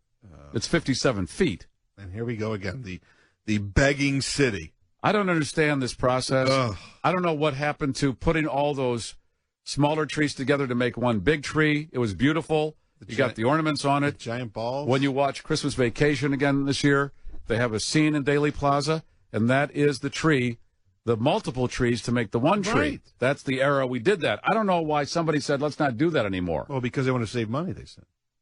Yeah, but this is embarrassing. It's the third largest city. We're becoming stunt city. And the worst part is then, I mean, I don't even understand the thought process behind it because we're not getting it from Chicago. Well, that's the other thing. It's from Elgin this time. So it's not even servicing a Chicagoan who's paying good tax money. Yeah, it's not a civic thing because you're getting it, so it doesn't even play. All right, well, all this is going to change now that Bruce is our governor. Oh, yeah. You wait. Mm-hmm. Now, he doesn't start until January, right? Oh, yeah, no. Yeah, so now Quinn, who's lame duck, what's he going to do? Yeah. Now he's going to be wasting time and energy down in Springfield. He's going to just be like making little paper airplanes. Yeah, see, I always hated that, too. you've got a 2-month lag time between the election and when they take over. Yeah. That's a waste of 2 months. We could be doing something. He's not going to do anything. He's probably going to actually put gum underneath the desk, crazy glue some of the stuff together so when Rauner comes in, it's all goofed up. If he didn't want to quit for 10 hours, what do you think he's going to do? He's going to be so mad. He's going to spray paint. It's going to be a lot of... Yeah. You know, you don't want them loose in the office. Now you got to change the locks, tell them thank you, you're done. Because now it's just shenanigans. Oh, I meant to tell you, you should like Joe Madden, the Cub guy, because he and his wife either have, I don't know if they live in it full time, but they have a 43-foot Winnebago. They do? And it's called Cousin Eddie. I thought you'd appreciate that. I don't know. I know you can't tell everything about somebody by just looking at them, but I like the way the guy looks. Yeah. There's something about this guy. Just looking at him, I go, I like this guy. Yeah. He said and that cinches it right there. He named it Cousin Eddie because of the... when you think the Cubs are going to be ground down for years and years and years, they find this guy. And he drops out of the sky. And to make it even better, he found out about this out clause when he was at Jellystone Park with his wife in the Winnebago. At Jellystone. Jellystone. Jellystone. Jellystone. Is there a Jellystone? There should be a Jellystone. But this was Jellystone. Jellystone Park. And when to go and do the deal, Theo had to go to the Winnebago. Nice. That's where they did the negotiation. Gold-plated one now. He said we'll always have Pensacola because that's where the thing was parked in Pensacola. Great. All right. We can only hope. Yeah, but when I saw the Cousin Eddie thing, I had to say, change is coming to our city. I might not be there with you. The event for the tree lighting is November 25th. It says the event starts at 4:30 and features the likes of Hansel and Gretel, The Grinch, and Dee Snider of Twisted Sister. Well, what kind of lineup is that? Well, he's got a musical in town. He does? A Christmas musical called Rock and Roll Christmas. Oh, okay. Yeah. So that's why he's here. But no Jackie Robinson West? No, I'm sure they're going to worm their way up there. I'm sure they'll be there. If there's a supermarket opening or a tree lighting, they're there. They're going to be there all Christmas. All right, so the Grinch, that's standard. Hansel and Gretel, standard. Well, but why? They're not Christmas. That's a fairy tale about two little kids that got eaten by a witch. More parental abuse. Weren't there some gingerbread cookies involved in that tale? A cottage made of candy. And that must be the tie-in then. Well, don't we have? Well, isn't that thing called the Christine Markenton? Like a Christkindl Market? It's got a German name to it. Oh, she doesn't speak English. She's from a Dutch orphanage. Oh, Sinterklaas.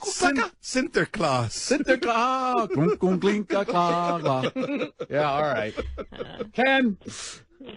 Hey, Garrett, it's Ken. How you doing? I just said that. How you doing? Good morning, everybody. Good. Hey, did you get the squeegees? Oh, Ken. Ken. Ken. Is that your pet name for him? Yes. Oh, see how he talks to me? I can't have any male friends anymore. Jeez. Did I get all my mail today? No. Yeah, Ken.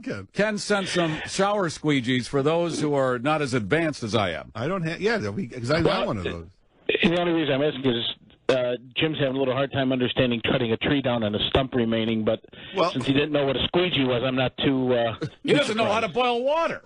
Right. How he had this dummy as a son, I don't know. Hey, I wanted to let you know this last summer, I'm out in the burbs, and we had a microburst come through my neighborhood, and it came right through my yard. I had an 80-foot silver maple tree that came down, and the whole tree was just taken out. It was really sad because the tree is probably, 50, 60 years old. Mm-hmm. So I had to have a company come out and do it. And I don't know if, they smelled insurance money, which they did take care of the whole thing, but it was $4,000 to have that tree taken down. I priced part of before it my brother. $4,000. Before my brother decided to take this apple tree down, and it was about, I'd say, 25, 30 feet. I started pricing around, and it was at least $700-800. But 4,000, and then was the stump ground down? Did they grind the stump for that price? Gary, it was at $4,000. They better grind that stump, or else I'll grind somebody. Yeah, really. Wow. But yeah, it's expensive. And, did they haul all the wood? Yeah, oh, of course. And of course they're going to sell that. They're chopping it up into pieces in my backyard and then throwing it on their truck, and they're going to resell it. They're going to double dip.